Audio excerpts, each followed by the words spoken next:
sets the lifetime for the child.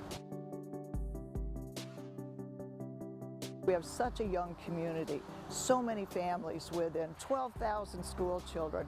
It's perfect within our community. Being able to, have everyone come by and see it and everything, it's an honor to be able to do it, and I'm just glad we were chosen. A lot of positive, a lot of people stopping by, really seeing how it's coming along and what a great job the artist has done, more than what anyone would expect. It just looks awesome. We hope families will enjoy the mural in Northport, its vibrant colors and the sense of possibility that it inspires. At Gulf Coast, we are so proud to sponsor the mural in Northport and to use the Haddon Memorial Endowment Fund, knowing that it is dedicated to improving the quality of life for residents in Northport.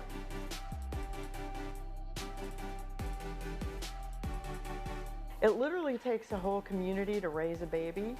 It can be tough for families with many resources. The First 1,000 Days is working to ensure equal opportunity of support and resources for all young families in our community.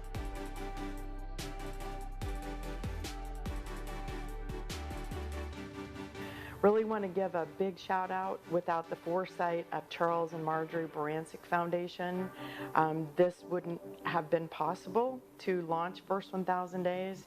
We have had robust support from other philanthropy organizations, including Sarasota Memorial Hospital Foundation, the Gulf Coast Community Foundation, the Selby Foundation, as well as Flanzer Trust and many individual donors.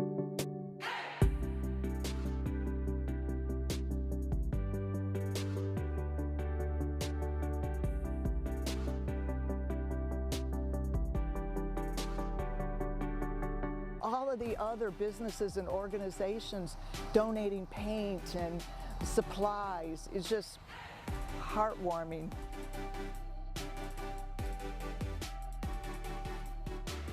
We invite everyone who goes to see the mural to go home and create a sidewalk chalk mural of your own. Get out that chalk and enjoy coloring our community with the images of healthy child development. It's a great message. That's the number one thing, is that that's what people always keep remarking, is it is so upbeat, and it's it's easy to just feel the well-being and the joy, which is what they want to bring to everybody. I'm just really happy it's turned out really well.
collaborate and listen.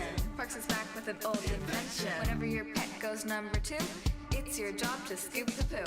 Will it ever stop? Yo, I don't think so. Poop shouldn't be left to decompose. To the extreme, bag it up like a champ. Throw it away, use your part, get amped. Damn! Rush your baggie to the trash. Keep the water clean, do your part in a flash. Deadly! When bacteria grows steadily. Anything less than scooping is a felony. Love it or leave it, you better gangway. You better hit the bullseye, the dogs don't play. This can be a problem, but yo, we'll solve it. Check out the hook while my DJ revolves it. Don't forget to scoop.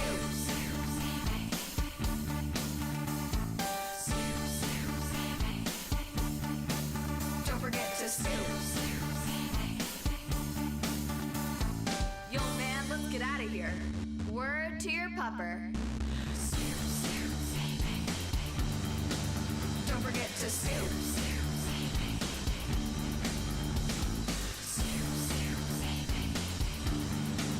Don't forget to scoop. Don't forget to scoop.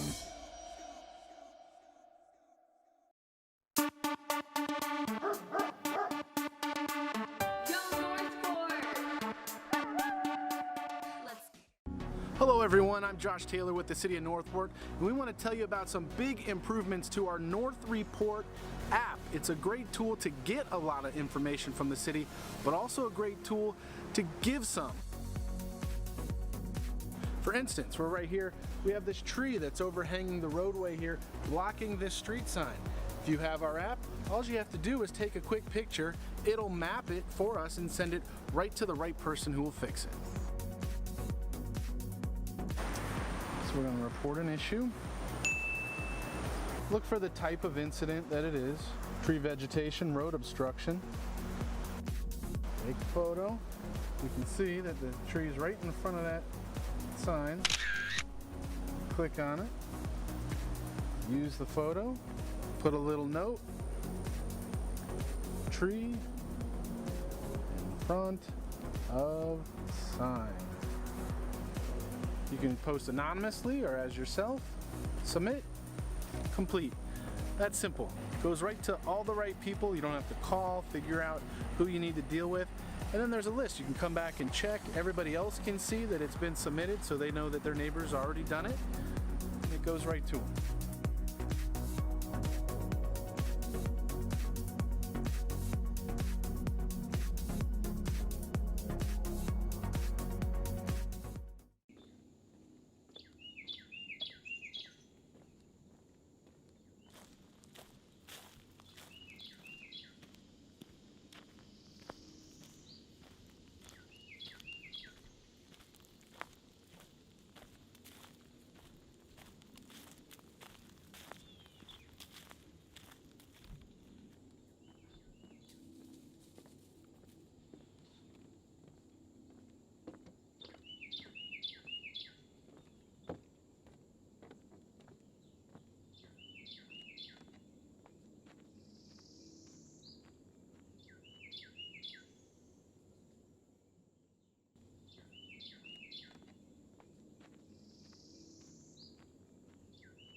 Today is Tuesday, January 25th, 2022. It is 4 p.m. We are in the city chambers, and I call this Fire Rescue District meeting to order.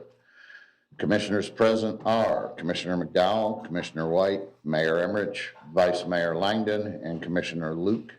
There is a quorum for this meeting. Also present are City Manager Fletcher, City Attorney Slayton, City Clerk Taylor, Recording Secretary Baker, Deputy Chief Morales, and Division Chief Herlihy. I'm going to call on Heather Taylor to please lead us in the pledge. To the flag of the United States of America and to the republic for which it stands, one nation, under God, indivisible, with liberty and justice for all. Thank you, ma'am. Approval of the agenda. I will request a motion, please. So moved.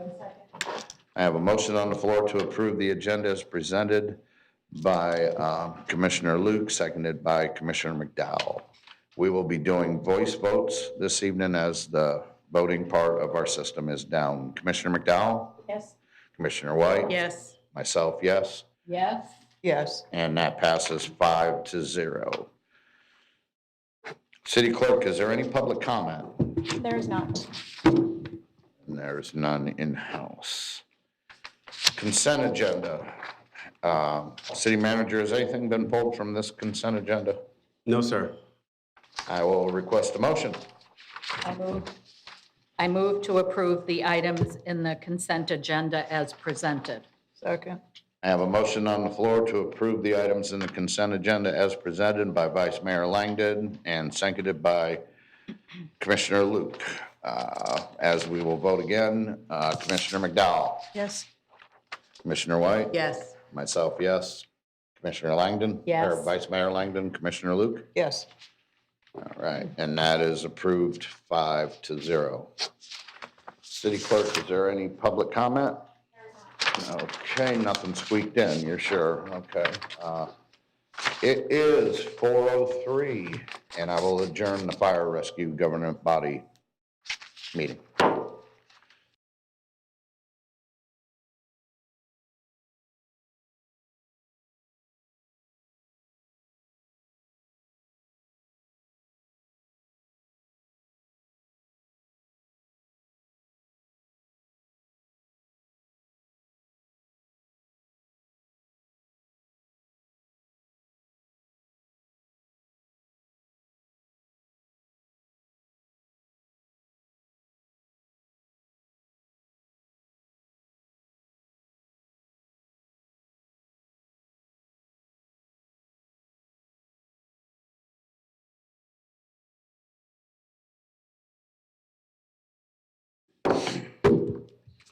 Good afternoon. Today is Tuesday, January 25th, 2022. It is 4 p.m. We are in the city chambers, and I call the Road and Drainage District meeting to order. We have the same players present as before, and I'll look for approval of agenda. So moved. I'll second.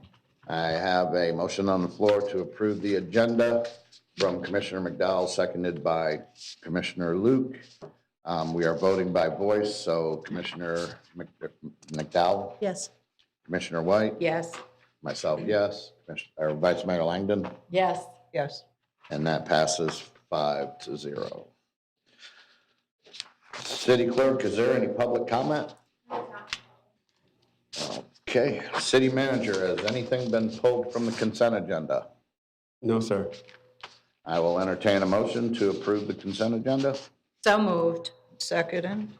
I have a motion on the floor by Vice Mayor Langdon to approve the consent agenda as presented, and that was seconded by Commissioner Luke. Again, we are voting by voice. Commissioner McDowell? Yes. Commissioner White? Yes. Myself, yes. Vice Mayor Langdon? Yes. Commissioner Luke? That passes 5-0. Public hearings.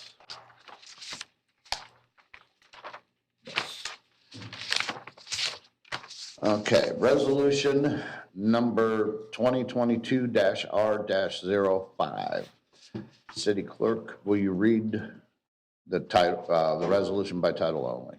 Resolution number 2022-R-05, a resolution of the City Commission of the City of Northport, Florida, as the governing body of the Road and Drainage District, authorizing the purchase of real property located on Patio Terrace and described as Lot 44, Block 414, 9th Edition to Port Charlotte Subdivision, Sarasota County Property Appraiser Parcel Identification Number 097-904-14444, incorporation of recitals, providing for filing of documents, providing for conflicts, providing for severability, and providing an effective date. Thank you. City Manager, this is your item. Yes, good evening. The Department of Public Works has identified the need to purchase vacant parcels to provide access for maintenance and replacement of water control structures across the city. We are joined by Assistant Public Works Director, Mr. Chuck Spieth, for discussion on the item. Okay, it states that there's a presentation. Is there going to be a presentation? The presentation is not related to this item. Okay, just going by my stuff. Okay, do we have any commissioner questions? And as we don't have this board in front of me, so please raise your hand so I can see and acknowledge you, Commissioner McDowell. Yes, sir. Thank you, Mayor. I'm actually going to kind of combine my question for this item and the next item. And the reason for that is they're using the same CIP sheet number. So Patio Terrace is going to be purchased for $65,000. Allegheny is going to be purchased for $46,000, which equals $111,000. But according to the CIP sheet, there's only $50,000 budgeted. So that leaves a balance of $61,000. And I'm curious, where's the rest of the money coming from?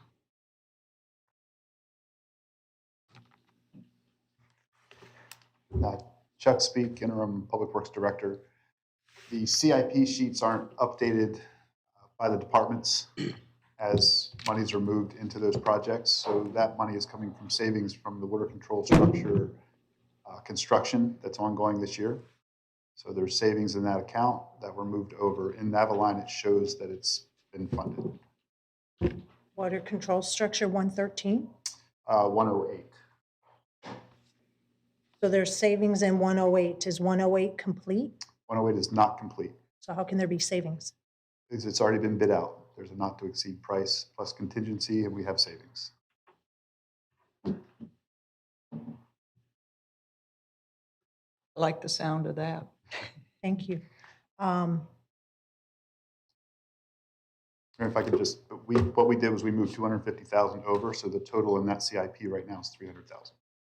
That was going to be my next question. Are you going to be updating the CIP, or is that going to be taken care of at budget? It will be taken care of when they open GovMax back up. That's when we get into those CIP details. Thank you very much. I appreciate that explanation.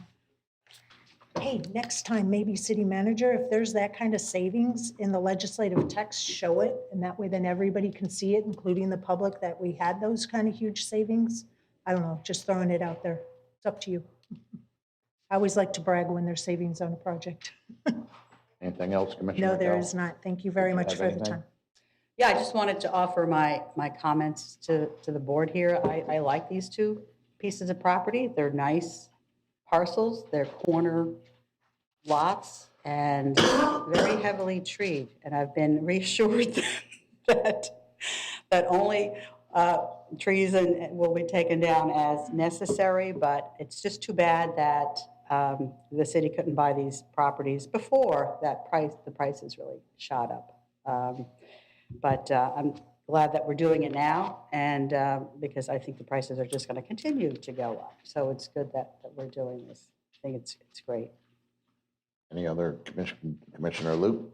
Yeah, I'm echoing what Commissioner White said. My suggestion too was before we go in this deep into purchasing something, see if we can swap also with city lots so that maybe we don't even have to pay that sort of price in the future. But if you're ready for a motion, sir? Did you have your hand up or no? No, I'm all set. I just seen a pencil. I thought it might have been your finger. Well, now I got to ask for public comment, please. There's none. Okay, and I'm going to close this public hearing and request a motion. I move to approve resolution number 2022-R-05. Second. I have a motion on the floor to approve resolution number 2022-R-05 as presented by Commissioner Luke, seconded by Vice Mayor Langdon. Commissioner McDowell? Yes. Commissioner White? Yes. Myself, yes. Vice Mayor Langdon? Yes. And Commissioner Luke? Yes. And that passes 5-0. Motion has passed. Moving on to resolution number 2022-R-03. City Clerk, can you read this by title only? Resolution number 2022-R-03, a resolution of the City Commission of the City of Northport, Florida, as the governing body of the Road and Drainage District, authorizing the purchase of real property located on Allegheny Lane and described as Lot 8, Block 134, 8th addition to Port Charlotte subdivision, Sarasota County property appraisal, parcel identification number 098-701-3408, incorporating recitals, providing for filing of documents, providing for conflicts, providing for severability, and providing an effective date. Thank you. City Manager, this is your item. Yes, sir. Thank you, Mr. Mayor. Similar to the last item, the Department of Public Works has identified the need to purchase another vacant parcel to provide access for maintenance and replacement of water control structures across the city. And we still have with us Assistant Public Works Director Chuck Speak to handle the discussion. Thank you. Okay.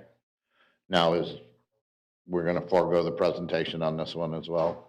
There is no presentation. I mean, we've already asked questions and stuff, so I'm just going by my sheet. So I'm just wanting to make sure I don't get in trouble from you know who down there. Okay, is there any public comment? Commission questions? Commissioner, anybody? I will close the public hearing and then request a motion. I move to approve resolution number 2022-R-03 as presented. Second. Have a motion on the floor to approve resolution number 2022-R-03 as presented by Commissioner Luke, seconded by Vice Mayor Langdon, and voice vote, Commissioner McDowell, Yes. Commissioner White, Yes. myself, yes. Yes. Yes. Yes and yes, that passes 5-0. Moving on to general business. 21-1721. City Manager, this is your item. Thank you, sir. This item, there is a presentation. Okay, good. No, you're waiting for it. For discussion and possible action regarding the proposed alternatives for phasing construction and funding for road and drainage district water structures, bridges, roads, and a replacement plan. We do have Assistant Public Works Director Chuck Speak to lead us through the presentation and following discussion. Thank you. Thank you, sir.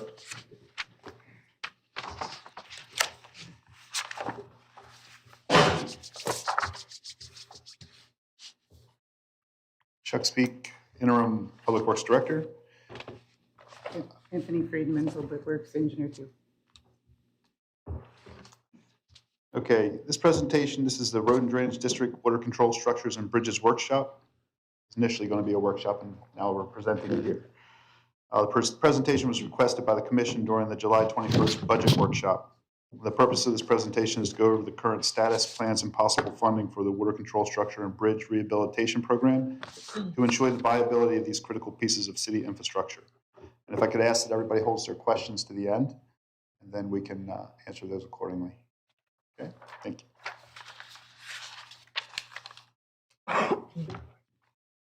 We're not moving.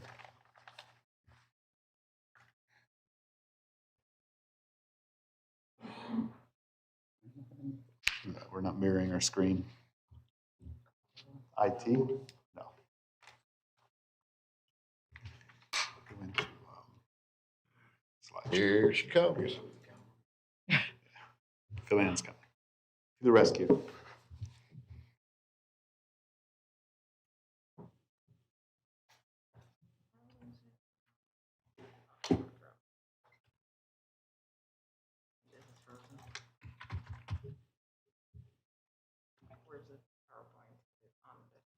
No, it's on the flash. Okay.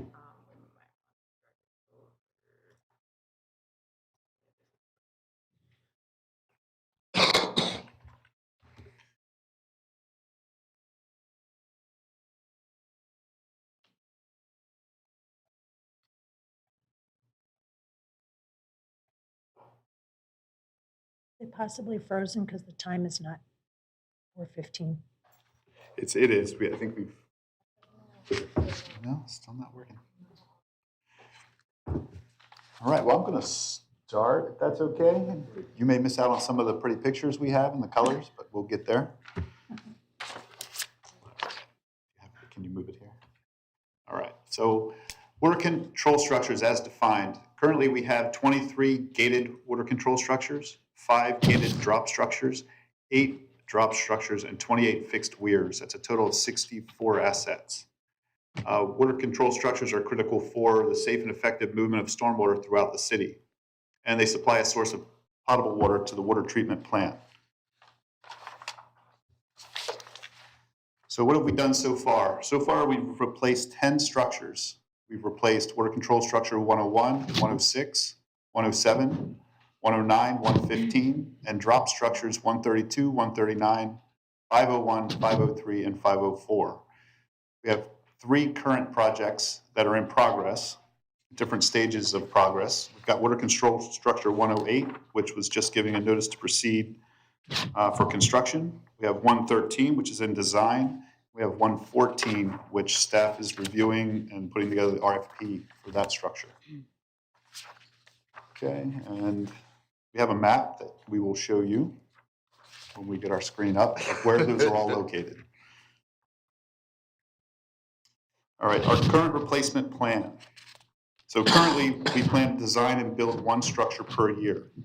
And that structure is chosen, the prioritization of that is based upon an annual condition assessment as well as the location of the structure. If we have a structure that isn't assessed very well, but it's way out east in an area where there's no population, of course, we're going to use our money closer to town in a structure. So that it weighs heavy on the way we rate the structures for replacement. Under the current replacement plan, we're looking at estimated 51 years to replace all the structures. Okay, the pros to that, it's a minimal impact of road and drainage district assessments. The cons to that plan, our current water control structures will likely not provide adequate water control for another 51 years, meaning there's a likelihood that we're going to lose a structure at some point. Potential flooding due to inoperable structures, potential loss of potable water supply during the dry season, and increased waterway maintenance costs. Current funding is heavily reliant on surtax, which is what we're kind of here to discuss. And we are currently in the process of purchasing properties to provide access to these water control structures, as you just approved, and we thank you for that. Okay, on to bridges. We have 48 roadway bridges within the city. The estimated lifespan of these bridges is 50 years, and that's based on the geographical area and materials available at the time of construction. It costs us approximately $500,000 to rehabilitate a bridge. That will generally gain us 15 to 20 years on the lifespan of the bridge. Currently, that's a 2-year process, and that's just because of the funding. We do bridge inspections and assessments. We build out the rehabilitation plan, and then we construct or we rehabilitate. The cost to replace a bridge of the type we have is $2 to $4 million right now. I would say that if we did these costs maybe 3 months ago, 4 months ago, that's probably gone up since then. We have another map that we will get to you that shows the estimated replacement date of the roadway bridges. These dates are based on a 50-year lifespan and the latest FDOT bridge inspection reports. So we take that bridge inspection report, we take the age of the bridge, and we put together what year would, what decade basically it would be best to replace that bridge in. What has been done so far? We've done bridge condition study and report on Pan American Bridge over R226. There we go. We've done the bridge condition study and report for Northport Boulevard over Coca Plum Waterway. We've completed the design scope for repair and rehabilitation of bridge elements on Pan American Bridge. We are, for the Northport Boulevard Bridge, we are expecting that design back in July. So that one's out for design now. The next step in both those construction or rehabilitations, the construction and rehab based on the design scope for Pan American, and we're looking probably next year before we do the construction and rehab on the Northport Boulevard over Coco Plum. Okay, our path moving forward. Under the current replacement plan, it's an estimated 50 years to replace or rehabilitate all bridges. The pros to that, again, is minimum impact to the Road and Drainage District assessment. The cons to that, the closure of a bridge would greatly impact traffic flow. It would have an economic impact and disrupt businesses, increase response times for emergency services, and potential disruption of the stormwater flow. Some of the options for both of these types of infrastructure are to go out to bond to replace these, to seek grants, which we already actively seek grants for the replacement of these structures, or to increase the district fees and develop an R&R account for these types of things. And we are ready to take any questions. We can go back through the slides if you would like to see them. You want to start that over? All right. So this is just showing a picture of one of our newest structures. That's water control structure 106, just completed. Go to the next one. Some more pictures of 106. Looks like 106, possibly 101. And here's the map with the legend. Kind of shows you where the structures are and what type of structure they are.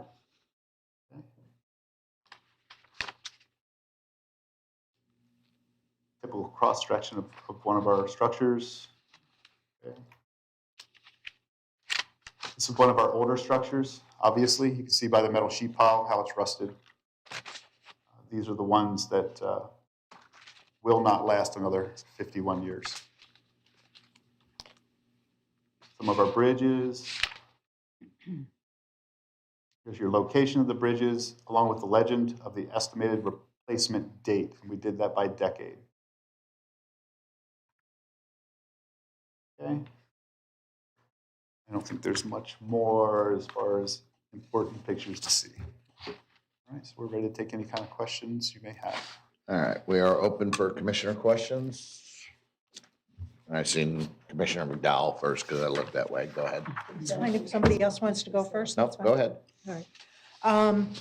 So regarding the bridges, you have to replace and then to rehabilitate. But your map is showing complete replacement. How many would you say now need to be rehabilitated versus how many need to be replaced? Is it 50-50, 25-70? That's hard to say. We would have to look at the dates that they were born, but I would look at that schedule, and that's a complete replacement schedule. So the ones that are in your furthest out years would be your ones that were up for rehab now. Rehab or replace? Rehab. Remember, rehab's going to gain us 15 to 20 years on a bridge. Okay, so as we rehab these bridges, you're going to push out those dates where they need replacements, knowing that they will eventually need replacement, but it will shift that whole timeline forward. Do we have any bridges that need to be replaced in the near immediate future? The only bridge that I would put at that list is the bridge over the Myakkahatchee on Price Boulevard. Okay. And we hope to address that in the price widening on that phase. Well, that was a perfect segue to my next question. So looking at the map of replacement bridges, you have a blue dot over, I think it's the McCoffney Waterway, and a red dot over, I'm not sure what that other one is that's closest to City Hall. So the one on McCoffney is set for 2040 and 2050, but the one closest to City Hall is 2020 to 2030. We're planning to widen Price Boulevard. Are you planning to replace those bridges at the same time? Those bridges will be widened or replaced with the widening. They will have to be to accept the traffic. Okay, so the timeline for those two are not 100% accurate based on the widening project for Price Boulevard. These are accurate as of today. Okay. Not looking forward to any other projects. All right. The only other question that I have, Mayor, has to do with, I'm sure we're not the first city to have to replace bridges and water control structures. And I'm curious how other cities did this. What other options might be available based on how cities did it in the past? And what was successful, what wasn't, kind of a comparison. And then to tag team off of that, not seeing the latest changes for ARPA funds, because I know they're constantly changing. Can we use the ARPA funds for water control structures and bridge repair, replacement? And that's a question I'll have to ask finance, if those funds are available for that kind of a project. I can tell you that, and I've been in a few municipalities, and bridges are one of the last things, unless it's a toll bridge, that gets addressed. It's an important part of the infrastructure, but they are typically left until they absolutely need to be replaced. And we're trying to get ahead of that. We want to do some rehab and buy us some time and possibly build up an R&R account to cover that back end. Yeah, if, I know the first tranche we did for the utilities of the ARPA funds, I know we got a grant, but we still haven't gone out to construction, so I wouldn't be comfortable using any of the first tranche that may be left over until we finish that whole thing. Sure. But maybe possibly second tranche, to get some water control structures. And I don't know if it would even be eligible, and I'd look forward to hearing that answer at some point in the future. Sure, we'll get that answer to you. Thank you very much. And I do have one more I just saw. Go ahead. So I know what a loan is, and I know what a bond is, but I know it from a personal level of experience. What is the difference from the city's perspective? You take out a loan, it has parameters, but a bond, what is the criteria to determine when you use a bond and when you use a loan? And I would put your defer finance hat on? to someone else to that. A bond is sort of a loan for municipalities. I mean, that's what it is. I do know Pros that and we don't cons? want to discuss, or we're not pushing this for a bond until, I don't think we're discussing any bonds, honestly, until after surtax vote. So just because we want everybody to focus on that for right now. But I would defer, and I can get you some information back on that. All right. And I don't think anybody from finance is in the room. because I'm on the advocacy committee, they're pushing to have any financial referendums only be at a general election. So we're looking at 2 to 4 years. Sure, and we So- expect that with any bond. There's But in the past, big we've done timeline. it at primaries and special elections. We've taken advantage of other elections to get these projects done, so. All right, look forward to getting those answers. Thank you. Thank you. Commissioner Luke, I'm going to flip-flop now. Sure. Thank you, sir. Sounds good. I appreciate the presentation because it's showing us where we are right now. Of course, there's not enough data here to make any kind of decision today. And do know that the monies and how much it costs, I don't even know which structure does what. I don't have a list of, when they're failing. I love the idea of rehabbing prior to failure. That extends it out 15, 20 years. So I don't know any type of plan that involves that. I do love the idea of the R&R fund, most definitely. I agree with Commissioner McDowell that the ARPA funds, we will probably have some of those to use toward infrastructure. And I don't know of any other infrastructure that would be infrastructure more than bridges and things like that. So definitely, we need to look at that for funding also. I would say the plan, how much money, looking at that before even thinking about a referendum for a bond or something. Love the plan that you guys have in place currently. You've been, you've been doing more than just putting Band-Aids on stuff. You guys have been addressing it in a plan, in an appropriate measure.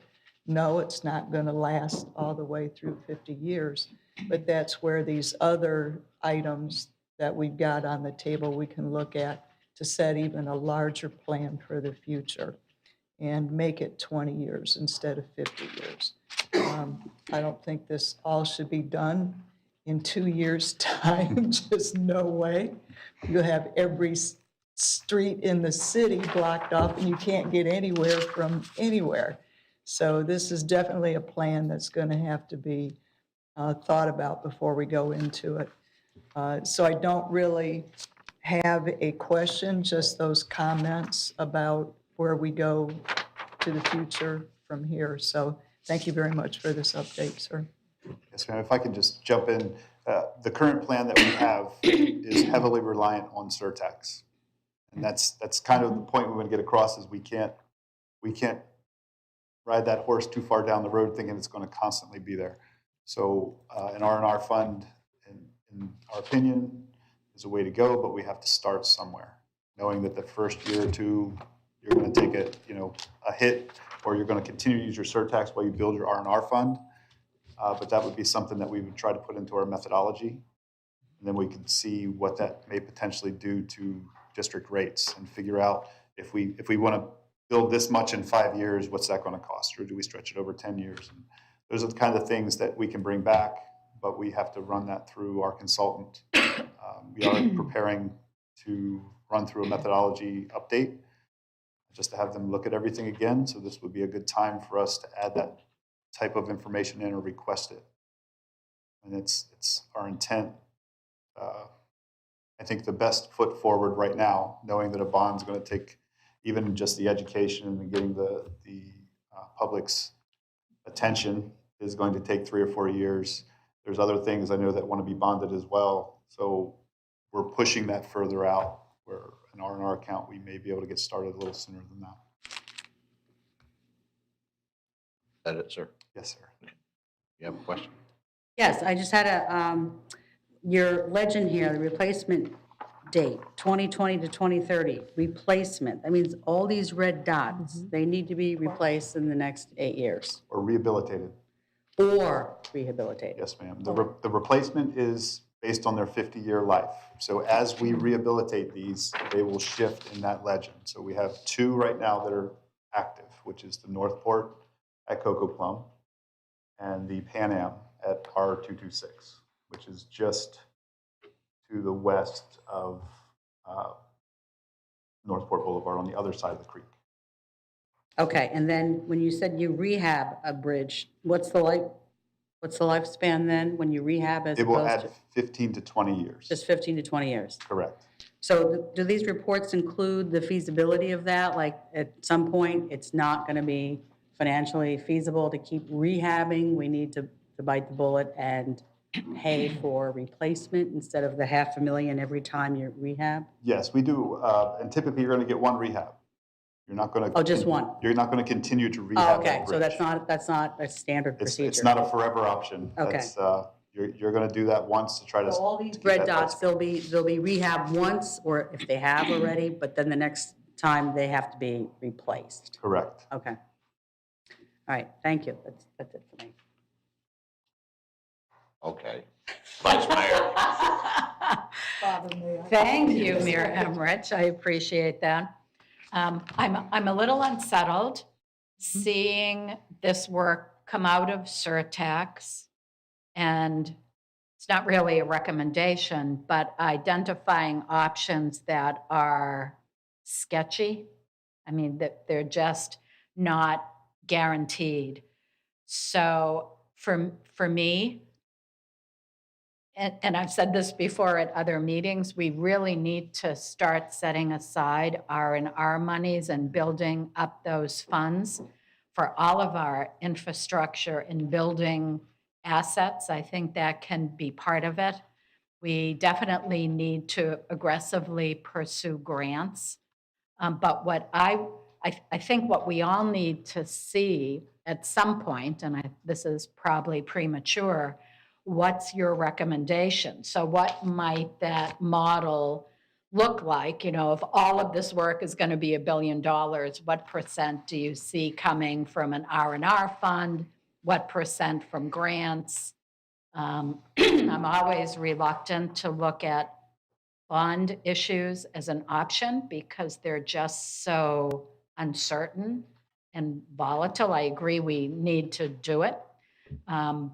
But again, it's multiple years out because we have so many referendums over the next couple of years. So I really want to ask you what you think the model might look like, but I suspect I know your answer. Again, we're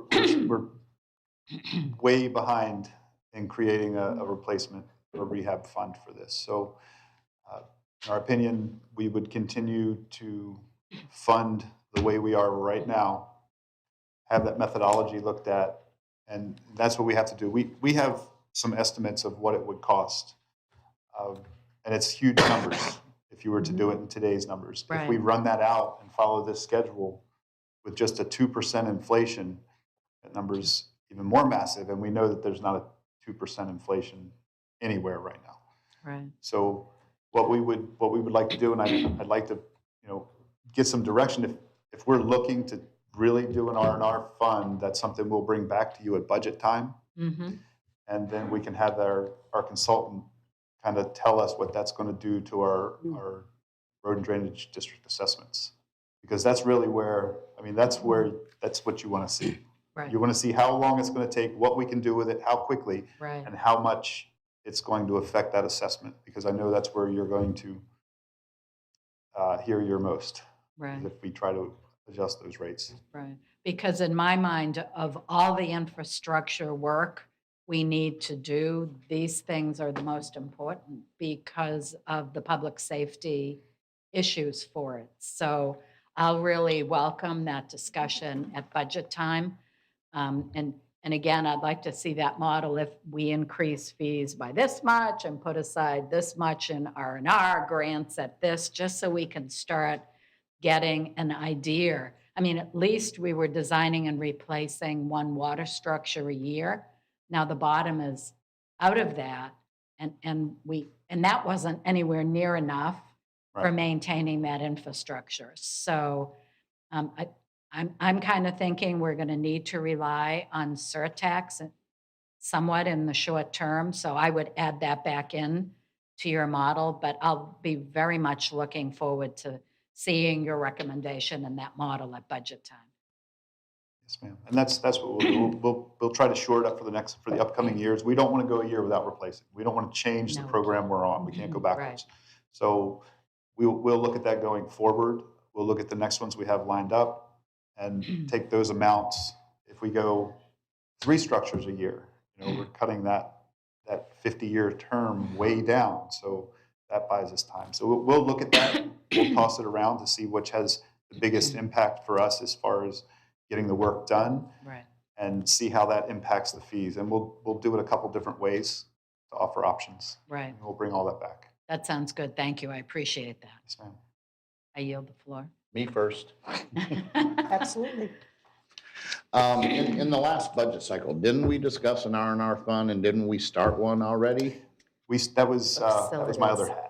That was facilities maintenance. Okay, so that was your other hat. Yes, and sir. now you come back for another hat. Yes, sir.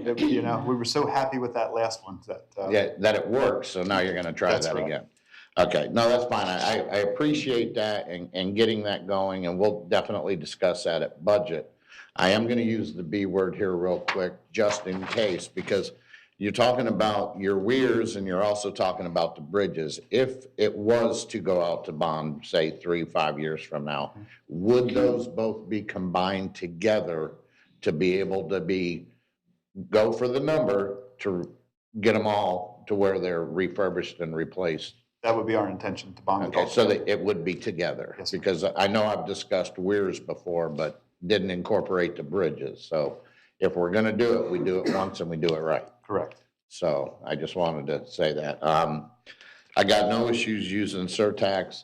When it comes to the districting fees, then we'll discuss that again at budget and just see how those fees are effective, because we can't go out and say, oh, we're gonna sell the whole farm and, get this money.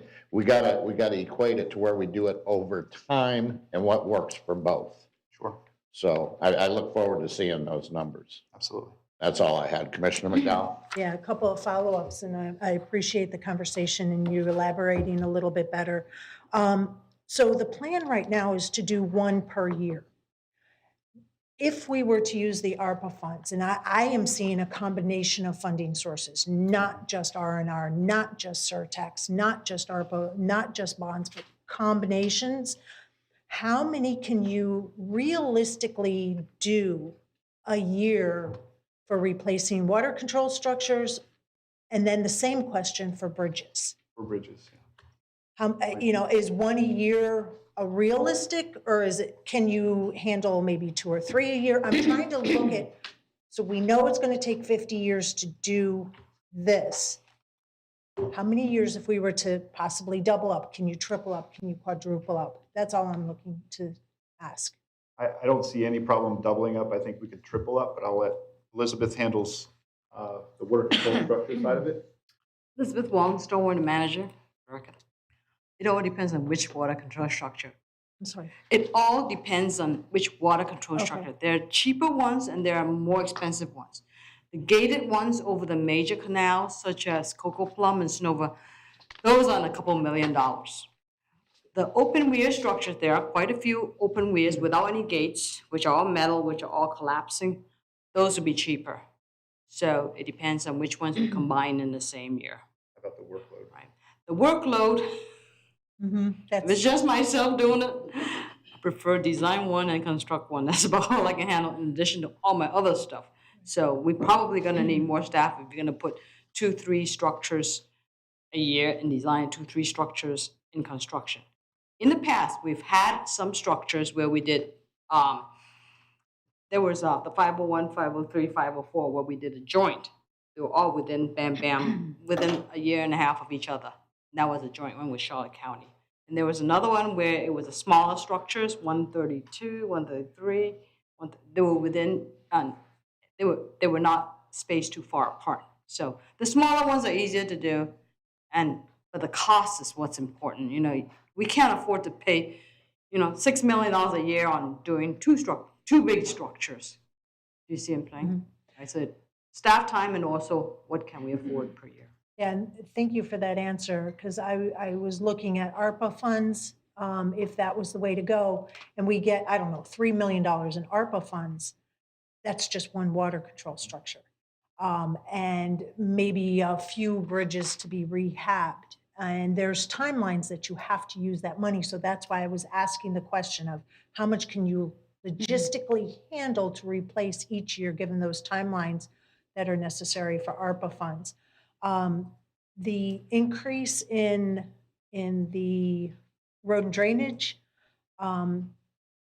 is it possible? So you have your road and drainage assessment. Can you have, like how we have a road bond, and I know that it's the bond, but can you have a separate line item assessment that is strictly for weirs, bridges, water control structures? That way then the money is only set aside for that, because I don't want to find in 5 years with downturn in the economy and they see all this money in this bucket for weirs and bridges and it get used for something else. That's what my biggest concern is, because our intentions are pure and good, but we don't know what the crystal ball looks like 5 years, 10 years when we're not here. And we don't know what's going to happen, and they possibly use that money for something else. Is there a way to safeguard that? And I'll check with finance on that. I think one of your saving graces is it is district funds.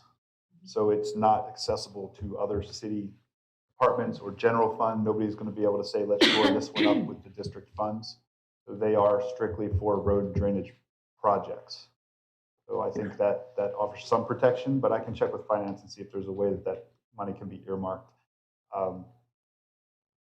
That being the case, it's a finance question to see how that percentage is going to come out and be identified, if it would be identified as something different in the assessment, and if we can even do that without without having a bond? Can you charge them something different without having them vote on it? But we'll look into that. I Something for the appreciate that. consultant. Thank you. No, okay.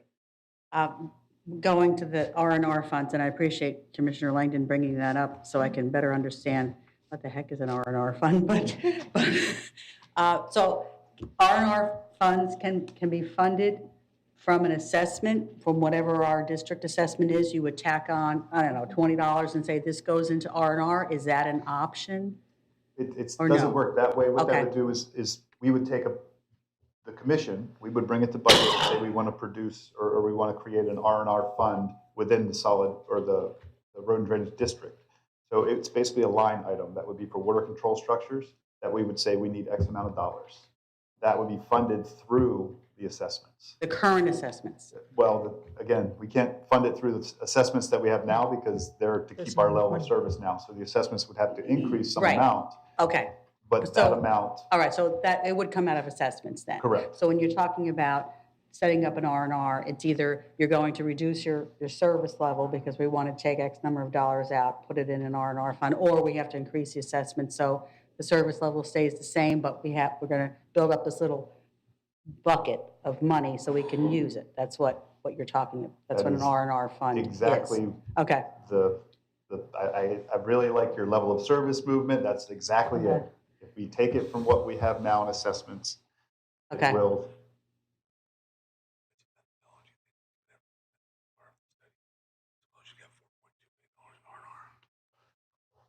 Is that? Again, it would have, the consultant would have to look at it all. Right. Because of the methodology. But yes, to Okay. take anything like that out of what we have now would cause a reduction of services. Okay, and I think it's really important that we start educating the residents now about the age of these structures, which is why, I mean, they're what, 60 years old, some of them? I mean, they haven't been replaced, and now everyone's converging on Northport and utilizing these old structures, so, because I know what we're gonna hear is, oh, it's mismanagement, it's just that they just weren't taken care of because nobody wanted to hear the word increase your fees, you know? Raise taxes, but it's like having an old car and you drive it once a month and you give it to somebody who drives it then every day and like, oh gee, it's falling apart now. Well, no kidding, because now we have, you know, a lot more development and that's taxing the systems and they're just aging. Right, and just, if I could throw this out, as ACM Yarborough just reminded me, just to be clear, there's an R&R fund now that's used for road rehabilitation. Roads. Correct. So this, we would be asking for water control structures, bridges, you know. Right, along the same lines. As well, correct. Right, and that road I rehab. don't want you to look at the budget and say there's already R&R fund with money in it, but that money is already For being roads, used. and that yes. came about with the bond, so that we would have a regular schedule of Correct. now, I mean, because that's why we had to have a bond, because we didn't have a regular maintenance schedule to keep up with the roads.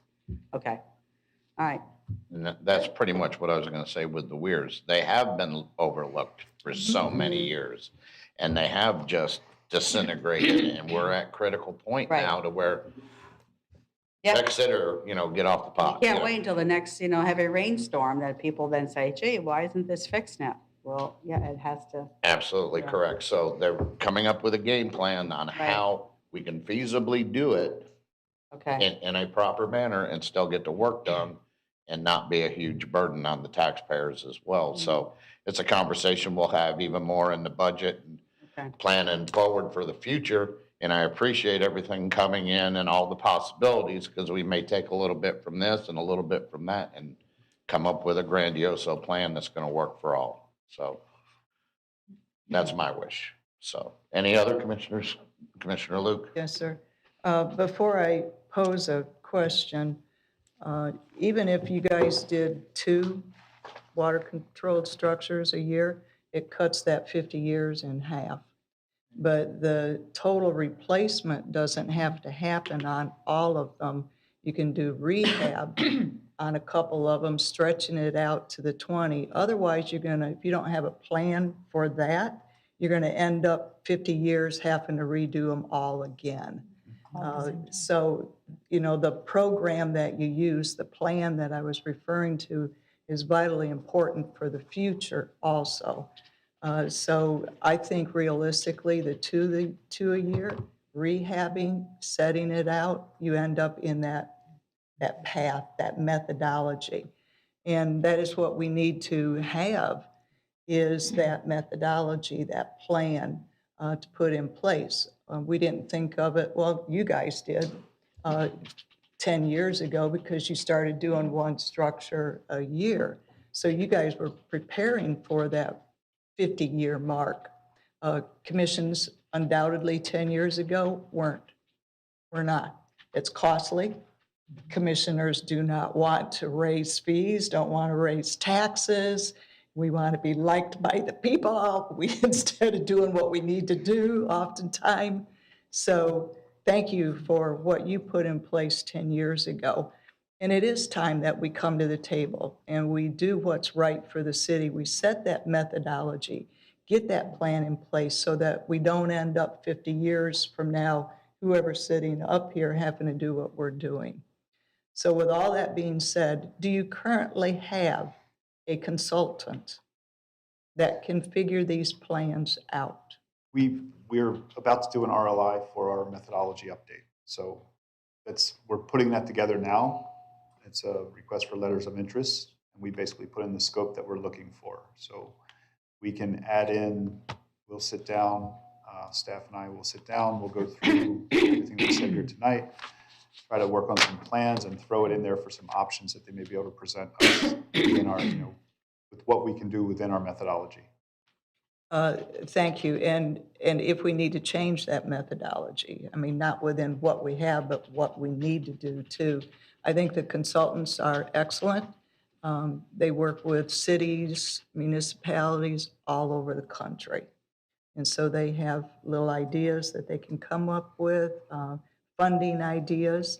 But I am in total agreement with what Commissioner McDowell said. I see this, especially within the next 5 years, drawing from a lot of buckets until you get that R&R fund to the point where it can be, in that program, in that methodology, working properly. But in the next 5 years, I see it drawing from a lot of different areas, even prior to any thought of putting it out on referendum for a bond. So thank you, sir. Any other questions? Okay, you had asked for direction, and we've had conversations up here, and more or less it's going to boil down to what information you bring us back come budget time. Is that enough direction for you, or do you want it spelled out in a motion? I think we have sufficient direction. Because I think we're going to rehash this conversation again. Correct. Once we have those numbers coming in, and which lanes we want to go down and pursue, and this way we can have a little bit longer talk on it. And I think if you allow us that little bit of wiggle room, then we can come back with some numbers from the consultant and allow you to make a more educated choice as far as how it's going to affect rates, if we can do it, which ways we can do it and which ways we can't. Right, and because it says discussion and possible direction, I'd rather leave you the wiggle room, because you might have tomorrow think of something that we didn't even discuss tonight, and then you want to bring that back as well. I don't want to handcuff you at all. I think this conversation's moving forward very well, and I look forward to what's going to be happening during budget. So I think we can get on that. Okay. May I add something to that? I mean, definitely, we don't have enough information or data to make any decision Right. tonight. But if you guys come up with something before next budget, Yeah. I mean, Bring it. that's a year away. Bring it. Yeah. Bring it to us, especially. This budget. I don't think they're talking about this budget. They're talking about next year budget, correct? You're not going to be able to have all this data done in the next couple of months, are We you? intend to. Yes, Yeah, ma'am. that's what I was looking at. Before going into this year. For July, for Yes, fiscal year 22/23. Correct.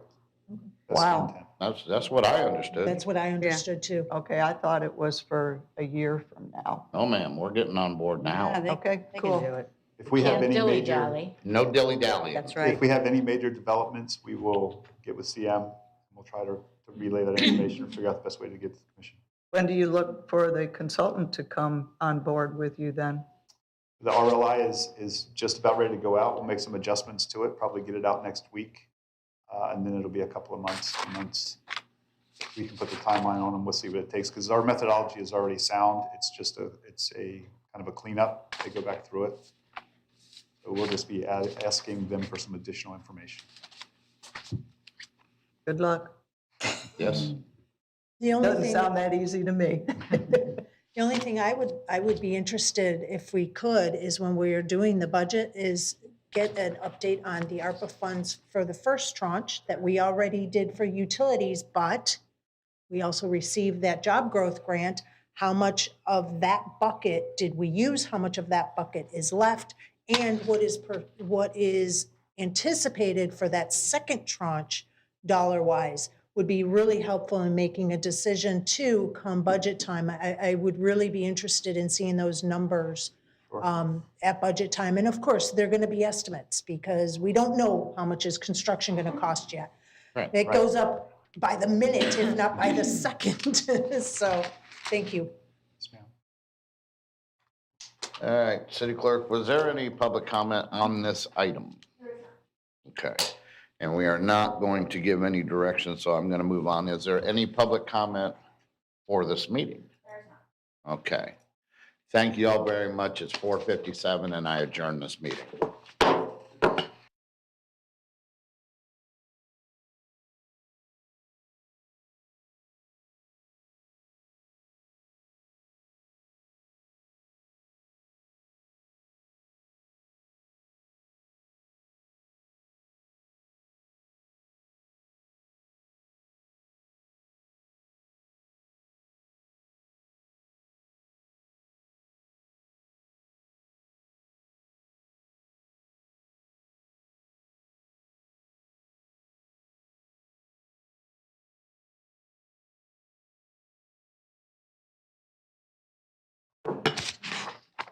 Good afternoon. Today is Tuesday, January 25th, 2022. It is 4:58 p.m. We are in the city chambers and I call the Solid Waste District meeting to order. Commissioners are still present from the meeting. Everybody's still here. I'm going to request a motion for approval of the agenda. So moved. Do I have a second? Second. I have a motion on the floor by Commissioner McDowell to approve the agenda, seconded by Vice Mayor Langdon. Voice vote again. Commissioner McDowell? Yes? Commissioner White? Yes. Myself, yes. Vice Mayor Langdon? Yes. Commissioner Luke? Yes, sir. That passes 5-0. City Clerk, is there any public comment? All right, moving on to the consent agenda. City Manager, was anything pulled from the consent agenda? No, sir. I will request a motion, please. I move to approve the items in the consent agenda as presented. Second? I have a motion on the floor to approve the items in the consent agenda as presented by Vice Mayor Langdon, seconded by Commissioner McDowell. Voice vote, Commissioner McDowell? Yes. Commissioner White? Yes. Myself, yes. Vice Mayor Langdon? Yes. Commissioner Luke? Yes. Okay, that is passing Not even 5-0. here. Yeah, I know. And was there any public comment? Sure? All right. It's 4:59. I adjourn this meeting.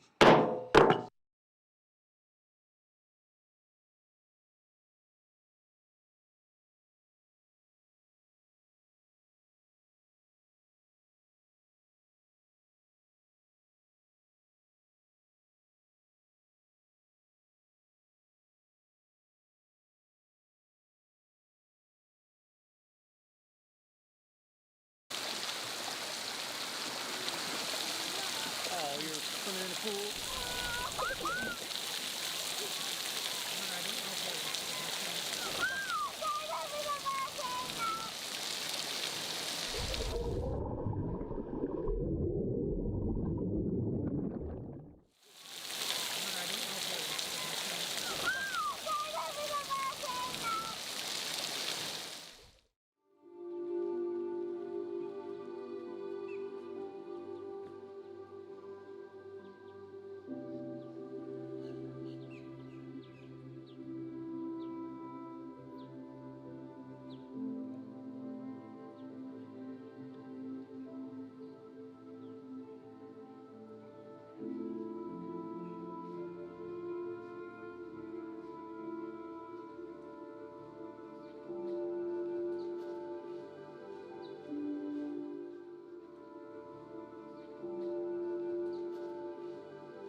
This is George, your city arborist for the city of Northport. Today, we're going to discuss the tree permit. I get a lot of calls about the tree permit. A lot of people are confused on how to fill it out. So I'm just going to do a quick overview of the tree permit. People ask me, why do we need a tree permit? We are 21 years in a row Tree City. We try to maintain our tree canopy. We have a 35% canopy requirement that is in the ULDC code. Tree permit is $18.75. If you're caught cutting down a tree and do not obtain a permit, you will be fined $250. The tree permit is good for a year. At the top left-hand corner of the permit, it says inspections. There's a phone number. Please call that number. It's an automated system that will set up a final inspection for the inspector to come out and close out the permit. Please have the permit posted somewhere when the tree work is being done and at the final inspection. If the paperwork is not where the inspector can find it, they will fail the inspection. You can drop off your permit at City Hall. Well, it must be dropped off. You cannot email it in. There's a drop box for small permits or the drive-through window.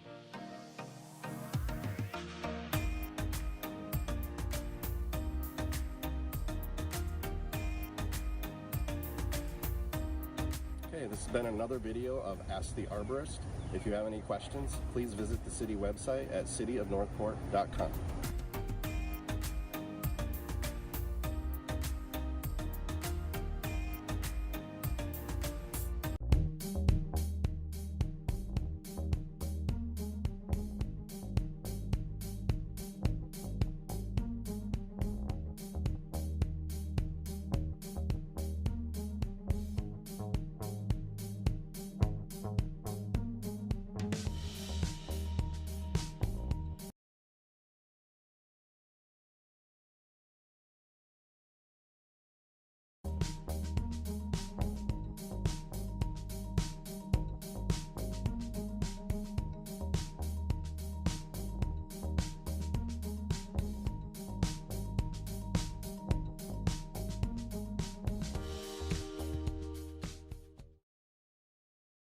If you're happy and you know it, flap your wings.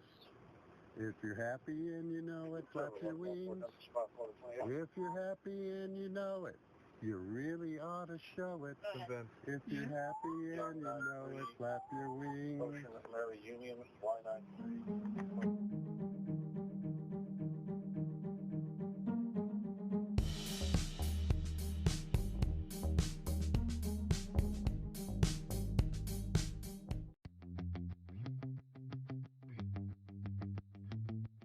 When you're following behind large trucks, you want to make sure that you're following at a safe distance. And if you don't know that safe distance, just remember, if you can't see their mirrors, they can't see you. We stop at about 1,000 houses a day. In order for us to complete that, and be safe, we try not to rush in between the houses. It takes us a little time. We're not trying to slow you down. We're just trying to get things up in an orderly fashion. How our trucks work, we have two different types of trucks that pick up residential garbage and recycle. We have one that's a side loader, and we have one that's a front loader. When that bucket comes out of the top of the truck and is positioned to pick up cans up front, you have probably 8-9 feet in front of you that the people behind you passing may not know about. On a large truck, construction vehicles, etc., there's a lot of flashing lights. So just make sure their brake lights, you're paying attention to their brake lights and their blinkers so you know what they're intending to do. So you want to make sure that you're not on a double yellow line or a curve and you have good visibility for oncoming traffic so you can pass safely. If you're too close and you go to pass, you never know what's around the corner. When coming up to an intersection behind a large vehicle, realize that you can't pass within 100 foot of an intersection. Go through that intersection safely, following at a safe distance, and then once your lines allow you to pass, do so safely when there's not oncoming traffic. Safety first. Don't risk your life to get somewhere sooner. All right? You're gonna hurt yourself or somebody else. Let's just keep it safe.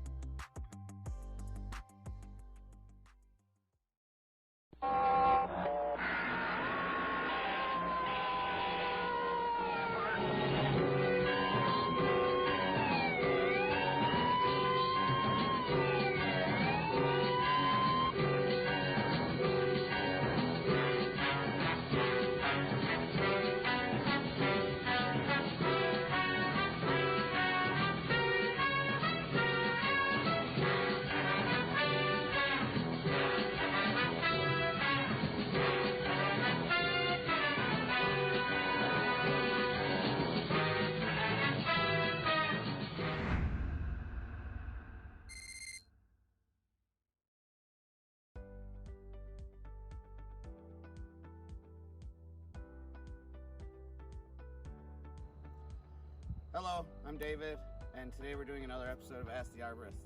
We've had a lot of questions come in about gopher tortoises in the city of Northport. We certainly have a lot of them, and today we're going to answer some of those questions that have been coming in.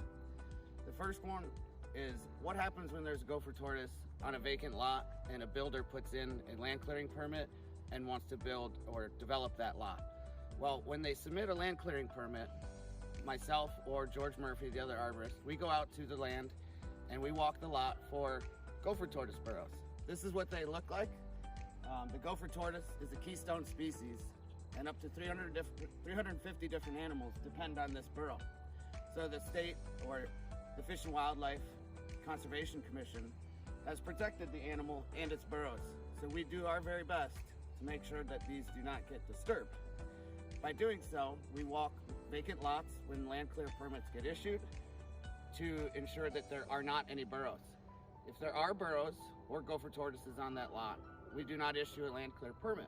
What we do instead is contact the builder and let them know that they have to hire an authorized gopher tortoise agent who is certified through the Fish and Wildlife Conservation Commission to relocate the tortoise that may or may not be inside that burrow. This process is a permitted process through the state or Fish and Wildlife Conservation Commission, and we won't issue the permit until we've got permission from the state that that burrow has been excavated and that tortoise has been relocated.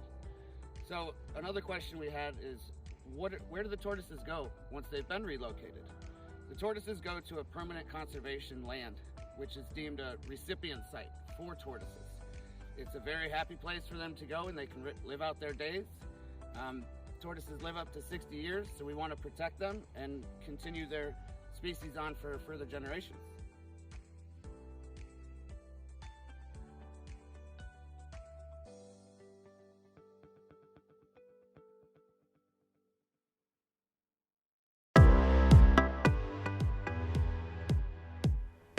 Hi, I'm Josh Taylor. I'm the Public Information Officer and Communications Manager for the City of Northport, and we're joined now by our Emergency Manager, Mike Ryan.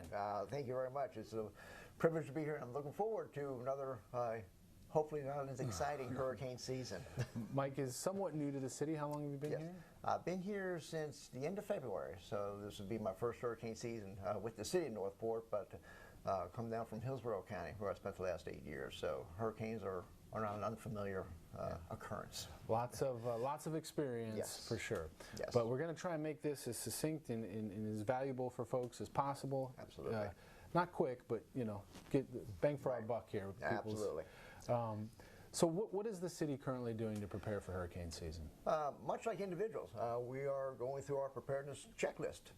Basically what that means is we're making sure that all our supplies are in place, all of our personnel and all our staff are ready in case they need to come back to work.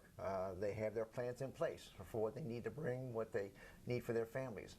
We're testing our power equipment to make sure everything is up and running, performing as it should, making sure that we have enough supplies on hand, such as fuel, and that everybody's going through the proper training. Everybody's understanding what roles they need to play during a disaster and after the disaster. So we're doing everything that a family and individual would do to prepare, just like anybody else, to be ready for the worst case scenario. So I think it's important that the community knows that we're getting ready. I'm confident that we'll be ready. Absolutely, we will be ready. Yeah. So that's kind of our role. Yes. What do individuals need to be doing out there? What they're looking for from an individual viewpoint is be prepared to be self-sustaining. The general rule has always been for 72 hours. We'd like to push it out, especially with the occurrence of Michael and such of the larger storms, to be prepared for 4 or 5 days. You're looking at making sure you have enough food to carry you, yourself and your family for 4 or 5 days. A gallon of water per person per day is always a good thing. Have your medications with you. You want to stay in touch, so you want to have a battery-powered radio so you can stay in communications, making sure that you understand what's going on, if there's anything action you need to take, so that if you do lose power, you can maintain communications. Flashlights for when it gets dark. If you have children, bring games, and for yourself, bring something to read, because it might be a while. Yeah, and I think we've noticed more recently with COVID that people start hoarding some supplies. Yes, That can yes. certainly happen. So Yes. now is a good time to get some of this stuff together. Now is a good time to go out and get what you need. Now is a good time to do the planning because you don't want to plan in the middle of a crisis because eventually you're going to forget something. You don't have kind of checklist to go by. So do it now when there's no stress. And you can go out and take your time and get what you need. You don't have to get everything all at once. So you can kind of separate out the items that you need to get over a period of time. So it's a good thing to start doing it now. And we know that there'll be a tax day coming up. With some breaks there too. Absolutely. So take advantage of those. Tax They week. could be Maybe very- it's a whole week. Is the it? whole week. Yeah. Okay. And it's one of the things that you really take advantage of. You get some really a lot of good materials for a very, very good price. So what, for maybe, we have a lot of new residents constantly here in Northport. What can all residents expect leading up to, if a storm is threatening our area, what will that, I know they're all different, Sure. but what will that kind of be like? Basically what you're going to see is, of course, watching your local newscast, your favorite newscast, your weather person. They're going to kind of lay out what's going to happen in broad general terms. Kind of give you an idea of what to expect in terms of the storm intensity, in terms of timing, et cetera, et cetera. From the city's viewpoint, what we're going to do is provide additional information, some detailed information. If we're opening evacuation centers, where are those going to be located? We're going to close down any government operations. When is that going to occur? We'll provide you information for non-emergency information. If you want to report a tree down or something going on in your neighborhood, it's not an emergency, but you want to call it in so it can be addressed, we'll provide you with numbers for that. So we'll keep you informed on the details of what's going on, but also let you know what's going to happen, what you can expect. Yeah, and we're in a much different world these days. The city, not necessarily as reliant on other third parties to get that information out. All of our social media, all of these channels, very powerful tools. Our city app, the North Report, you can download that in your app store. It's a great way we can send push notifications. We also have the emergency alert Sarasota County. Yes. So, there's plenty of it. You just need to get connected a little bit. Yes, and one of the things that we always tell our residents is a lot of times there's going to be a period of time where we may not have any communications for an extended period of time. It may happen. This is why it's always good to let others know what your plan is. If you have a plan, share it.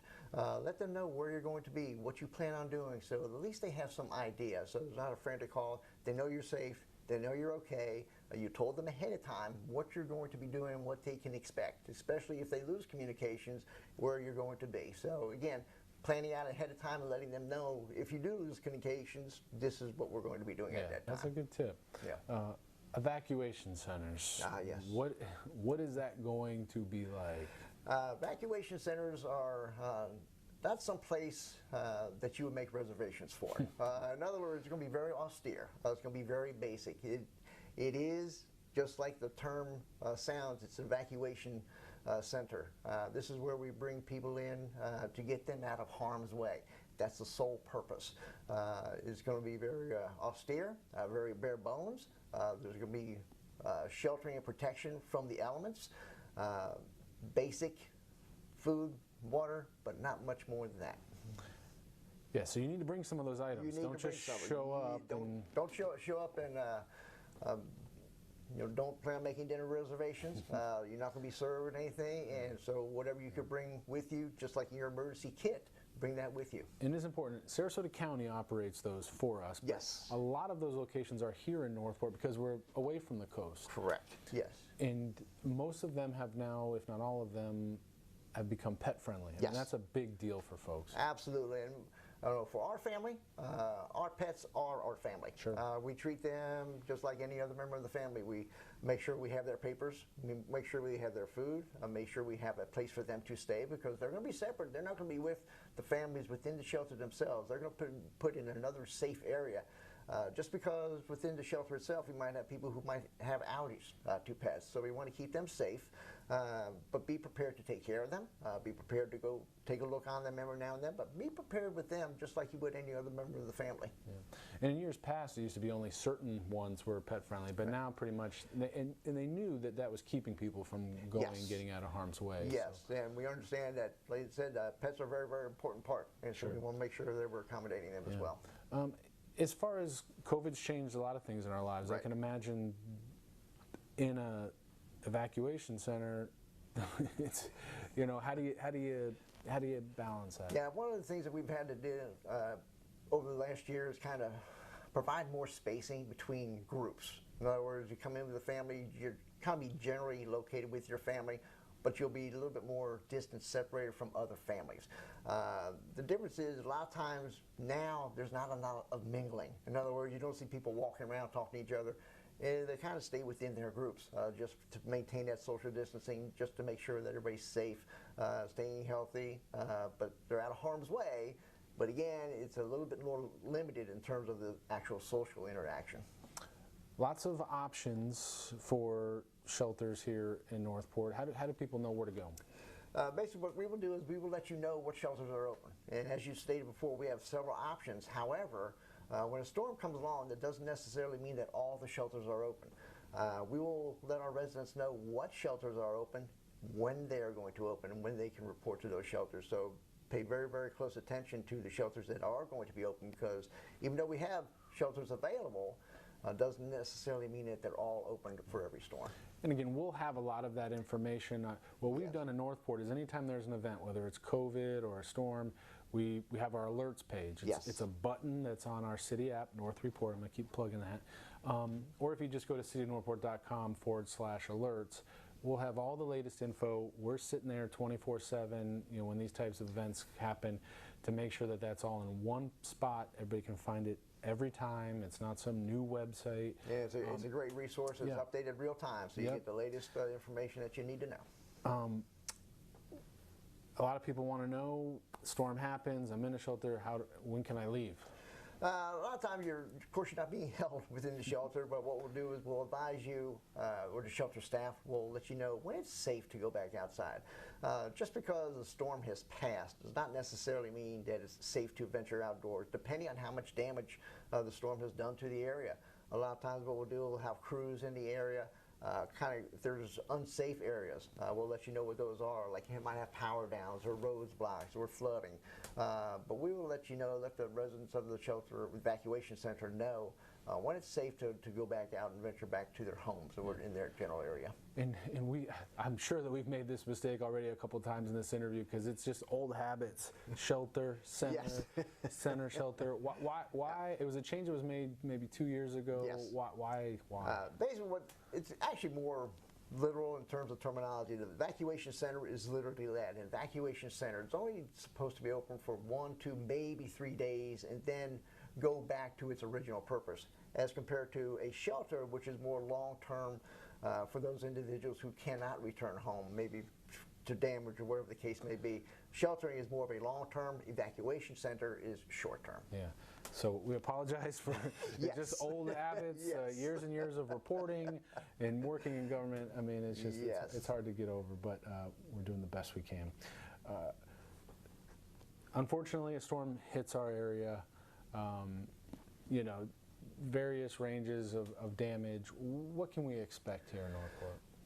What we're going to do is we have teams ready. As soon as the storm passes, we have teams strategically located throughout the city that as soon as the storm passes, they go out into the community and they start looking what we call a damage assessment.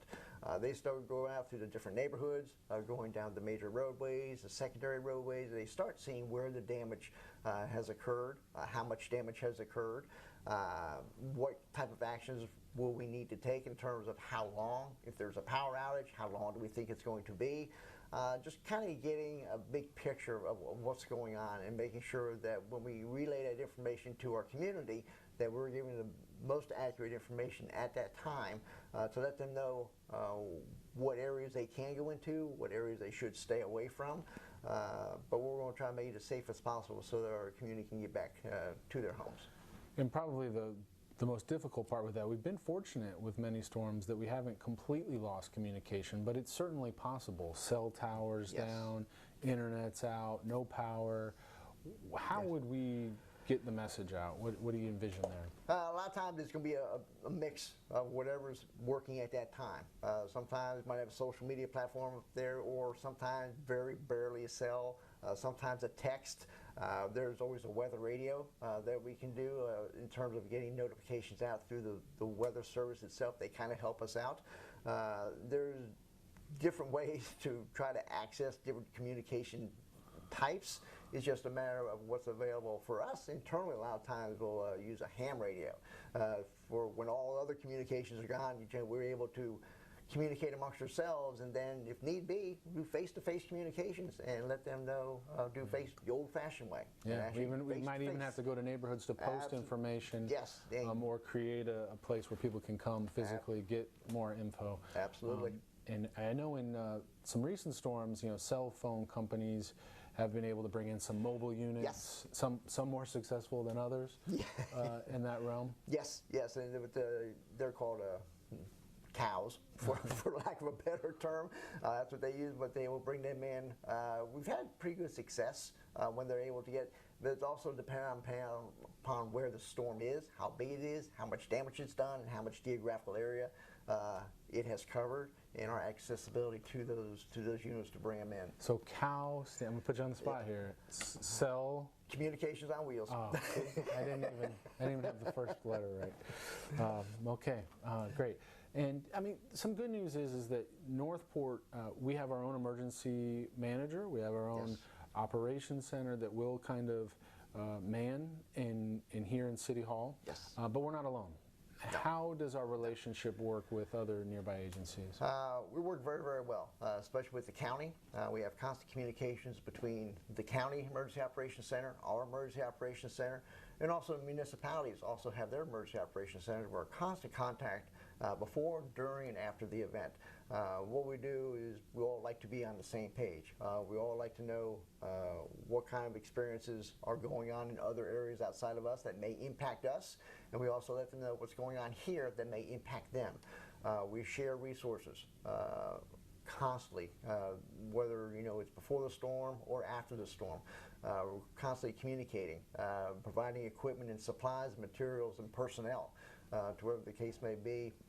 Understanding that no single jurisdiction can handle this all by themselves. So we have a really good working relationship amongst the cities and amongst the county, and we're constantly sharing information and resources and making sure that we're able to address all of our community needs, no matter where they are. And I think that's the beauty of being in a municipality and a city, is that you can get some more of this individualized treatment. We have experts who know when the Myakkahatchee gets to a certain level, when we need to start being concerned, what we can do, raise the levees, do some of those things. I mean, I think Northport is in some very good hands. We're very, very fortunate to have some very, very skilled staff that know their job extremely well and have a history and understand that when they start to see things, they can take proactive. They like to stay ahead of the event. Instead of reacting to the event, they stay a step ahead of the event. So they're in a proactive posture all the time, which is really a great benefit for the community itself. Yeah. Overall, just a reminder to we're getting ready, you get ready, be safe. Absolutely, be prepared, stay safe, and stay communicating with everybody to let them know what you're going to do, where you're going to be, and how you're going to handle it, and we'll be ready. Expected to be another pretty active season.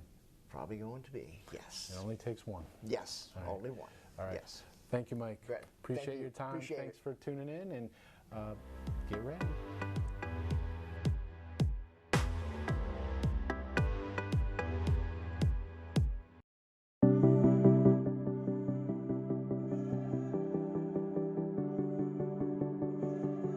This is the first 1,000 Days mural. I'm a figurative artist. That's what I like to do the most, is people. And to me, any age is wonderful to do, but something about a baby.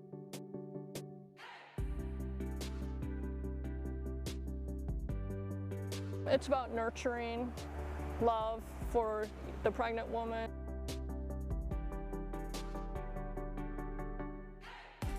For the new infant, and then as the baby grows and develops and the mother's caring for the baby. This is actually closer to 3 stories.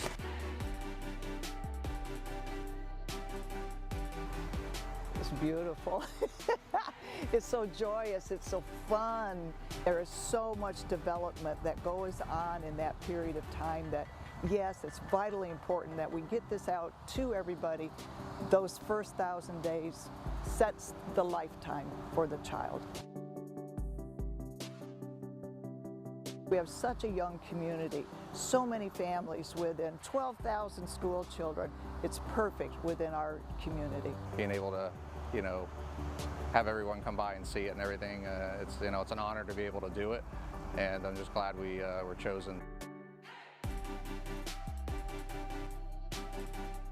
A lot of positive, a lot of people stopping by, really seeing how it's coming along and what a great job the artist has done, more than what anyone would expect. It just looks awesome. We hope families will enjoy the mural in Northport, its vibrant colors and the sense of possibility that it inspires. At Gulf Coast, we are so proud to sponsor the mural in Northport and to use the Haddon Memorial Endowment Fund, knowing that it is dedicated to improving the quality of life for residents in Northport.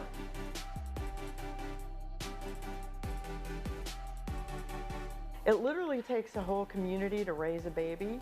It can be tough for families with many resources. The first 1,000 days is working to ensure equal opportunity of support and resources for all young families in our community.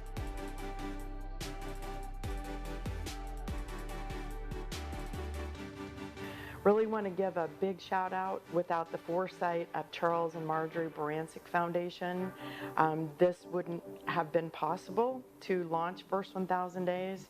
We have had robust support from other philanthropy organizations, including Sarasota Memorial Hospital Foundation, the Gulf Coast Community Foundation, the Selby Foundation, as well as Flanzer Trust and many individual donors.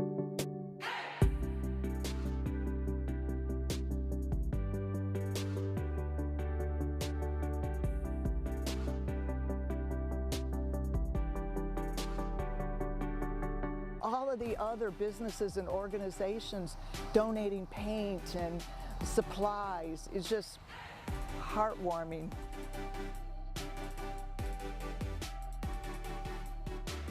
We invite everyone who goes to see the mural to go home and create a sidewalk chalk mural of your own. Get out that chalk and enjoy coloring our community with the images of healthy child development. It's a great message. That's the number one thing, is that that's what people always keep remarking, is it is so upbeat, and it's it's easy to just feel the well-being and the joy, which is what they want to bring to everybody. I'm just really happy it's turned out really well.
collaborate and listen.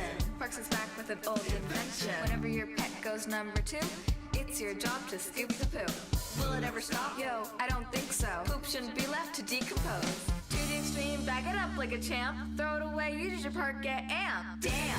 Rush the baggie to the trash. Keep the water clean, do your part in a flash. Deadly! When bacteria grows steadily, anything less than scooping is a felony. Love it or leave it, you better gangway. You better hit the bullseye, the dogs don't play. This can be a problem, but yo, we'll solve it. Check out the hook while my DJ revolves it. Don't forget to scoop.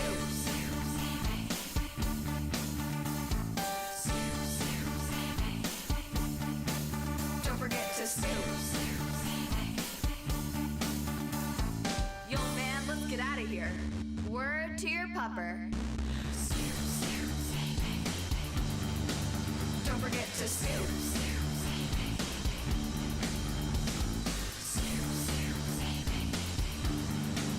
Don't forget to scoop. Don't forget to scoop.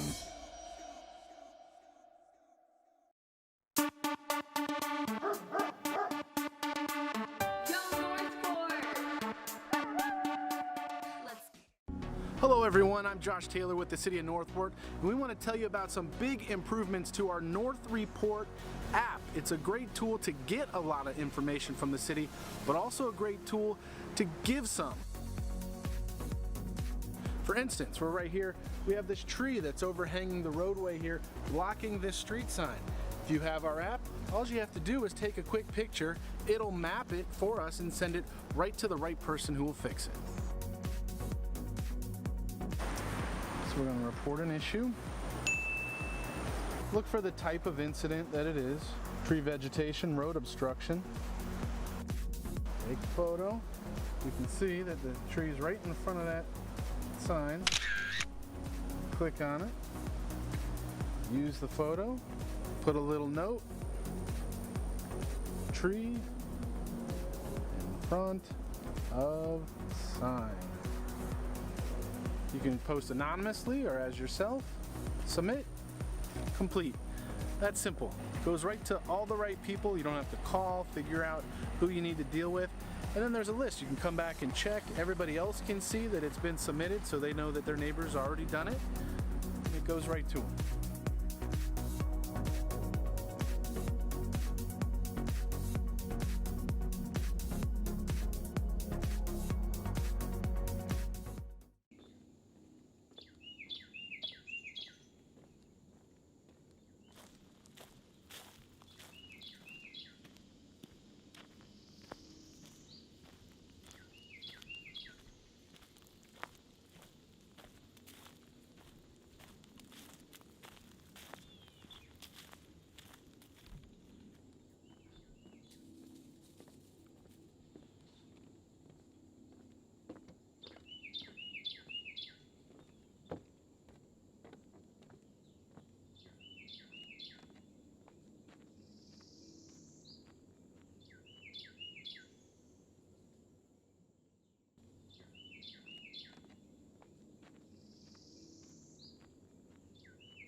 This is George, your city arborist for the city of Northport. Today, we're going to discuss the tree permit. I get a lot of calls about the tree permit. A lot of people are confused on how to fill it out. So I'm just going to do a quick overview of the tree permit. People ask me, why do we need a tree permit? We are 21 years in a row tree city. We try to maintain our tree canopy. We have a 35% canopy requirement that is in the ULDC code. Tree permit is $18.75. If you're caught cutting down a tree and do not obtain a permit, you will be fined $250. The tree permit is good for a year. At the top left-hand corner of the permit, it says inspections. There's a phone number. Please call that number. It's an automated system that will set up a final inspection for the inspector to come out and close out the permit. Please have the permit posted somewhere when the tree work is being done and at the final inspection. If the paperwork is not where the inspector can find it, they will fail the inspection. You can drop off your permit at City Hall. Well, it must be dropped off. You cannot email it in. There's a drop box for small permits or the drive-through window.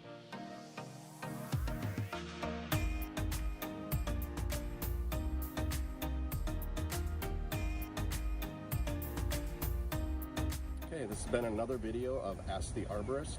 If you have any questions, please visit the city website at cityofnorthport.com.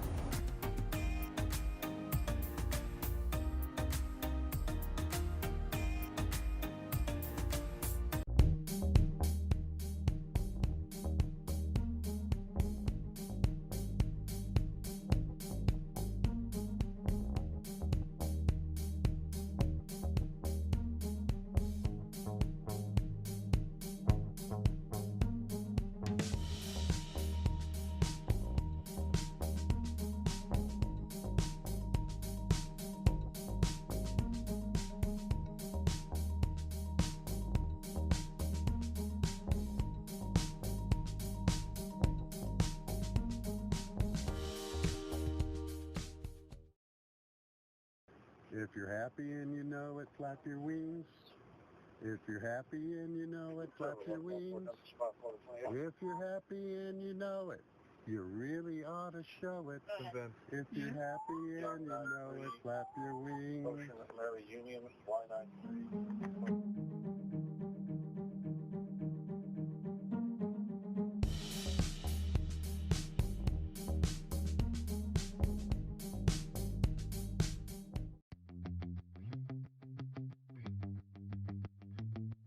When you're following behind large trucks, you want to make sure that you're following at a safe distance.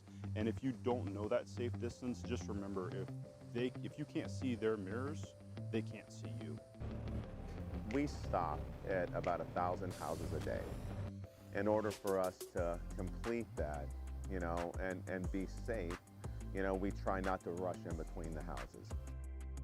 It takes us a little time. We're not trying to slow you down. We're just trying to get things up in an orderly fashion. How our trucks work, we have two different types of trucks that pick up residential garbage and recycle. We have one that's a side loader, and we have one that's a front loader. When that bucket comes out of the top of the truck and is positioned to pick up cans up front, you have probably 8-9 feet in front of you that the people behind you passing may not know about. On a large truck, construction vehicles, etc., there's a lot of flashing lights. So just make sure their brake lights, you're paying attention to their brake lights and their blinkers so you know what they're intending to do. So you want to make sure that you're not on a double yellow line or a curve and you have good visibility for oncoming traffic so you can pass safely. If you're too close and you go to pass, you never know what's around the corner. When coming up to an intersection behind a large vehicle, realize that you can't pass within 100 foot of an intersection. Go through that intersection safely, following at a safe distance, and then once your lines allow you to pass, do so safely when there's not oncoming traffic. Safety first. Don't risk your life to get somewhere sooner. All right? You're going to hurt yourself or somebody else. Let's just keep it safe.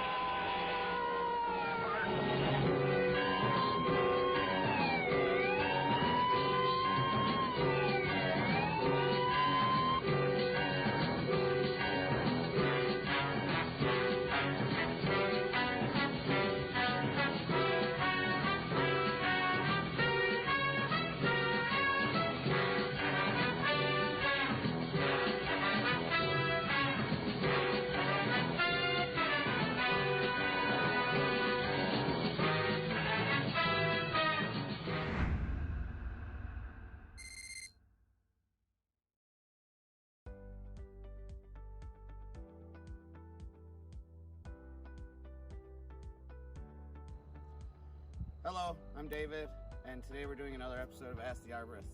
We've had a lot of questions come in about gopher tortoises in the city of Northport. We certainly have a lot of them, and today we're going to answer some of those questions that have been coming in. The first one is, what happens when there's a gopher tortoise on a vacant lot and a builder puts in a land clearing permit and wants to build or develop that lot? Well, when they submit a land clearing permit, myself or George Murphy, the other arborist, we go out to the land and we walk the lot for gopher tortoise burrows. This is what they look like. The gopher tortoise is a keystone species, and up to 350 different animals depend on this burrow. So the state, or the Fish and Wildlife Conservation Commission, has protected the animal and its burrows. So we do our very best to make sure that these do not get disturbed. By doing so, we walk vacant lots when land clear permits get issued to ensure that there are not any burrows. If there are burrows or gopher tortoises on that lot, we do not issue a land clear permit.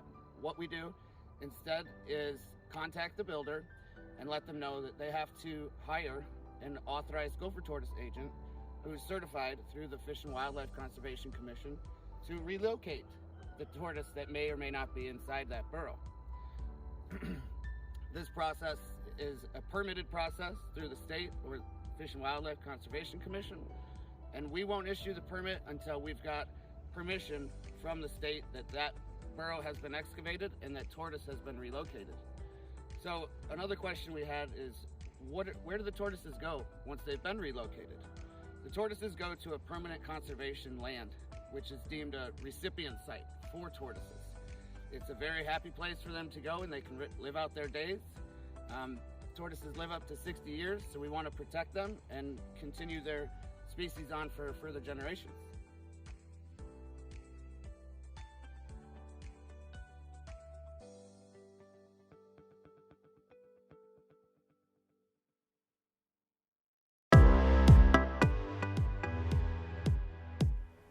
Hi, I'm Josh Taylor. I'm the Public Information Officer and Communications Manager for the City of Northport, and we're joined now by our Emergency Manager, Mike Ryan.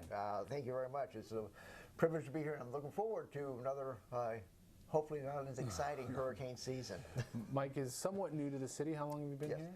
I've been here since the end of February, so this would be my first hurricane season with the city of Northport, but come down from Hillsborough County, where I spent the last 8 years. So hurricanes are not an unfamiliar occurrence. Lots of experience, for sure. Yes. But we're going to try and make this as succinct and as valuable for folks as possible. Absolutely. Not quick, but get bang for our buck here. Absolutely. So what is the city currently doing to prepare for hurricane season? Much like individuals, we are going through our preparedness checklist. Basically what that means is we're making sure that all our supplies are in place, all of our personnel, all our staff are ready in case they need to come back to work. They have their plans in place for what they need to bring, what they need for their families. We're testing our power equipment to make sure everything is up and running, performing as it should. Making sure that we have enough supplies on hand, such as fuel, and that everybody's going through the proper training. Everybody's understanding what roles they need to play during a disaster and after the disaster. So we're doing everything that a family and individual would do to prepare just like anybody else to be ready for the worst case scenario. So I think it's important that the community knows that we're getting ready. I'm confident that we'll be ready. Absolutely, we will be ready. Yeah. So that's kind of our role. Yes. What do individuals need to be doing out there? What they're looking for from an individual viewpoint is be prepared to be self-sustaining. The general rule has always been for 72 hours. We'd like to push it out, especially with the occurrence of Michael and such of the larger storms, to be prepared for 4 or 5 days. You're looking at making sure you have enough food to carry you, yourself and your family for 4 or 5 days. A gallon of water per person per day is always a good thing. Have your medications with you. You want to stay in touch, so you want to have a battery-powered radio so you can stay in communications, making sure that you understand what's going on, if there's anything action you need to take, so that if you do lose power, you can maintain communications. Flashlights for when it gets dark. If you have children, bring games, and for yourself, bring something to read, because it might be a while. Yeah, and I think we've noticed more recently with COVID that people start hoarding some supplies. Yes, That yes. can certainly happen. So now is a good time to get some of this stuff together. Now is a good time to go out and get what you need. Now is a good time to do the planning because you don't want to plan in the middle of a crisis because eventually you're going to forget something. You don't have kind of checklist to go by. So do it now when there's no stress. And you can go out and take your time and get what you need. You don't have to get everything all at once. So you can kind of separate out the items that you need to get over a period of time. So it's a good thing to start doing it now. And we know that there'll be a tax day coming up. Some breaks there too. Absolutely. So take advantage of those. Tax week. Maybe it's a whole week. Is a it? whole week. Yeah. Okay. And it's one of the things that you really take advantage of. You get some really a lot of good materials for a very, very good price. So what, for maybe, we have a lot of new residents constantly here in Northport. What can all residents expect leading up to, if a storm is threatening our area, what will that, I know they're all different, but what will that kind of be like? Basically what you're going to see is, of course, watching your local newscast, your favorite newscast, your weather person. They're going to kind of lay out what's going to happen in broad general terms, kind of give you an idea of what to expect in terms of the storm intensity, in terms of timing, et cetera, et cetera. From the city's viewpoint, what we're going to do is provide additional information, some detailed information. If we're opening evacuation centers, where are those going to be located? We're going to close down any government operations. When is that going to occur? We'll provide you information for non-emergency information. If you want to report a tree down or something going on in your neighborhood, it's not an emergency, but you want to call it in so it can be addressed, we'll provide you with numbers for that. So we'll keep you informed on the details of what's going on, but also let you know what's going to happen, what you can expect. Yeah, and we're in a much different world these days. The city, not necessarily as reliant on other third parties to get that information out. All of our social media, all of these channels, very powerful tools. Our city app, the North Report, you can download that in your app store. It's a great way we can send push notifications. We also have the emergency alert Sarasota County. Yes. So, there's plenty of it. You just need to get connected a little bit. Yes, and one of the things that we always tell our residents is a lot of times there's going to be a period of time where we may not have any communications for an extended period of time. It may happen. This is why it's always good to let others know what your plan is. If you have a plan, share it. Let them know where you're going to be.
I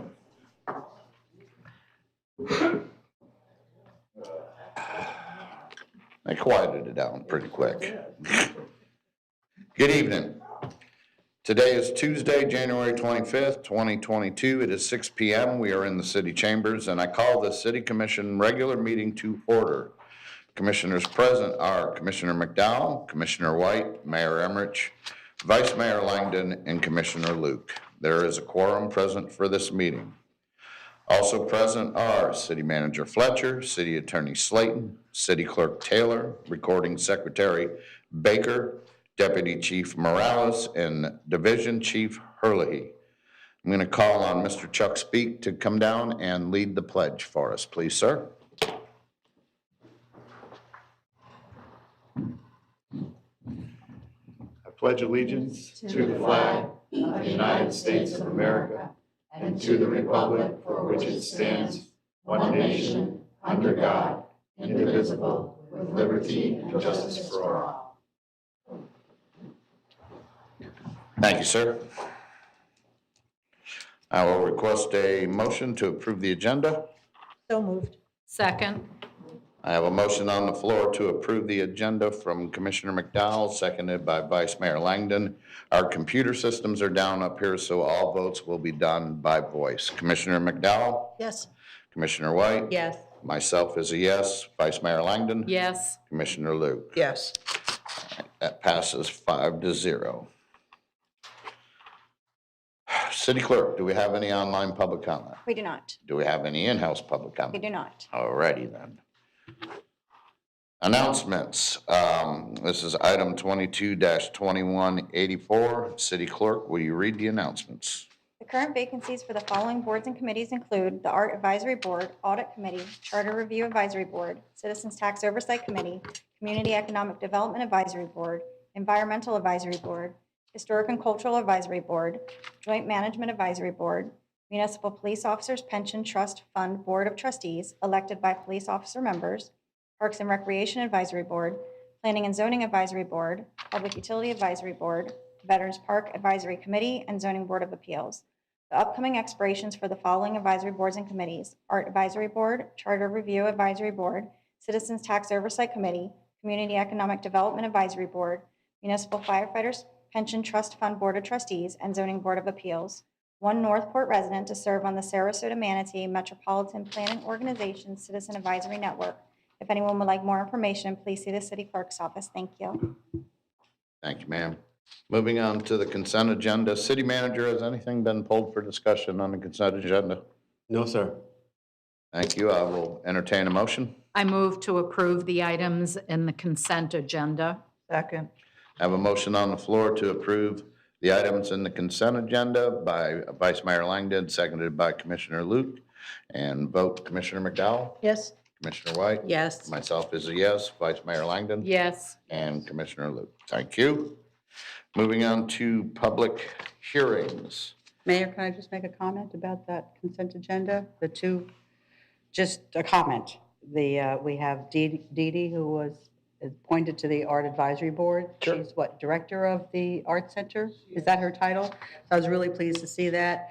And Paul Caskey on the Firefighters Pension Board. He's a longtime resident and was actually a city manager at one point, I think early on. Was he actually the first city manager we had? But anyway, I just wanted to recognize those two people and thank them for stepping up.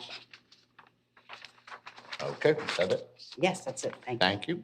All right, moving on to public hearings, CCDMP 21-265. This is a quasi judicial hearing. And City Clerk, will you read the petition title and swear in those wishing to provide testimony? DMP 21-265, Development Master Plan Woodlands Parcel E, DMP-21-265, located southwest of Panacea Boulevard and east of Cypress Falls. Development Master Plan Woodlands Parcel E, DMP 21-265. Can everyone wishing to provide testimony please stand and raise your right hand?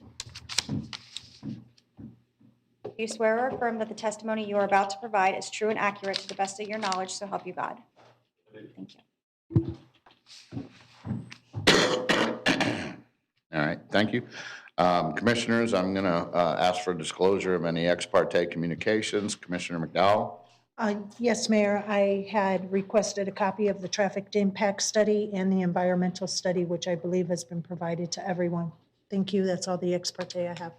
Commissioner White? No, nothing. I have nothing. Vice Mayor Langdon? Nothing. Commissioner Luke? I just read the information that was requested by Commissioner McDowell. Thank you. Thank you. City Clerk, are there any aggrieved parties? Thank you. And we're on to presentations by applicant. You have 20 minutes.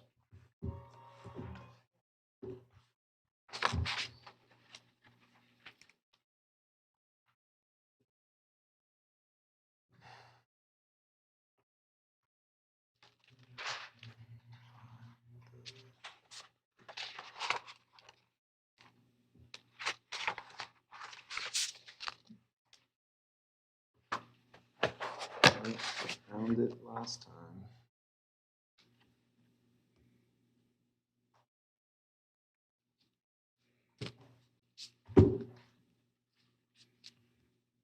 Sorry, I'm trying to get this stuff on the screen and I'm not doing a good job of it. Oh, is it not working? Okay. Well, It's been spotty as best. Well, then that doesn't matter how many buttons I click then, does it? Well, it may. We'll see if we can Oh, get there we it. go. Here we go. It's Yeah, I been just can't delayed get it. earlier. I'm trying to get it to full screen mode here and I'm not.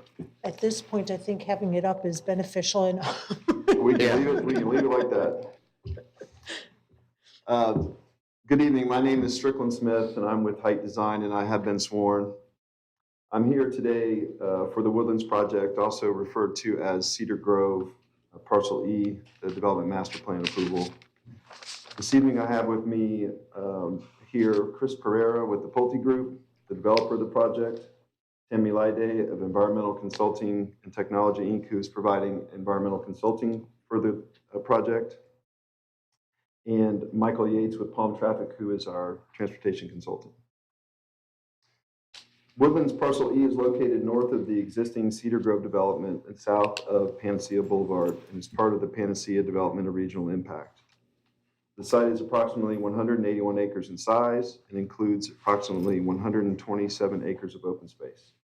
The Development Master Plan proposes a maximum of 255 single-family detached and single-family attached residential dwelling units, an amenity center, stormwater management lakes, and the roadways and utilities necessary to support the project. The project will be a private gated community and will connect to Cedar Grove on the south side at Beebe Oak Drive. Though the project is gated, all residents of the existing phases of Cedar Grove will have access through the gates, as will fire and emergency vehicles. Effectively, this is an extension of the Cedar Grove development that is out there today. The project is in the medium density residential future land use category and the planned community development zoning district.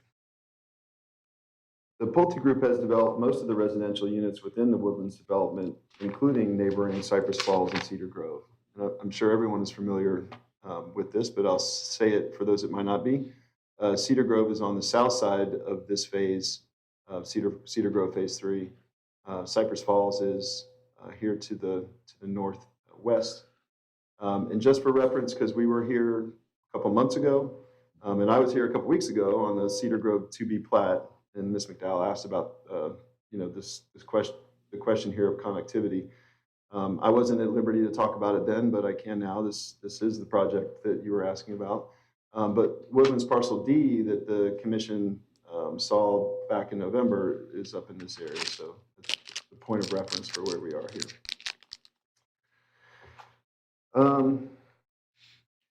Pulte intends to offer a variety of small, medium, and large lots to provide choices to their customers and to be flexible if market conditions change and new products need to be introduced. The lot sizes being requested with this DMP include a 30-foot wide lot, which is their attached villa, that is approximately 1,350 square feet in size, a 40-foot wide lot with homes ranging from 1,800 to 2,300 square feet, 50-foot wide lot with homes ranging from 1,800 to 3,100 square feet. And finally, 65-foot wide lots with homes ranging from 3,200 to 4,000 square feet. This mix of lot widths and home sizes allows Pulte to offer many choices to its customers so that a diverse range of potential homeowners can be reached. As was the case with Parcel D, we are requesting waivers from specific sections of the ULDC to match the development pattern of Cedar Grove and Cypress Falls as it pertains to street lighting, roadway design, and the range of housing sizes just mentioned. Summary of the waivers being requested is as follows. Waiver number 1. This waiver request is from the lighting requirements of the ULDC to allow for an average of 0.4-foot candles for sidewalk areas adjacent to roadways. This request is intended to allow for an area lighting plan that is more consistent with lighting standards for residential subdivisions. This is the same request the City Commission approved for the nearby developments of Cypress Falls, Cedar Grove, and most recently the Woodlands Parcel D DMP. We believe this lighting standard is appropriate for residential neighborhoods and is consistent with lighting standards utilized in many municipalities in the area. Furthermore, this design standard is in line with the proposed changes to the lighting standards that are being considered by the city with the ongoing update to the ULDC. Waiver number 2. This waiver request is from the minimum lot area requirement within the ULDC of 7,500 square feet. A minimum lot area of 4,600 square feet for single-family detached lots and 3,450 square feet for single-family attached lots is requested. These lot areas are what's needed to build the 30-foot villa and the 40-foot wide lots mentioned above. These minimum lot areas are consistent with what is currently being developed in the Woodlands and many other parts of the city. This same waiver was approved by City Commission in November as part of the DMP approval for the Woodlands Parcel D project. Waiver number 3. This waiver request is from the minimum lot frontage requirement of 50 linear feet as found in the ULDC. A minimum lot frontage of 40 feet for single-family detached and 30 feet for single-family attached is requested. As with waiver number 2, this minimum frontage allows for a wider variety of product within the community, which developers found to be desirable by the public, and it's consistent with the surrounding developments.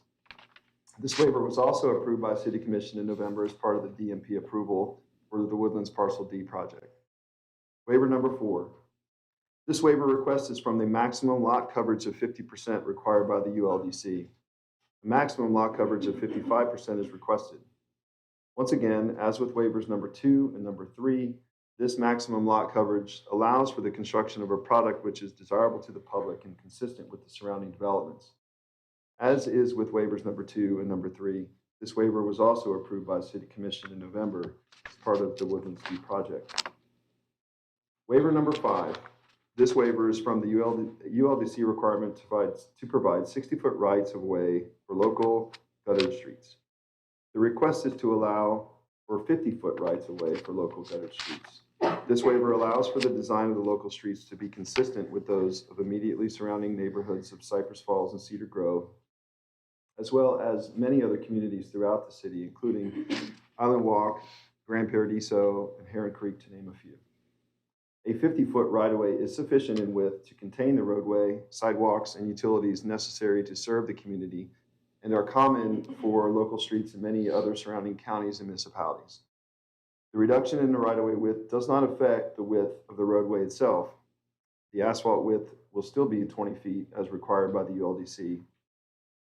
The Public Works Department had no objection to this waiver, and this waiver was also approved. The same waiver was approved in Parcel D. Waiver number 6. This waiver request is from the ULDC requirement to provide bike lanes on local roadways intersecting collector roadways. This waiver would only apply to the entrance road that accesses the project from Panacea Boulevard. So just the this long entrance road that comes down is the road we're speaking about here in this slide. No, put the bigger view of the conceptual layout here. So this roadway here. In lieu of bike lanes, we are requesting the use of a 10-foot multimodal pathway constructed on one side of the entrance road to be allowed. This community will be desirable to families with young children, and we believe the multimodal path is a safer alternative for children that may be biking to nearby local schools. The reduction in width also helps to minimize wetland impacts that would otherwise occur adjacent to the entrance road. The Public Works Department had no objection to this waiver, and once again, this waiver was also approved with the Parcel D project. Waiver number 7. This waiver request is from section 45-20.b to allow the use of street trees as credit towards 35% canopy coverage requirement. Currently, the ULDC does not allow required street trees to be credited towards the canopy coverage requirement. This waiver is needed because based on current ULDC requirements, there is not physically enough room within the project area to place all the required replacement trees while meeting the spacing requirements of the code. To illustrate that point, the canopy replacement calculations for this project require 875 replacement trees. Our preliminary landscape plans show only room for approximately 680 proposed trees. Therefore, by not including the required street trees, we have a shortfall of 195 trees. There are approximately 410 street trees required for this project. Credit is given for the street trees, then the coverage requirement can be met, and there will still be 215 additional street trees beyond the replacement requirement.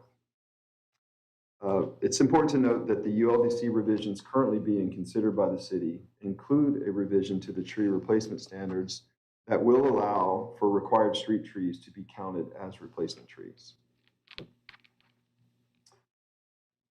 At the Planning and Zoning Advisory Board meeting, we introduced an 8th waiver that was inadvertently omitted from our initial DMP application. This request is from the ULDC requirement to provide 5-foot sidewalks along both sides of local streets. As with waiver number 6, this waiver allows the total footprint of the entrance road to be decreased in width and therefore reduce the potential for impacts to wetlands along the entrance road. Once again, this waiver would only apply to the entrance road. All other local streets will have sidewalks on both sides. This same waiver was approved once again by the commission in Parcel D. You'll recall we had the same scenario with two entrance roads on that project. We asked for the same waiver, and it was approved.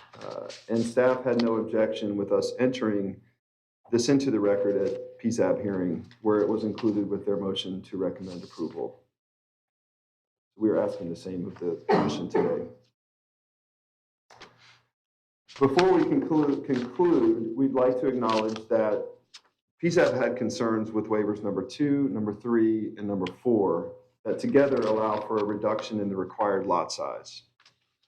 Ultimately, they excluded those waivers from their recommendation for approval, even though they approved the same waiver requests for Parcel D back in October. We'd like to emphasize our desire to have those waivers approved by commission to allow the range of product that Pulte would like to offer in this community and to provide flexibility in case the market conditions require new products to be introduced. We'd like to reiterate that these size lots are offered in many of the most successful master plan communities in the city, most notably in Welland Park. And we would stress again that the commission approved these same waiver requests 2 months ago for Woodlands Parcel D. Having said that, we want to leave here tonight with an approval of this DMP. So if these 3 waivers are now a concern for the commission, as they were for the PSAB, despite their previous approvals of those waivers, we request the opportunity during commission questions to offer concessions to those waivers to the extent that we can.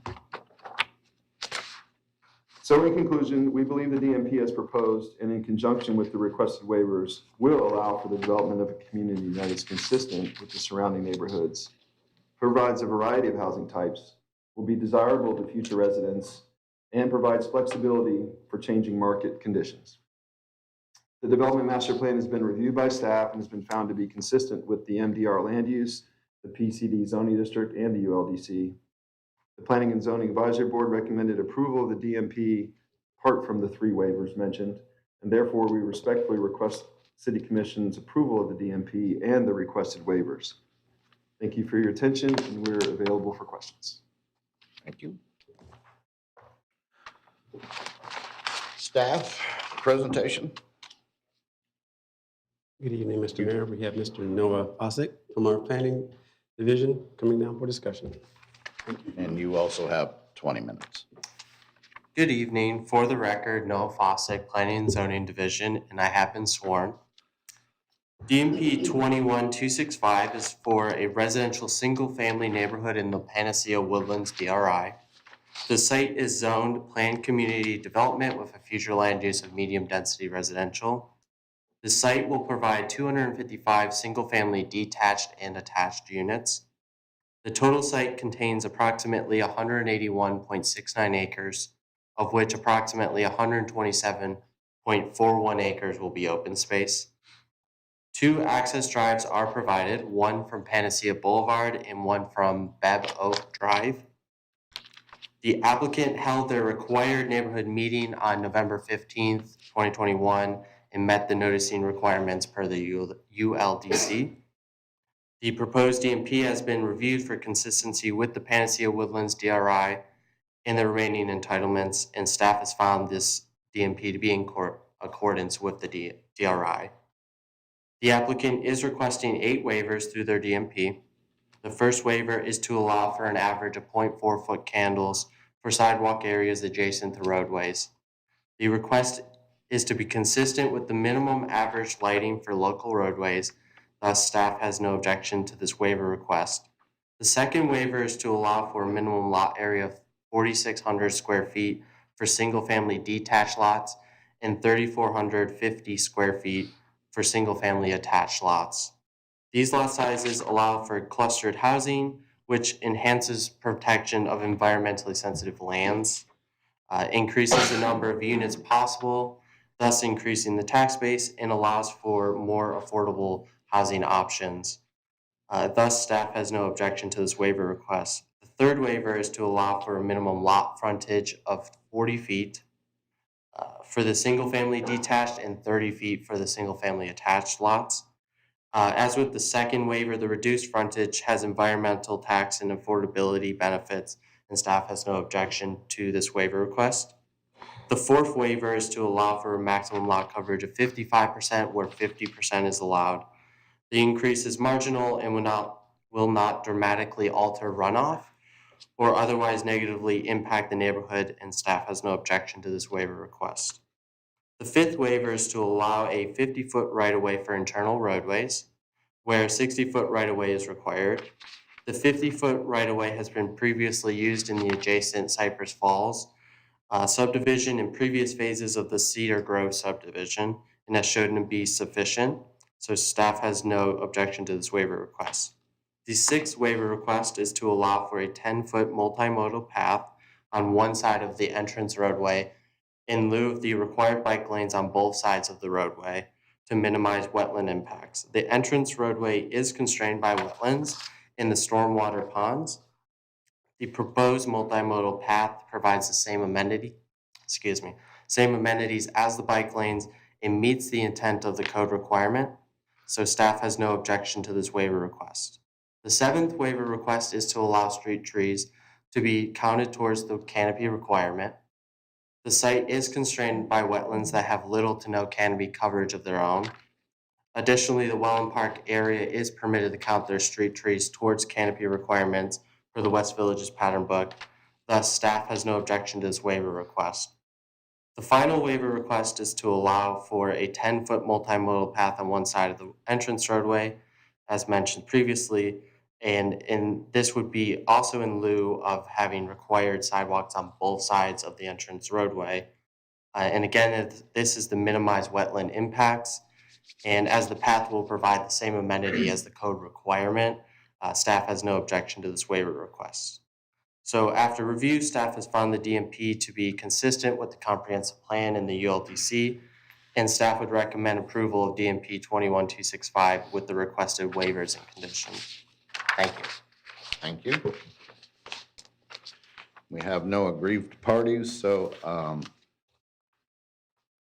any rebuttal from applicant? No, sir, we have no rebuttal. Staff, is there any rebuttal from you? Staff has no rebuttal. Thank you. City Clerk, is there any public comment? There is not. Okay, and we're on to commission questions by raising your hands. Commissioner McDowell? Please. Thank you, Mayor. I will be as brief as possible. You did answer quite a few of them I had. Staff, you mentioned in your presentation that the smaller frontage allows for more affordable housing options. Are you suggesting that there's going to be the definition of affordable housing in this subdivision? No, the meaning behind saying that is that they will provide perhaps a smaller option that is more affordable, Okay. as it is smaller than maybe some of the other options that they would be providing. Thank you. All right. So I know what a single-family detached lot or home is and a single-family attached lot is. But when I was looking at the pictures in Exhibit B2, they just look like regular single-family homes.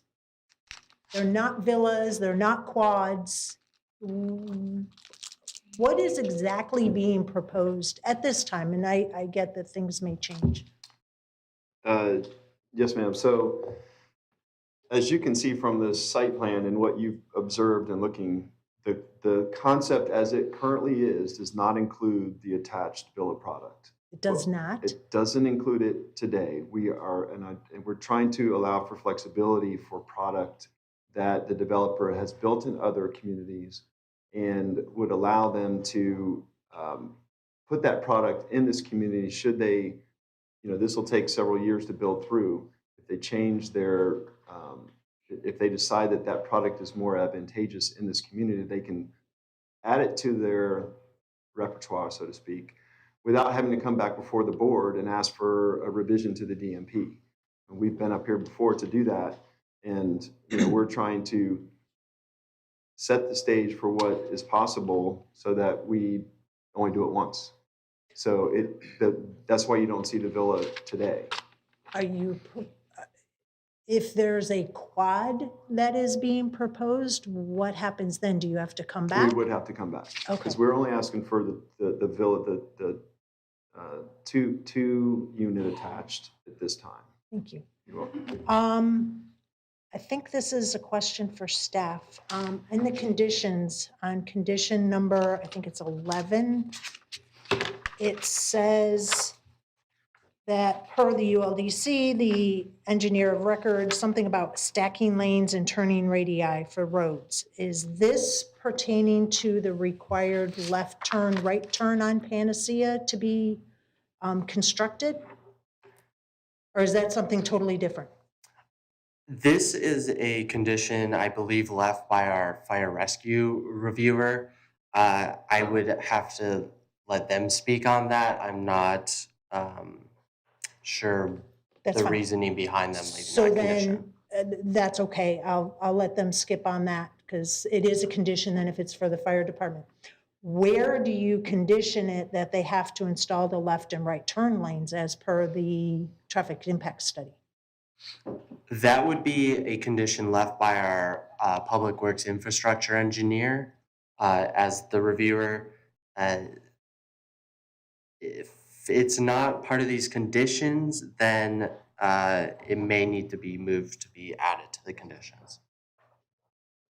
That is great. We will make sure we get that added. Can we also condition it that it be built, let's say by the time the first CO or 50th CO instead of at the back end at the 100th and 80th, whatever CO?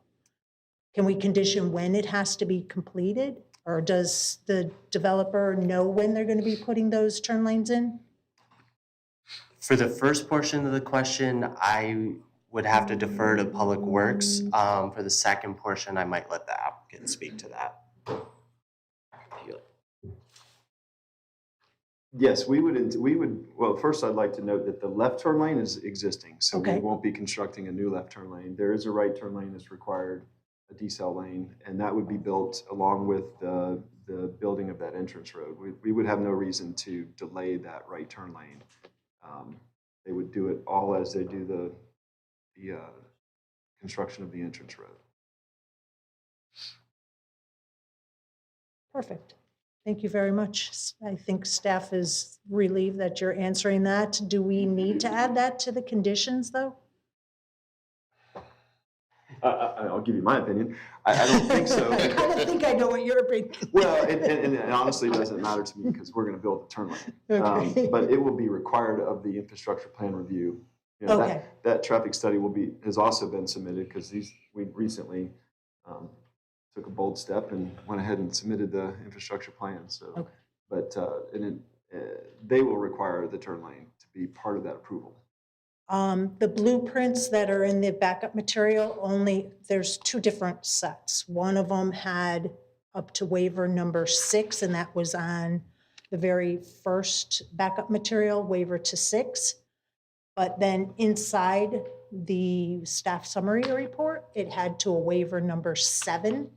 And now I'm hearing a waiver number 8. When will those documents be updated to have all 8 waivers, if they're approved, of course? Answer that. Yeah, because 7 was part of the original request. It was only 8 that was. All waivers would be reflected on the order of approval. What does that mean? I'm sorry, order of approval. Or I'm trying to remember if it's a development order or order of approval, but if commission gave their approval, these waivers would be listed on the order of approval, and that would be the signed document that would allow them to move forward. So all waivers that you would grant at this meeting today would be outlined on that order of approval, which is the document that allows them to move forward. So does that mean that the blueprints are going to be updated to reflect all of the approved waivers? For the record, Allison Christie, interim Planning and Zoning Division Manager, and I have been sworn. I'll agree with what Noah said. So the Planning Division drafts the order of approval document once Commission makes their decision tonight, and that will reflect all of the waivers and conditions that Commission includes in their motion. And then we will request that the applicant update the DMP sheet itself, and those waivers are also listed on the DMP sheet. Thank you very much. Mayor, I do have one other question. Go right ahead, finish up. So I'm very grateful that the applicant had mentioned parcel D for the Woodlands development. And I know that has nothing to do with what we're here today to talk about. But in parcel D, there was a waiver from the ULDC, and that was waiver from chapter 3714 C2. And that was a requirement for a park. There is no waiver for a park, and I do not see a park on any of these blueprints or in any of these documents. So my question is, where's the park or where's the waiver? Yes, ma'am. So we were aware of the discussion about parcel D. And so our plan for the park, though it is not specifically detailed on the plan, is to, first of all, we're going to have a traditional amenity center similar to what we discussed at parcel D, which will have a clubhouse and a pool and basketball courts. It's a smaller scale than parcel D because this is a smaller project. But we've also discussed with staff, including a walking trail that will start at the amenity center, will run up the entrance road, wrap around this large pond, come back around the north side of that lake, and then tie back into the amenity center. That gets us to that 10%, which is in this case would be about 18 acres of park. So that is how we're going to. That's why we haven't requested that waiver, because that's our intention here. Okay, so now I have to ask staff. I see this blueprint of a 1.2 acre for an amenity center. And this little walking trail, that's the same thing as the multimodal, isn't it? The multimodal, off the top of my head, I can't remember what side of the road we intend to put that. It likely would be on the same side. It could be incorporated into the multimodal path, but that would dead end at Panacea Boulevard. And we would wrap it back around with a separate walking path that brought it back to the amenity center. City manager, if I could ask staff, how many acres of park is required for this development? Because it has over the 50 residential lots. It's, I believe, I don't have the code section in front of me, I believe it's 10% of the total project area. Minus the sensitive lands? I'd have to look up the language, I don't know off the top of my head.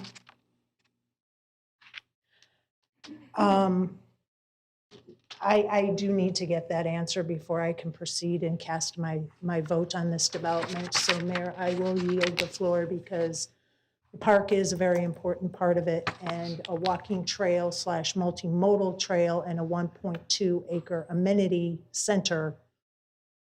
I feel like I'm a broken record, didn't cut it with parcel D, and it's probably not going to do it for me now, but I do need to hear what the required 10% is per code. I do have a copy of the code if that'll save you some time. If you could give me the code section that you referenced. 37-14C, like Charlie, 2. Mayor, I'll yield the floor until I get the answer. Thank you. Commissioner Luke. Thank you, Mayor. I only have a couple of questions. Staff, I'll ask you the first one. How much open space did you say there was in this DMP? I missed the number.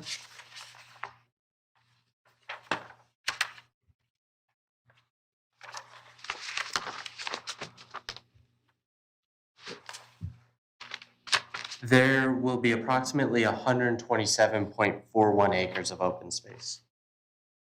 Right, and I know from the last meeting that we had, we do not have a definition of that term park. I do not view the term park as being a playground or anything like that. I look at it as amenities for recreation. And so I view walking paths, activity centers, tennis courts, multimodal areas. I consider all that plus open space places for recreation. So I have no issue with this and actually appreciate them trying to hit that 10% mark with the planned development that they have. Also, this one is to the applicant. Can you help me understand what the difference is between 6 and 8 of your waivers, talking about the 10-foot path instead of the 2 5-foot? They look the same to me. So just trying to understand which streets are which. I mean, the entrance, I thought that's Yes. what 6 was talking about, was the entrance in. Yes, so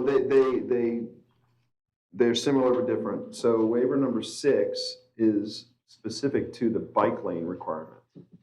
So the code requires a local street, which this is considered a local street, that intersects a collector road, which is Panacea Boulevard, to have bike lanes. So now they used to be 4 feet, now they want them 7 feet wide. 7-foot bike lanes on that road. So that waiver request is for the bike lane specifically, and we've offered the 10-foot multimodal path as an alternate to the bike lanes. The waiver number 8 is specific to sidewalks and the requirement to have sidewalks on both sides of the local streets, which most of your communities, you'll have sidewalks on both sides. We're requesting a waiver from needing sidewalks on both sides of the street just for the entrance road here, because we're going to have that 10-foot multimodal path on one side. It would be redundant to put a 5-foot sidewalk on the opposite side, plus it widens things out again. All of the streets, the light gray streets, all the rest of the internal streets would have sidewalks, 5-foot sidewalks on both sides. So the Okay. 2 waivers, So one waiver is a sidewalk, one waiver is a bike path. yes. Okay, thank you for explaining that to me, because they just kept looking the same to me.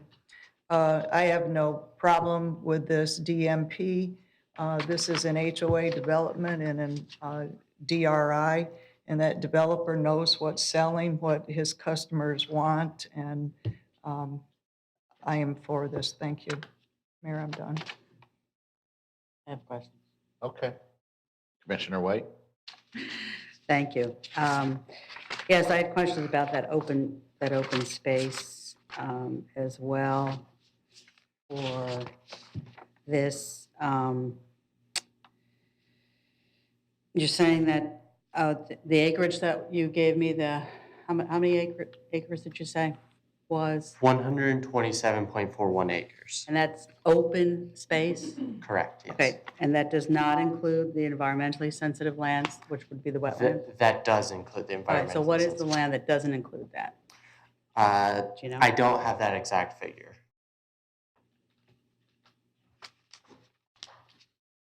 Okay, because in that section, 3714, it defines that open space. And yes, it talks about a minimum park requirement of 10%, not including the environmentally sensitive land. So they really can't be counted as open space according to the code. I don't.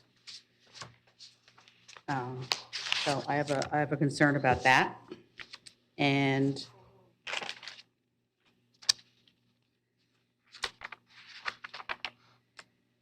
it also, when you're talking about that amenity center, it also states that only no more than 25% can be impervious surface, I think it says on there. So would you know how much is going to be paved over with that amenity center? The amenity center will be more detailed at a future submittal. It will be done under a MAS submission, and at that point, it will be reviewed for those requirements. Okay, and then I had a question about reducing the lot requirements. Again, how many units are currently being proposed combined? Do you have a number for both the 4,600 square feet? 255 combined. Oh, altogether? All of both. I don't. Okay. The applicant has And- a separated figure. Would you by any chance know, as I can't do the math now, what that would be if we did adhere to the 7,500 square feet as the code currently has in place? How many more are we talking about?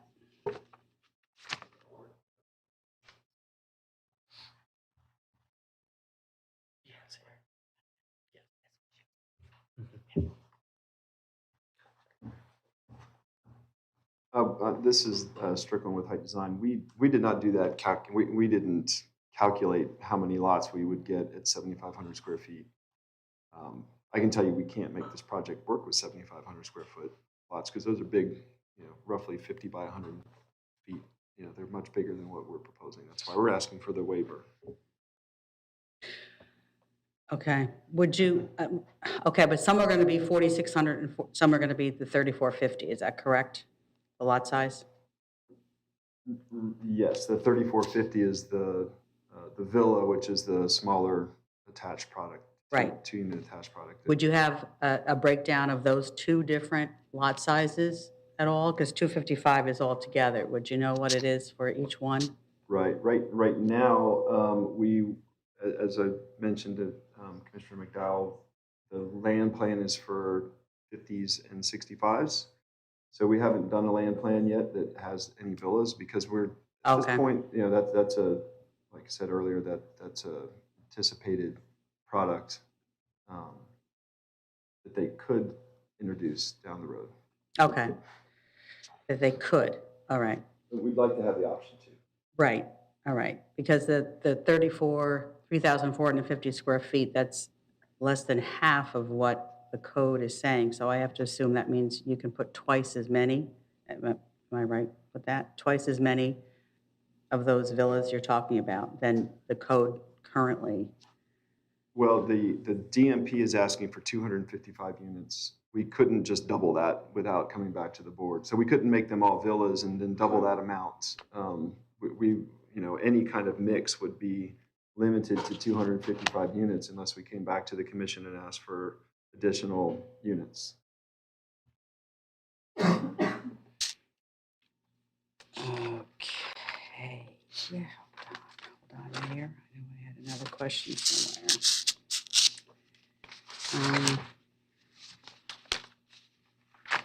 You talked about the tree, using the tree, street trees. And that really is, I understand that because you don't have any room for trees there. All right, so, and then you did mention the phrase affordable housing, but this is really not affordable housing and any. Correct. Right, okay, because typically when density is increased, there is a trade-off to maybe provide some true affordable housing. Oh, there's my question. Both of the waivers for having the lot requirement reduced, you said it allows for clustering of housing that this is what the staff response was, that contributes to preservation of the land. Does anybody know how much more is preserved? Because looking at this and looking at the map, I don't even see where there's more land being preserved. I mean, your houses are going right up to the line there, because then you have the wetlands, which was stated there's no trees on the wetlands, and you can't use that towards your open space. Of course. What I meant behind that is that by allowing more clustered housing, they would not have to impact any of these wetlands to make it a feasible project. Would they be allowed to impact the wetlands? The wetland mitigation program is administered, I believe, by the Florida Department of Environmental Protection, so they would have to seek approval from that state agency first. Upon approval from them, they would then be able to do whatever was approved of wetland mitigation. Okay. All right, Mayor, I think that's it for me. Did staff come up with a question for Commissioner McDowell? Answer for the question, sorry.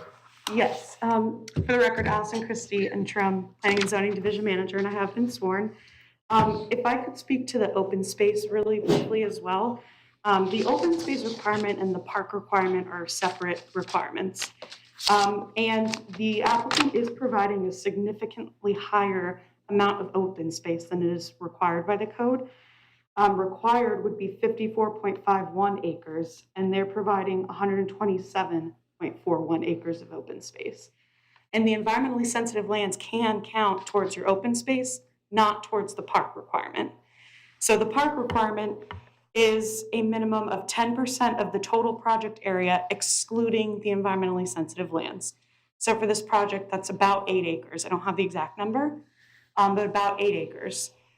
And in the past, staff has interpreted this to be park-like amenities. We do not have a definition for park in the ULDC. So when staff has been evaluating this in the past for projects, we look for park-like amenities. Sitting areas, walking trails, bike trails, gathering points for the community, things like that. And so with this project, the applicant has presented a walking trail around the ponds that can be used. It allows the community to gather. They also mentioned having some smaller areas on these green spaces throughout the homes, having benches, which would provide additional gathering points for the community as well, and additional green space. So that's what staff has interpreted to be the park in this project. May I ask a follow-up, Mayor? Sure. So you've got 1.2 amenity center, and I will agree, an amenity center is a gathering place. It's a place for people to congregate and recreate, and that is the purpose of a park. Even though that is not clearly defined in our ULDC, if you look it up in Webster's, that's the definition of a park, a place to congregate and recreate whether it's inside or outside. So these little green areas, maybe an acre, maybe 2, if you added them all together.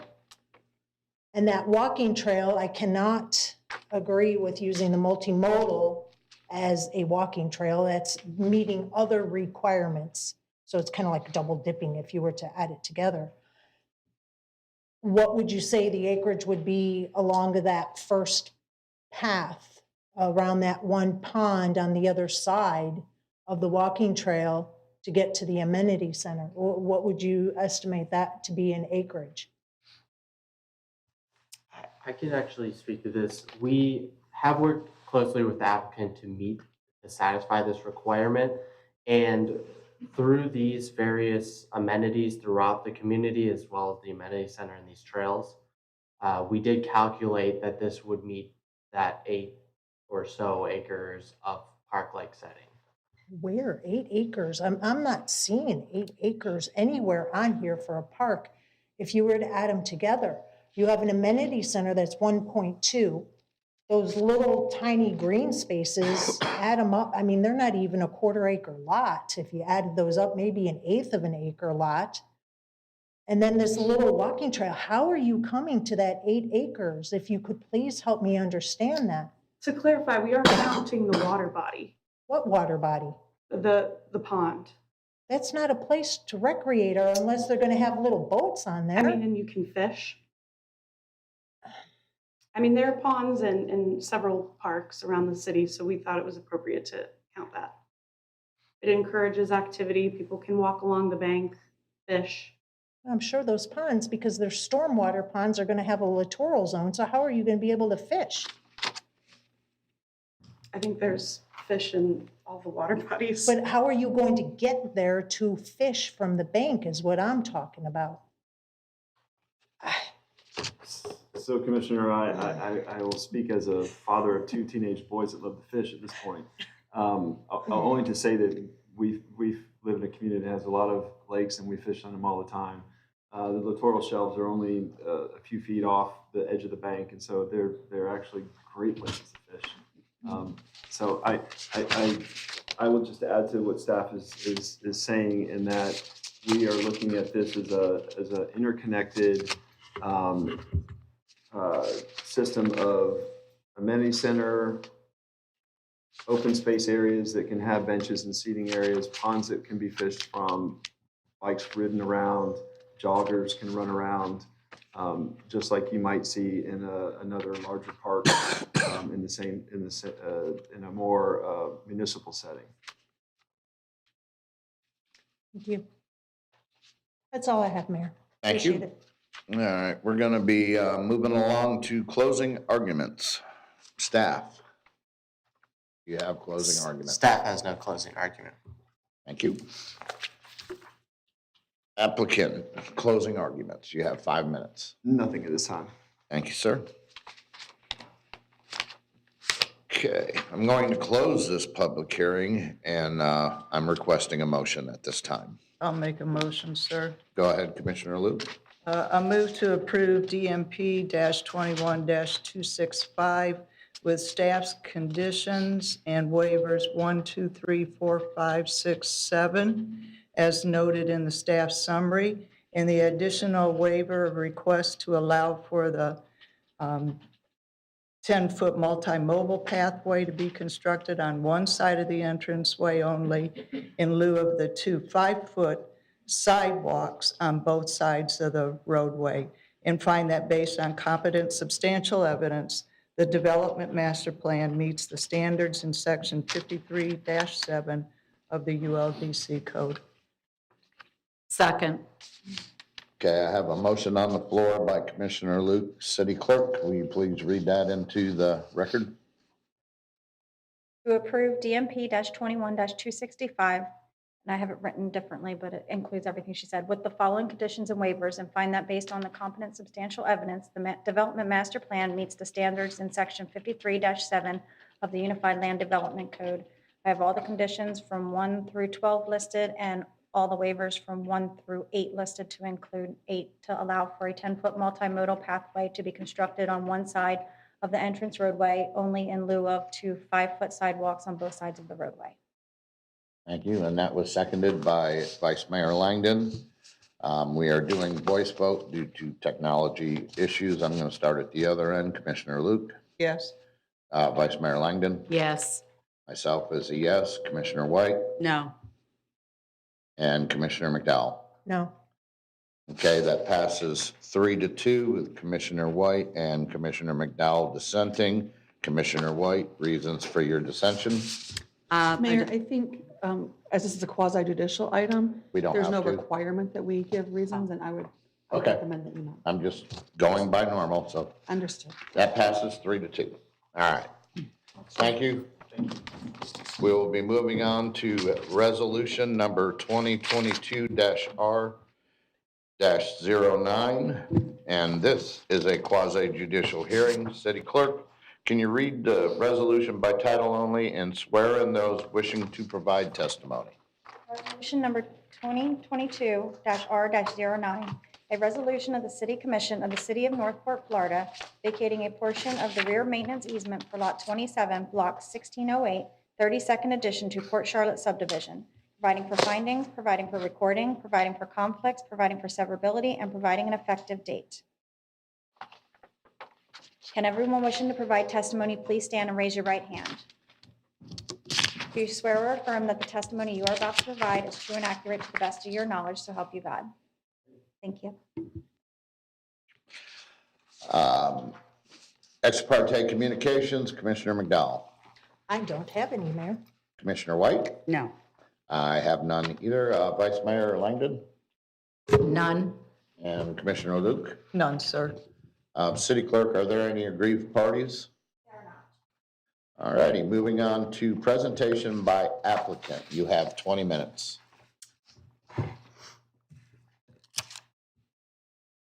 Thanks, sir. Good evening. We're requesting a vacation of a Can you portion- state your name for the record? I'm sorry, I'm David Bucko, I've been sworn. I'm Chrissy Bucko, I've been sworn. Thank you. Thank you for correcting me, sir. We're requesting a vacation of a portion of the rear platted 20-foot maintenance easement, approximately 10 square feet, to allow an in-ground pool and pool deck to remain. We purchased our home and property at 1461 Henry Street on February 28th of 2020. We were looking to improve our home value and enjoy leisure time while at home, so we decided to hire a pool contractor to design our pool. The boundary survey conducted by Exacta Land Survey Incorporated on October 4th of 2018 was provided and utilized by our pool contractor during the planning stages. Once we finalized design and agreed to move forward with the pool project and its construction, our pool contractor began submitting all required permits to the City of Northport for approvals before any construction commenced. Construction began once we received approval on all permits, starting with the pool itself. During the construction, but prior to any decking or pool cage construction, the pool cage subcontractor contacted our pool contractor and stated the pool cage would be more structurally sound if the composite roof extended to the exterior part of the cage. So during the review, our pool contractor identified an exterior wall running alongside where the composite roof would be installed was actually measuring, based off that survey, 3 foot shorter than the 2018 boundary survey had indicated. So they modified the design to extend that decking and the pool cage by 3 feet. This design modification and changes were submitted back to the City of Northport for their approval. Once approvals were received, the decking and pool cage construction commenced shortly thereafter.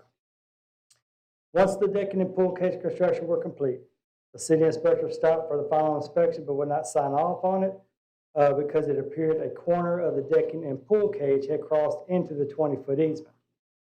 Upon much discussion between our pool contractor and the city inspection, it was requested we have a new boundary survey conducted. The new boundary survey was performed by Shrimshock Surveying on January 22nd of 21 and was provided to the city. It identified a corner of the decking and pool cage crossing a distance of 1.25 feet into the easement for a total of 10 square feet. The survey also identified the corner of the house itself sitting within the 25-foot setback, which explains our submission of a variance application in parallel of this vacation easement application. We can attest that the granting this request will not adversely affect the public interest, health, safety, and general welfare. Thank you for your time and attention. Thank you. Thank you. Staff, you have 20 minutes as well. Good evening again, Noah Fossick, and I have been sworn. Petition VAC 21307 was submitted by the property owners David and Chrissy Bucko to request the vacation of a 10 square foot portion of the platted rear 20-foot maintenance easement located on lot 27, block 1608, 32nd addition to Port Charlotte subdivision. The petition was received on October 22nd, 2021. The applicants wish to vacate a portion of the platted rear easement in order to preserve a newly constructed pool deck and screened enclosure. The lot is zoned residential single family with a future land use of low density residential, and there is an existing home. All applicable utility agencies have reviewed the request for a vacation of easement and approved the request. Based on the responses received, the request to vacate a 10 square foot portion of the platted rear maintenance easement meets the following. It is a vacation of a public easement. The easement is not needed to provide city service to any property. No public utilities or city facilities are located or planned in the area. And the easement is not necessary to any logical extension of public utility services, sanitary sewer service, drainage, or other city services to any property in the future where an alternate and equally acceptable easement of such extension has been dedicated to the city. The petition meets all requirements of the Florida Statutes Chapter 177-101, which provide the requirements of the application and notice of intent. The notice of intent was published in the newspaper of general circulation on October 11th and October 18th of 2021. The city attorney has reviewed and approved resolution number 2022-R-09 as to form and correctness. Based on staff review and findings, it is recommended that the City Commission approve resolution number 2022-R-09, petition number VAC-21-307, the request of David and Chrissy Bucko to vacate a portion of the platted rear maintenance easement located on lot 27, block 1608, 32nd addition to Port Charlotte subdivision to allow a pool deck and screen enclosure to remain. Thank you. Thank you. And rebuttal by applicant. You have 5 minutes. No, sir, no rebuttal. Thank you, sir. Yes, sir. Rebuttal by staff. Staff has no rebuttal. Thank you, sir. City Clerk, did we have any public comment on this? Thank you, ma'am. Commissioner questions? Yes, Commissioner White, you get to go first. Go ahead. Great. So I just want to understand, you went through the entire permitting process and you did figure out where the property lines were. So it was a contractor problem then that they went over the line? Yes, ma'am. Right. And actually, and to add a little more color to it is, before we even purchased the home, we had a copy of this survey. So we went and it didn't have a pool, so we knew we wanted to add a pool to it. So before we even purchased the home, we went to 3 different pool contractors to, are we gonna stay outside of easements? Because we'd done all our research on all these zoning requirements. So, and every one of them, of course, they're gonna say, yeah, sure, yeah. So, and that's why we're here. Right. Well, somehow also between 2 surveys, the house moved. Right. So, It's amazing how that I happens know, down sir. here. Yes, sir. I was amazed when they come told me. So, Oh, okay. All right. And then what did you say? It was 1.5 feet? Was that the number? 1.25. 1.25. Okay. All right. All right. Thank you. Yes, ma'am. Yeah. Any other, Commissioner Luke? How many surveys have been done on this property? 3. And you One- have paid for all 3 of them? I'm sorry, say it again? You have paid for 3 surveys to be done. No, we paid for 1. The 2018 survey was the one we used when we purchased the home, but it was done prior to us purchasing the home.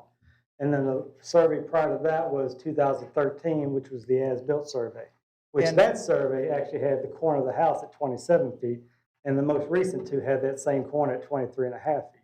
So all 3 surveys told something different? Yes, ma'am. and you received permits for this pool to be done. Yes, ma'am. Was it contractor's fault for putting it over into that 1 foot area? I mean, this is only 10 square feet we're talking about. Yes, It was a contractor error? Yes, ma'am. He added more length to it than he should have? Yes, ma'am. Where I was explaining during the presentation, where this one wall, the survey itself measured that wall at 14 feet. And the contractor, they were trying to figure out how they can make this work. So when they measured that, well, how to make it work, when the cage people said with the composite roof, they need to extend that out to the end of the cage. Otherwise, if we ended it there, well, now the screen's flat, and what happens with the screen when it's flat, it's going to start sagging. So that was the structurally sound piece of it. So to extend that all the way over there, she had to find 3 feet, and lo and behold, the survey gave it to her. Because the survey said that wall was 14 feet. The true measurement, exterior measurement, was 11 feet. So she took those 3 feet, added it to the end of it, resubmitted the design to the city, and the city approved the new design. So when the inspector came to do the inspection, he's using the old design to measure from that corner to the corner of the deck. And obviously it's going to be wrong because he didn't have the new plans out there.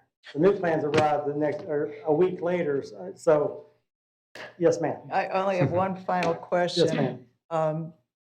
Who suggested to you that you get a vacation of easement rather than going to the zoning board of appeal? I usually see these types of cases at zoning board of appeals instead of being brought before the commission for Yes, ma'am. an easement, vacate. Yes, So ma'am. just curious of who suggested that you do this instead of going to the Well, zoning it was board. at the guidance of the city staff. Okay. However, we also have already presented to the zoning board of appeals on our variance request. Because that variance request ran in parallel with the. So you're vacation doing easement. two Yes, different, ma'am. oh my word. Sir, I am ma'am. so sorry. Thank you, You ma'am. and your wife been a have had to minute. go through this. It's been very educational. That's all the questions I have, Mayor. Brings a whole new meaning to survey says, doesn't it? All right, moving on to, oh, you have, I'm sorry. Yeah. Did you say that your permit was approved and then they found out that you were over? All the permitting was approved prior to any of the construction, so we already had all the permitting. It So was- your permit was approved. You started to go through the construction part. And that's when you were told that you were out of compliance? When the inspector came out to do the final inspection on the electrical, he couldn't sign up on the electrical because that appeared to cross that easement. Okay. The footer had been inspected, the cage had been inspected, everybody had inspected everything, and at the very end, And that's where I'm going with that. All of those inspections were done and it was the electrical inspection that showed that you were over. How does that happen? I have If to I ask might Scott, how does clarify. that happen? If I might clarify, it was the zoning midpoint inspection that showed that it was in the actual easement and setback. I don't know what and the that means. one reason why that happened was our contractor put an extension of the footer as a walkway to the end of our home we did not ask for. It wasn't part of the design. It was the side of the corner of the home that's kind of closest to the canal, which that's what brought his attention to. But so before this even happened and we come here, I told him to cut it out because I didn't want to go through all this. And then that's when we found out the house moved. And I'm like, oh, okay. Oh, dear Lord. Oh, this has been a whirlwind. We can really, we can go, there's more advanced to this whole story. The other lot next to us, and this is a permitting thing, right? The other lot next to us, because I didn't want the full contractor to bring concrete trucks and tearing up my sod and everything. So I own the lot next door. Well, I went ahead and cleared that lot, only the underbrush, ran a permit to do that. Oh, we found out the title company, we didn't own the warranty deed. So I ran a permit in my name through the city that got approved to clear a lot that I didn't legally own by deed. Well, let's move on, and this way we ain't sending you to jail tonight. I was wondering why you were back here. Do we have, we're gonna go to closing arguments now. Staff, Staff has no closing argument. applicant. No closing. All right, I'm gonna close this public hearing and request a motion. I move to approve resolution number 2022-R-56 as presented. Second. I have a motion on the floor by, that's, it's 20. Wrong one, I'm so number. sorry. Yeah. Move to approve resolution number 2022-R-09, correct? Yes, that's what threw me off. Yes, You got it. second. I was getting back into, I had advanced It happens, scratching yeah. out. Thank you. Okay, I have a motion on the floor to approve resolution number 2022-R-09 as presented by Commissioner Luke, seconded by Vice Mayor Langdon. Let's take the vote verbally. Commissioner Luke, Yes. Vice Mayor Langdon. Yes. I'm a yes. Commissioner White Yes. and Commissioner McDowell. I'm a yes and good luck. Thank All you. right. I hope everything goes Enjoy well with your your pool. variance. A little Thank you bit, so a much. little bit more over than what we wanted to pay. Well, we still got to finish, they still hadn't finished the construction either. This put an all stop until all this got done. Well, you're going to enjoy it. You're going to Yes, enjoy the ma'am. sidewalk Yes, that ma'am. you didn't want. All right, It's well, gonna that be passes. beautiful. Let me finish. That passes 5-0, and let's not see you again, young man. Yes, sir. Yes, sir. Hope you- Variance. Good luck with your stuff. Thank you, Enjoy. sound like you have a great evening. You too. All right. Moving on. What time is it? Yep, okay.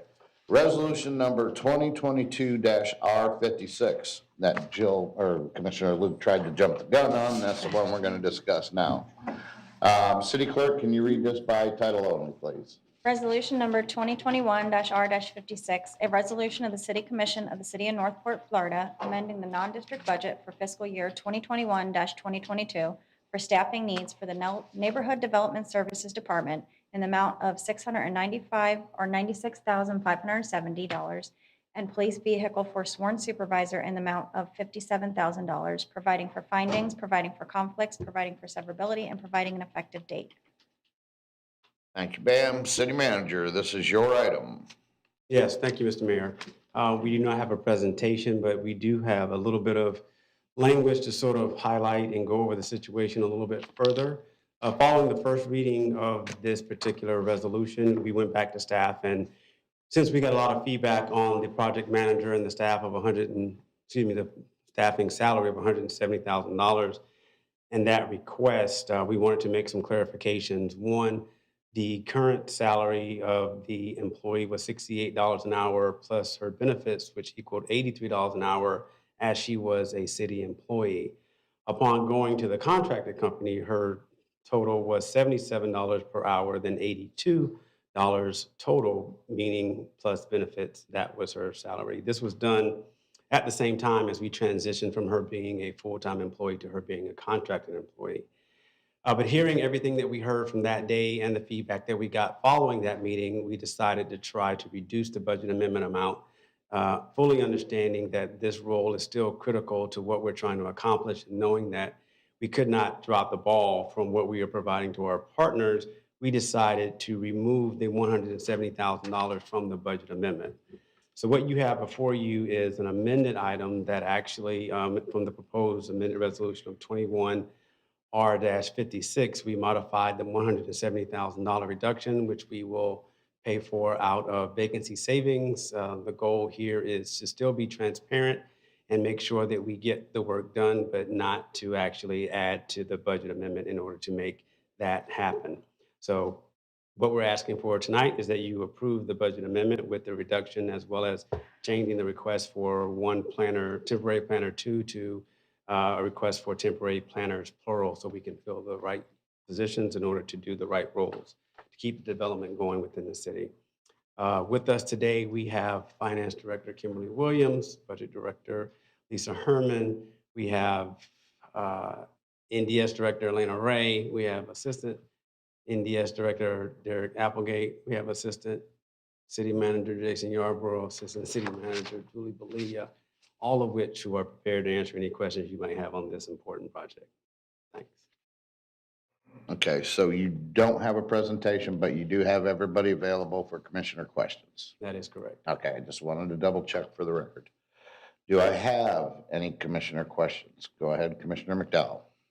Yeah, I appreciate that you're using staff savings.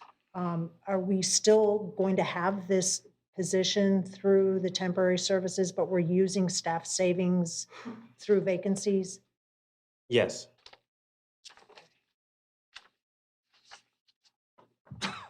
So the position is still there, it's just the funding sources have kind of shifted. Correct. We're not asking you for a budget amendment to fund the position. We're saying that we have found within our own means the pathway to retain her services, but the other items within the budget amendment, which are for planning staff, police, et cetera, are still necessary. So with this budget amendment, there's approximately $315,000 of temporary staff still being requested. That's for the arborist, the building, and for planning and zoning. The total amount of the amendment with the reduction, I believe, is 526, 570. I'm just looking for the temporary staff because a lot of that included the software and stuff. So it's about $315,000 in temporary staff. Do we have the breakout of that number? Give or It sh- take. It should be on the front of the staff summary. Lisa's saying correct. I'm sorry, Kim Williams. Yes, it's about 350.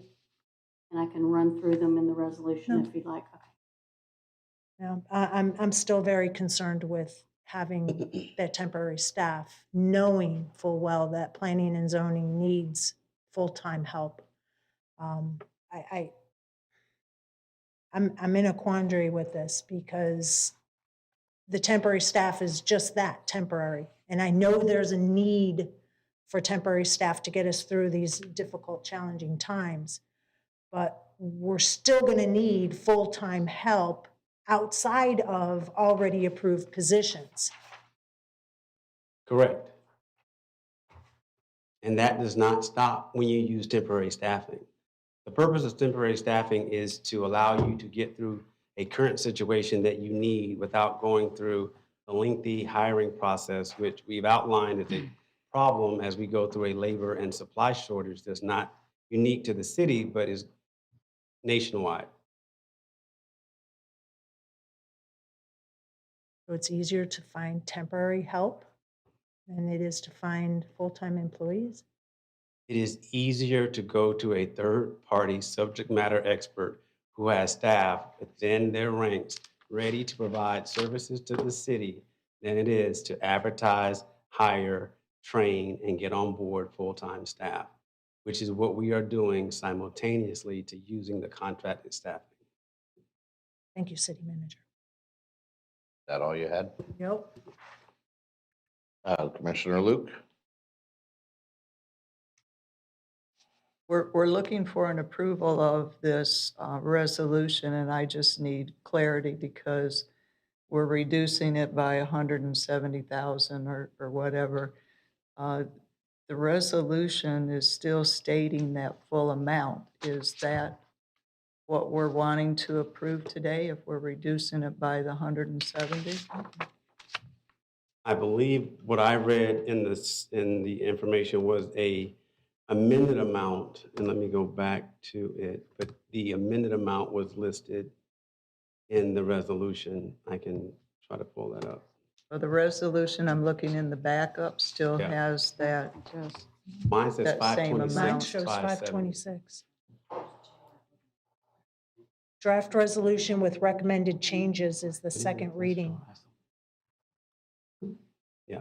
And Madam, Okay, thank you. Yeah. I had clicked on the wrong resolution, so thank you so very much. I totally understand utilizing temporary until you can get permanent in. That's a process anybody who runs a business runs into occasionally. But the current situation that this country is in definitely is needed. It doesn't mean we're going to spend all this, and it doesn't mean that we're going to use temporary people for 9 months. It's just an amount to get us through. 9 months is probably an extended amount, so I don't envision utilizing this amount of money, but my goodness, we have got to get some people in to help us. So I appreciate staff looking to find the savings of the 170,000. So I like this, what you've done. We need it. Thank you. Thank you. Vice Mayor Langdon? A comment, not a question, if That's that's fine. okay. The fact is, we need staff, and despite our best efforts, we have not been able to find good staff, folks to fill key positions. Using a temporary agency just gives us one more tool or one more avenue to help find talent. And in our previous discussions here on the dais, city manager has assured us that we will continue our emphasis on recruiting full-time staff. That is our preference. But in the short term, folks, we need help. I mean, we are so light in certain key areas.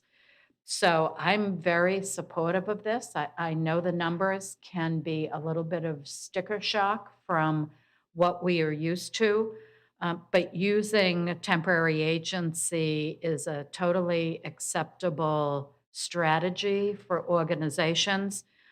And in my experience, sometimes in hiring temporary staff, it's almost like a trial. You know, we have hired full-time people, and you have an opportunity to sort of see how they roll without that long-term commitment. So there are lots of aspects to this that are beneficial for the city. There is a little bit of a gulp factor. I totally get that, but we need to have access to every avenue for talent because we are really in dire straits. I yield. I think city manager has. Go ahead, sir. And just for perspective, I believe this question was asked earlier.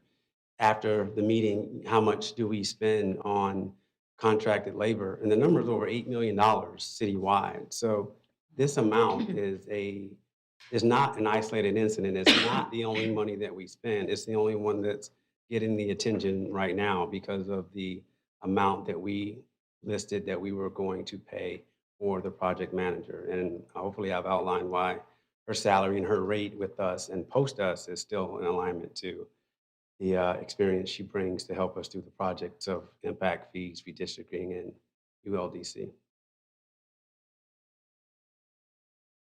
Did you have anything, Commissioner White?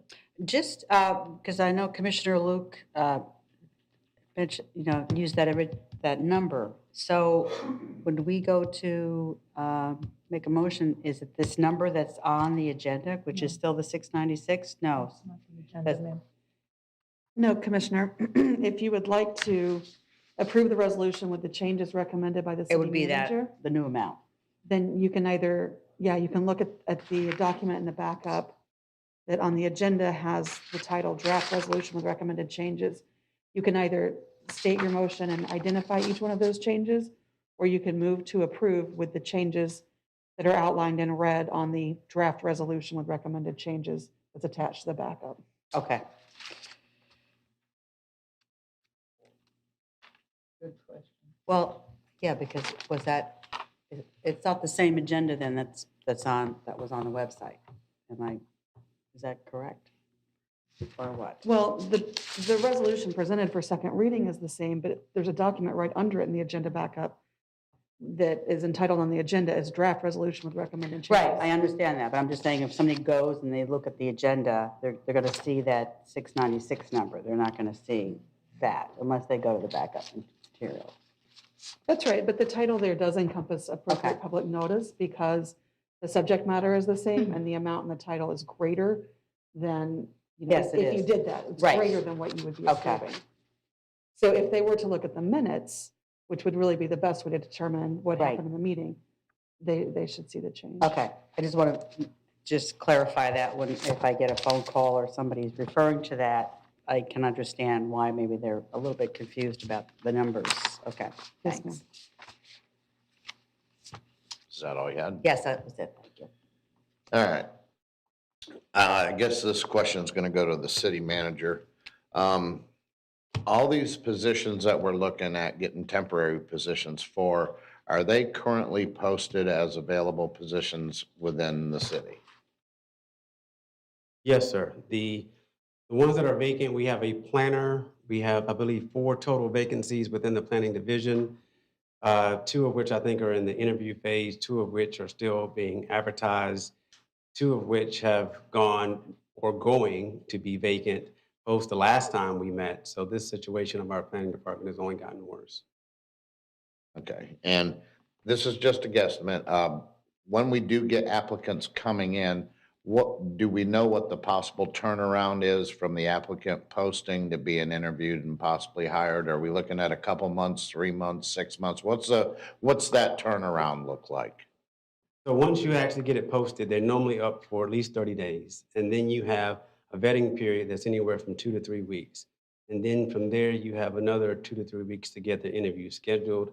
You have another week to actually select a candidate, and then you actually have the time from the selection of the candidate for them to provide notice to their current employer, if they are currently employed, which could be up to another 30 days. Because I just wanted it put out there so the general public knows what the process is to where we can't hire an individual and have them start next week.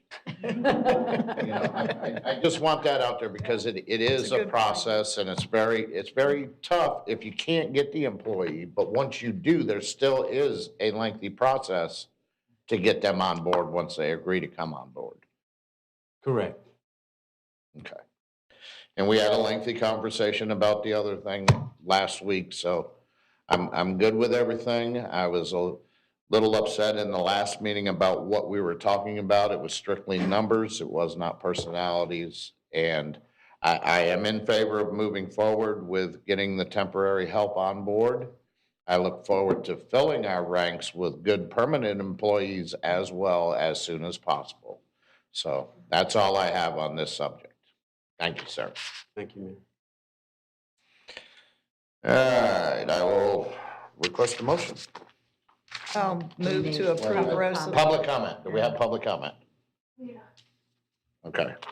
All right, now I'm going to close this hearing and request a motion. I'll move to approve resolution number 2022-R-56 as presented in the draft showing the decreased amount for a second reading. Is that all right, Attorney? Is that okay, Yeah, Cindy? Commissioner, I might recommend inserting as reflected in the document attached to the agenda backup, with, and identified as draft resolution with recommended changes. All right, I'll move to approve resolution number 2022-R-56 as reflected in the backup showing the adjusted amount for a second reading. Is that okay? It's actually 2021 Thank you. instead of 2022. You said 2022, it's actually 2021. In the very beginning, 2021. Oh, okay. There's two different Okay. numbers showing in front of us, so. Yeah, I got 2022. I Adjust, have 22 also. yeah, so we'll state the resolution number is 2021-R-56. I find that rather bizarre that this request was being shown in 21 and not 22, but must be we brought it forward before the year changed. Somebody's in trouble. First reading was in December. Okay. That's true. Okay. All right, and legal said my motion was okay as stated, so thank you, Mayor. Then I'll give it a second.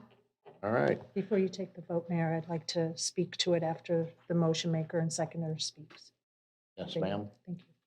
I know you're quick to get the vote, so that's why I wanted to.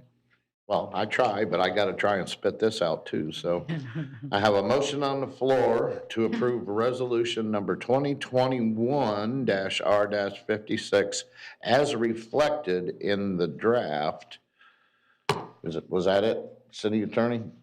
That was reflected in the draft, presented in the backup? In the draft resolution with recommended changes as presented in the backup.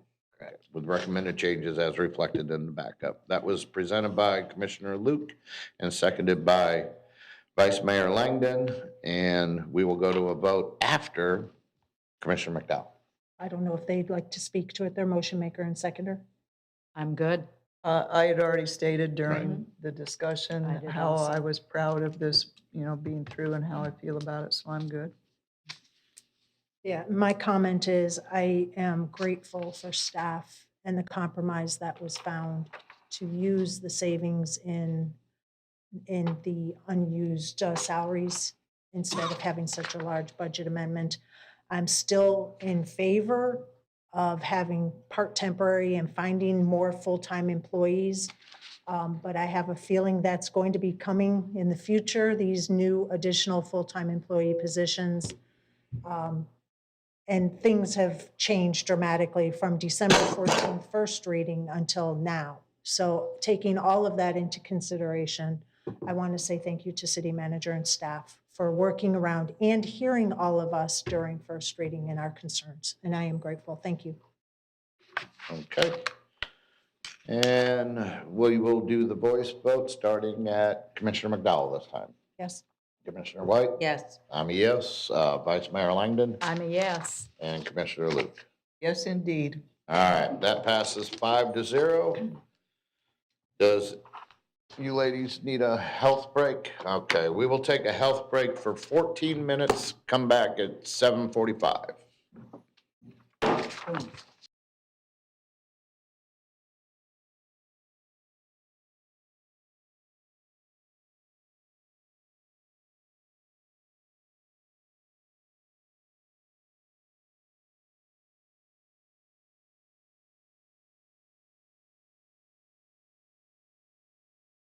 what you plan on doing, so at least they have some idea. So it's not a frantic call. They know you're safe.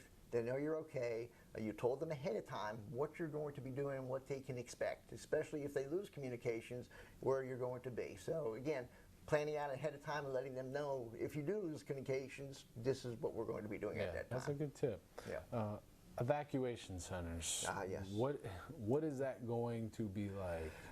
Evacuation centers are not some place that you would make reservations for. In other words, it's going to be very austere. It's going to be very basic. It is, just like the term sounds, it's an evacuation center. This is where we bring people in to get them out of harm's way. That's the sole purpose. It's going to be very austere, very bare bones.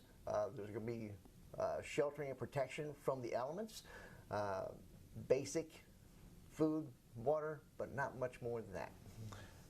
Yeah, so you need to bring some of those items. Don't just show up. Don't show up and don't plan on making dinner reservations. You're not going to be served anything, and so whatever you could bring with you, just like your emergency kit, bring that with you. And it's important. Sarasota County operates those for us. Yes. A lot of those locations are here in Northport because we're away from the coast. Correct. Yes.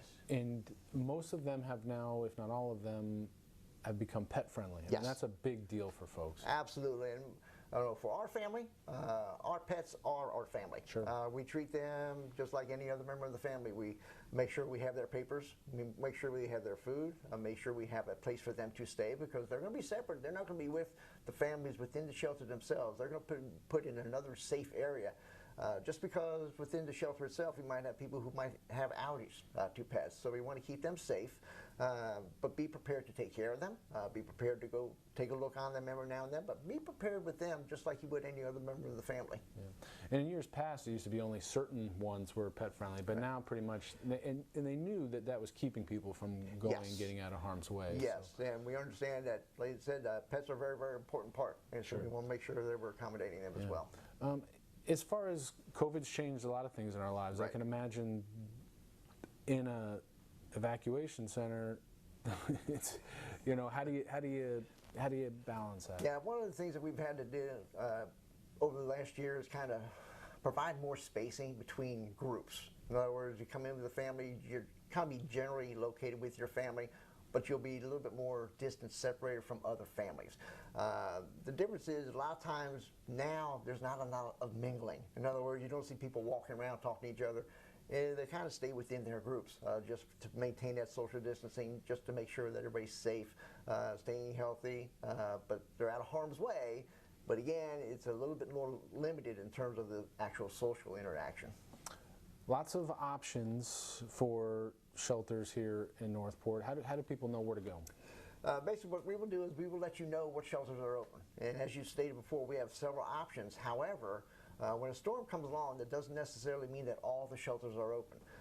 We will let our residents know what shelters are open, when they are going to open, and when they can report to those shelters. So pay very, very close attention to the shelters that are going to be open, because even though we have shelters available, doesn't necessarily mean that they're all open for every storm. And again, we'll have a lot of that information. What we've done in Northport is anytime there's an event, whether it's COVID or a storm, we have our alerts page. It's a button that's on our city app, North Report. I'm going to keep plugging that. Or if you just go to cityofnorthport.com/alerts, we'll have all the latest info. We're sitting there 24/7, when these types of events happen, to make sure that that's all in one spot. Everybody can find it every time. It's not some new website. Yeah, it's a great resource. It's updated real time, so you get the latest information that you need to know. A lot of people want to know, storm happens, I'm in a shelter, when can I leave? A lot of times, of course, you're not being held within the shelter, but what we'll do is we'll advise you, or the shelter staff will let you know when it's safe to go back outside. Just because the storm has passed does not necessarily mean that it's safe to venture outdoors, depending on how much damage the storm has done to the area. A lot of times what we'll do, we'll have crews in the area. If there's unsafe areas, we'll let you know what those are. Like you might have power downs or roads blocked or flooding. But we will let you know, let the residents of the shelter evacuation center know when it's safe to go back out and venture back to their homes or in their general area. And I'm sure that we've made this mistake already a couple of times in this interview, because it's just old habits. Shelter, center, center, shelter. Why? It was a change that was made maybe 2 years ago. Yes. Why? Basically, it's actually more literal in terms of terminology. The evacuation center is literally that, an evacuation center. It's only supposed to be open for 1, 2, maybe 3 days, and then go back to its original purpose, as compared to a shelter, which is more long-term for those individuals who cannot return home, maybe to damage or whatever the case may be. Sheltering is more of a long-term. Evacuation center is short-term. Yeah. So we apologize for just old habits, years and years of reporting and working in government. I mean, it's just it's hard to get over, but we're doing the best we can. Unfortunately, a storm hits our area. Various ranges of damage. What can we expect here in Northport? What we're going to do is we have teams ready. As soon as the storm passes, we have teams strategically located throughout the city that as soon as the storm passes, they go out into the community. They start looking what we call a damage assessment. They start going out through the different neighborhoods, going down the major roadways, the secondary roadways. They start seeing where the damage has occurred, how much damage has occurred, what type of actions will we need to take in terms of how long, if there's a power outage, how long do we think it's going to be.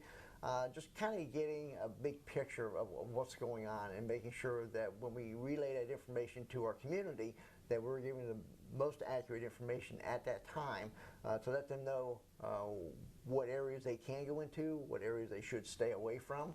But we're going to try to make it as safe as possible so that our community can get back to their homes. And probably the most difficult part with that, we've been fortunate with many storms that we haven't completely lost communication, but it's certainly possible. Cell towers down, internet's out, no power. How would we get the message out? What do you envision there? A lot of times it's going to be a mix of whatever's working at that time. Sometimes it might have a social media platform up there, or sometimes very barely a cell, sometimes a text. There's always a weather radio that we can do in terms of getting notifications out through the weather service itself. They kind of help us out. There's different ways to try to access different communication types. It's just a matter of what's available for us internally. A lot of times we'll use a ham radio. For when all other communications are gone, we're able to communicate amongst ourselves, and then if need be, do face-to-face communications and let them know, do the old-fashioned way. Yeah, Actually, we might even have to go to neighborhoods to post information. Yes. Or create a place where people can come physically get more info. Absolutely. And I know in some recent storms, cell phone companies have been able to bring in some mobile units. Yes. Some more successful than others in that realm. Yes, and they're called cows, for lack of a better term. That's what they use, but they will bring them in. We've had pretty good success when they're able to get, but it's also dependent upon where the storm is, how big it is, how much damage it's done, and how much geographical area it has covered, and our accessibility to those units to bring them in. So cows, I'm gonna put you on the spot here. Cell. Communications on wheels. Oh, I didn't even have the first letter right. Okay, great. And I mean, some good news is that Northport, we have our own emergency manager. We have our own operations center that will kind of man in here in City Hall. Yes. But we're not alone. How does our relationship work with other nearby agencies? We work very, very well, especially with the county. We have constant communications between the county emergency operations center, our emergency operations center, and also municipalities also have their emergency operations centers. We're in constant contact before, during, and after the event. What we do is we all like to be on the same page. We all like to know what kind of experiences are going on in other areas outside of us that may impact us, and we also let them know what's going on here that may impact them. We share resources constantly, whether it's before the storm or after the storm. We're constantly communicating, providing equipment and supplies, materials, and personnel to wherever the case may be. Understanding that no single jurisdiction can handle this all by themselves. So we have a really good working relationship amongst the cities and amongst the county, and we're constantly sharing information and resources and making sure that we're able to address all of our community needs, no matter where they are. And I think that's the beauty of being in a municipality and a city, is that you can get some more of this individualized treatment. We have experts who know when the Myakkahatchee gets to a certain level, when we need to start being concerned, what we can do, raise the levees, do some of those things. I mean, I think Northport is in some very good hands. We're very, very fortunate to have some very, very skilled staff that know their job extremely well and have a history and understand that when they start to see things, they can take proactive. They like to stay ahead of the event. Instead of reacting to the event, they stay a step ahead of the event. So they're in a proactive posture all the time, which is really big, great benefit for the community itself. Yeah. Overall, just a reminder to we're getting ready, you get ready, be safe. Absolutely, be prepared, stay safe, and stay communicating with everybody to let them know what you're going to do, where you're going to be, and how you're going to handle it, and we'll be ready. Expected to be another pretty active season.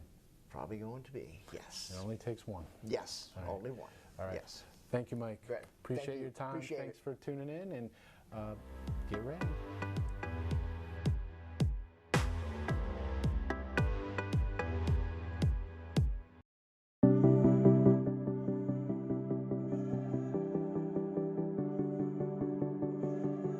This is the first 1,000 Days mural. I'm a figurative artist. That's what I like to do the most, is people. And to me, any age is wonderful to do, but something about a baby.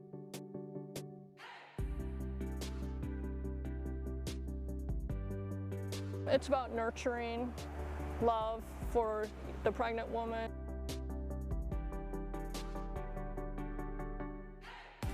For the new infant, and then as the baby grows and develops and the mother's caring for the baby.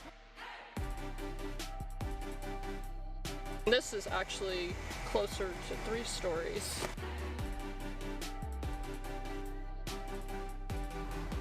It's beautiful. It's so joyous, it's so fun. There is so much development that goes on in that period of time that, yes, it's vitally important that we get this out to everybody.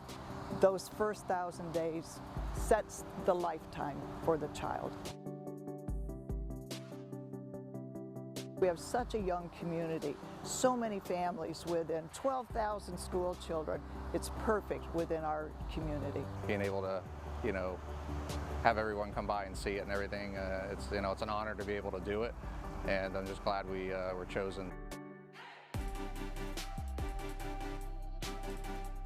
A lot of positive, a lot of people stopping by, really seeing how it's coming along and what a great job the artist has done, more than what anyone would expect. It just looks awesome. We hope families will enjoy the mural in Northport, its vibrant colors and a sense of possibility. All right, it's 7:45 and we're back in session.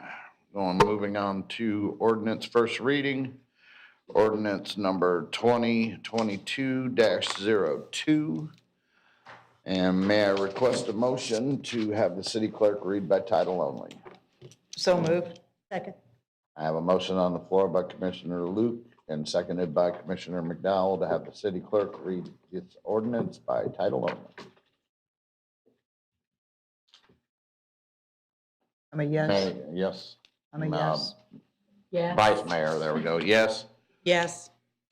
Yes. Yes. Okay, that passes 5-0. City clerk, will you read this by title only? Ordinance number 2022-02, an ordinance of the City of Northport, Florida, amending the Unified Land Development Code relating to the permitted and prohibited uses in Activity Center Number 1, Mediterranean, Activity Center Number 2, Heron Creek, Activity Center Number 3, Gateway, Activity Center Number 4, Panacea, Activity Center Number 5, Midway, Activity Center Number 8, The Gardens, amending Chapter 55, Activity Center Design Regulations, amending Section 61-3, Definitions and Word Usage, providing for findings, providing for conflicts, providing for severability, providing for codification, and providing an effective date.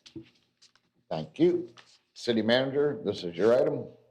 Thank you, Mr. Mayor. This ordinance addresses changes to the ULDC pertaining to permitted and prohibited uses in activity centers 1 through 5 and number 8. With us today, we have Interim Planning Manager Allison Christie to provide presentation and discussion. Thank you. Thank you. Good evening, Commissioners. Good evening. So on October 7th of 2021, a special meeting was held with city staff to discuss and give direction regarding permitted and prohibited uses in activity centers 1 through 5 and 8. So today I will be going through all of those changes that we made, and then we have some clarifications. So additional city staff changes that were made to this ordinance since the last time you saw it at the October 7th meeting. We added the terms micro distillery, micro winery, distillery, and winery to definitions as well as to the appropriate sections. We added these terms even though it wasn't discussed at the October 7th meeting because we felt they were very similar in nature to our brewery discussion. And through discussions with our economic development team, we felt that it was important to add those should those businesses want to locate in the city. We also use the term industrial establishments in place of manufacturing or industrial establishments. And we use the term commercial recreation establishments in place of indoor commercial recreation or indoor-outdoor recreational commercial facilities. We just wanted to be consistent, so we're picking one term and sticking to it. We did not add a definition for last mile. That discussion at the October 7th meeting was specifically in relation to distribution centers, and the definition we added did not refer to last mile, and it's not mentioned anywhere else, so we did not add a definition for that. And we did add parking and storage of construction equipment in section 55-31B, but we did not add any special requirements. As previously discussed, there are already extra buffer requirements, so we did not add anything additional to that. And then there are two other clarifications I just wanted to make. First, we discussed hospitals in depth at the October 7th meeting, and there was discussion about adding them to all activity centers. However, the consensus and motions made reflected the specific activity centers. And so I just wanted to point out that Activity Center 2 was missed. So if the intent was to have hospitals in Activity Center 2, we would meet that direction today. And then the other thing, other note I wanted to mention is during research and discussion since that October 7th meeting, staff discovered we don't have a general office use listed in most of these activity centers. And after discussions with the economic development team, we thought it was important to add that. It kind of goes hand in hand with the discussions we've been having with the impact fee ordinance and those businesses that we're trying to incentivize. So we felt it was important to add a more general office term. A lot of the office terms the ULDC has currently are very specific. So we want to have something more broad for the kinds of general office uses that we can't think of, we might not think of, but still want to entice. And so we did come up with a proposed definition for that, which I'll read out to you. The conducting of affairs of a business, profession, service, or government, including the storage, management, processing, and transmission of digital data, but excluding manufacturing, fabrication, production, processing, assembling, cleaning, testing, repair, or storage of materials, goods, and products, or the sale or delivery of any materials, goods, or products which are physically located on the premises. And that's it, and I'm here for any questions. All righty, thank you so very much. Commission questions, Commissioner Luke, please. Thank you. If you'll allow me, I had 13 points that I brought up in an email and had not received answer. It was, I guess, an error getting it to me. I think some answers were just forwarded to me. But if you'll bear with me, and if I hit that 10-minute mark, just let me know. Some of these will be quick, and some others might more discussion. My first point was that the activity centers that are listed in the header and all the way through the ordinance do not reflect the new names that the activity centers were changed to. Also on line 18, I believe PSAB saw that in 2022, not 2021. As an example, line 83, do we want to continue to call truck stop, or do we want to change it to travel center? I think we did discuss that in the previous meeting, that we did not want that image of the old-fashioned truck stop, but we wanted to give it travel center. I think just swapping out travel, or the definition for the truck stop, and just call it travel center could accomplish that same purpose. On line 87, as an example, according to the ULDC, it is an establishment that sells, and this is warehousing, establishment that sells to other establishments or companies. To me, I would interpret that as a middleman.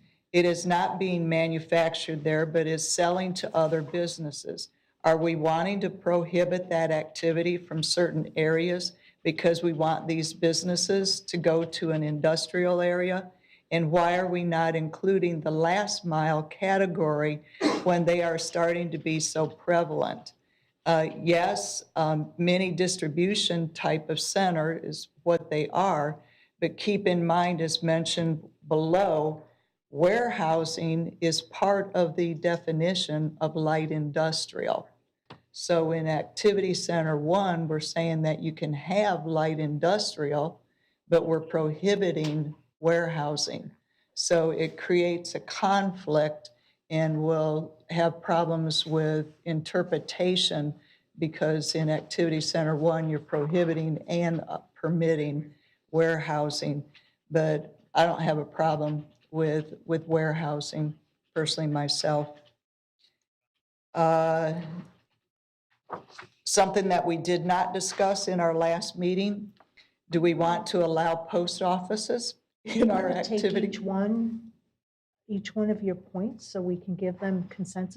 That's up to Mayor if he wants to maybe look at. Well, I wanted to consensus. have you go ahead and put out your points. This way she then we can can- listen to them, give us answers, and then we can take them. That sounds good to me. I have them all written. I have the email from Commissioner Luke already. Okay, I'll go ahead and do it the way Mayor has stated. And I'm wondering if, because we did not talk about adding post offices to our activity centers, I know it's the federal government that places a post office wherever they want to, but right now, they would have to have a special exception to go into any of our activity centers because they're not permitted. In Activity Center 2, you addressed this. We did not allow for a hospital in that activity center zone. I think probably the reason that we did not was because we wanted more commerce and gatherings and things like that. I have spoken to an individual who knows Dr. Riker, who has talked about a hospital being back behind the Walmart Market Center. So if we do not permit it, they would then have to come get a special exception to build a hospital in Activity Center 2. Activity Center 3 does not list retail. To me, I believe all of them need to have retail. To remind you, Activity Center 3 is Gateway, which is out 75 in Sumter. Also in Activity Center 3, there is one quadrant that is very environmental, but you could have in ecotourism on that one quadrant. So I'm asking, is it okay that we permit ecotourism in only one area of that activity zone and just name that quadrant?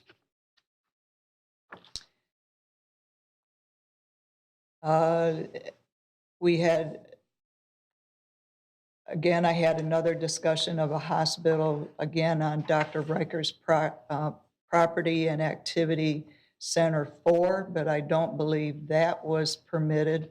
So that would have to be a special exception also, I believe. It was added to the It was permitted added? list. Okay, great, thank you.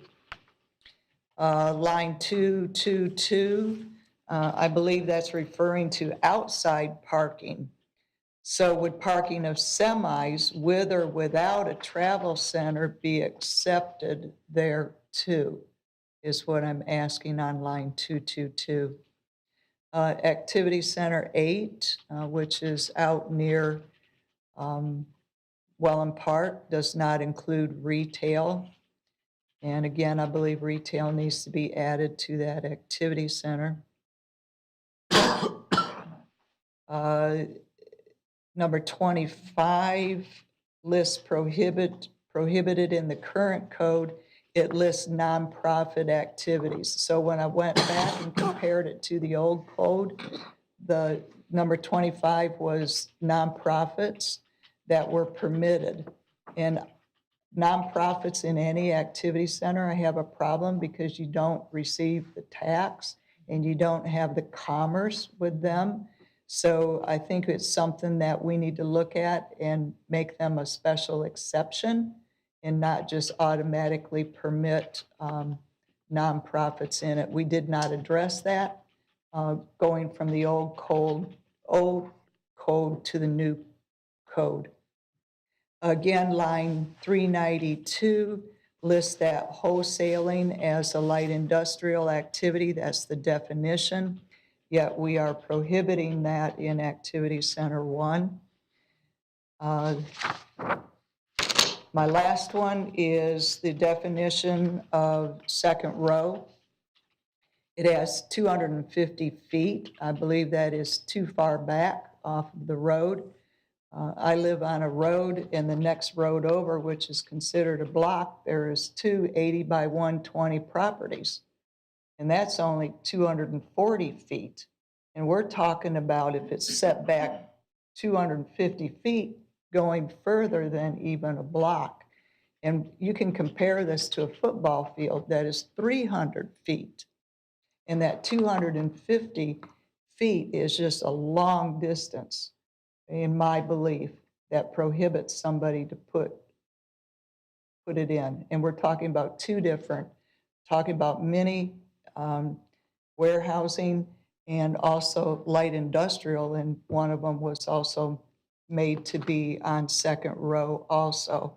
So I believe that distance is too far, and I would recommend 150 square feet, which is still further than that block that I live on, and you can still have a 30-foot road in it. So those were the things that I had listed, Mayor.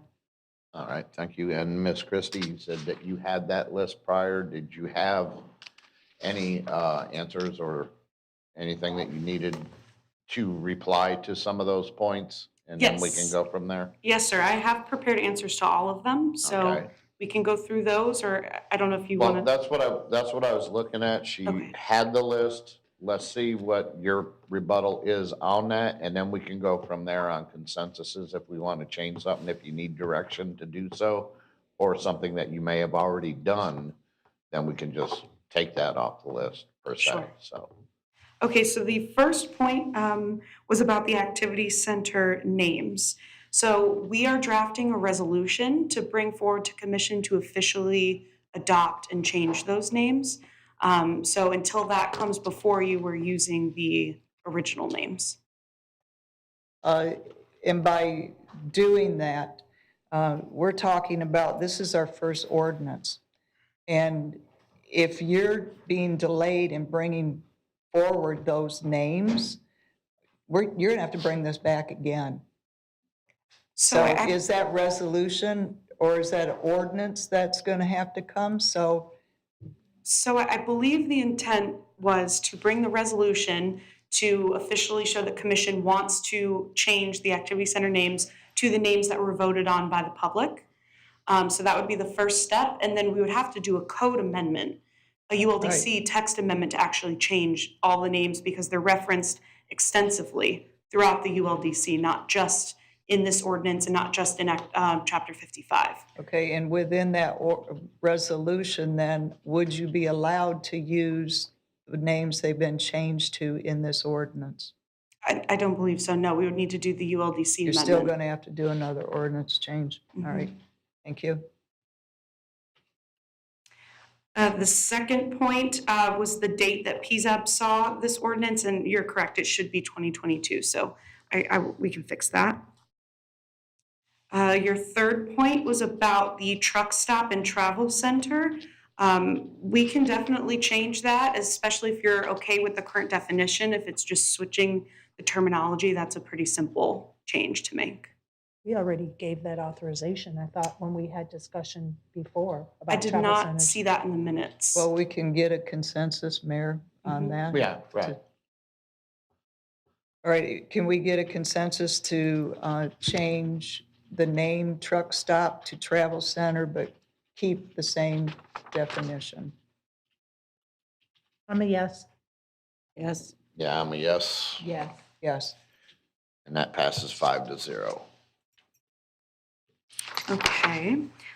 Your point 4 was about line 87. The wholesale establishments and the last mile. So I think last mile is being used differently in this context than when we had previously discussed it. I think what you're referring to here is about like a mini distribution center, so size rather than distance.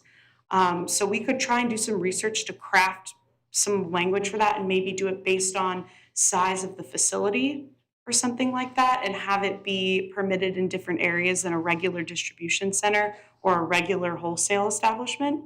Is that what you're looking for with that point? It is, because Venice had the Amazon center go in, basically that's a last mile, and they only go a certain distance away, the last mile distribution centers do, only go a certain distance, and they are smaller. But if we don't include this, you've basically shut the door to Amazon and anybody else that has those last mile distribution. And if you're gonna make them pay a special exception to put within the city, I think you're pretty much shutting the door on them. I believe we added distribution center to activity centers 3 and 4. So the distribution center would be permitted in those areas, but if you wanted a smaller scale distribution center allowed in other areas, we could look into that. I don't mind it being looked into, and economic development, throw their thoughts in on it. So maybe something to come back on that, Mayor? Commissioner McDowell? Yeah, I'm looking at the definition of, as it stands now, of warehousing, and it does say distribution. There is no definition of a distribution center, so. I believe we added one with this ordinance. Oh, with this ordinance, oh, okay. Well, that explains why, yeah, I see it now. So what, given this definition and given the definition of warehousing, what's the difference? It includes both distribution centers.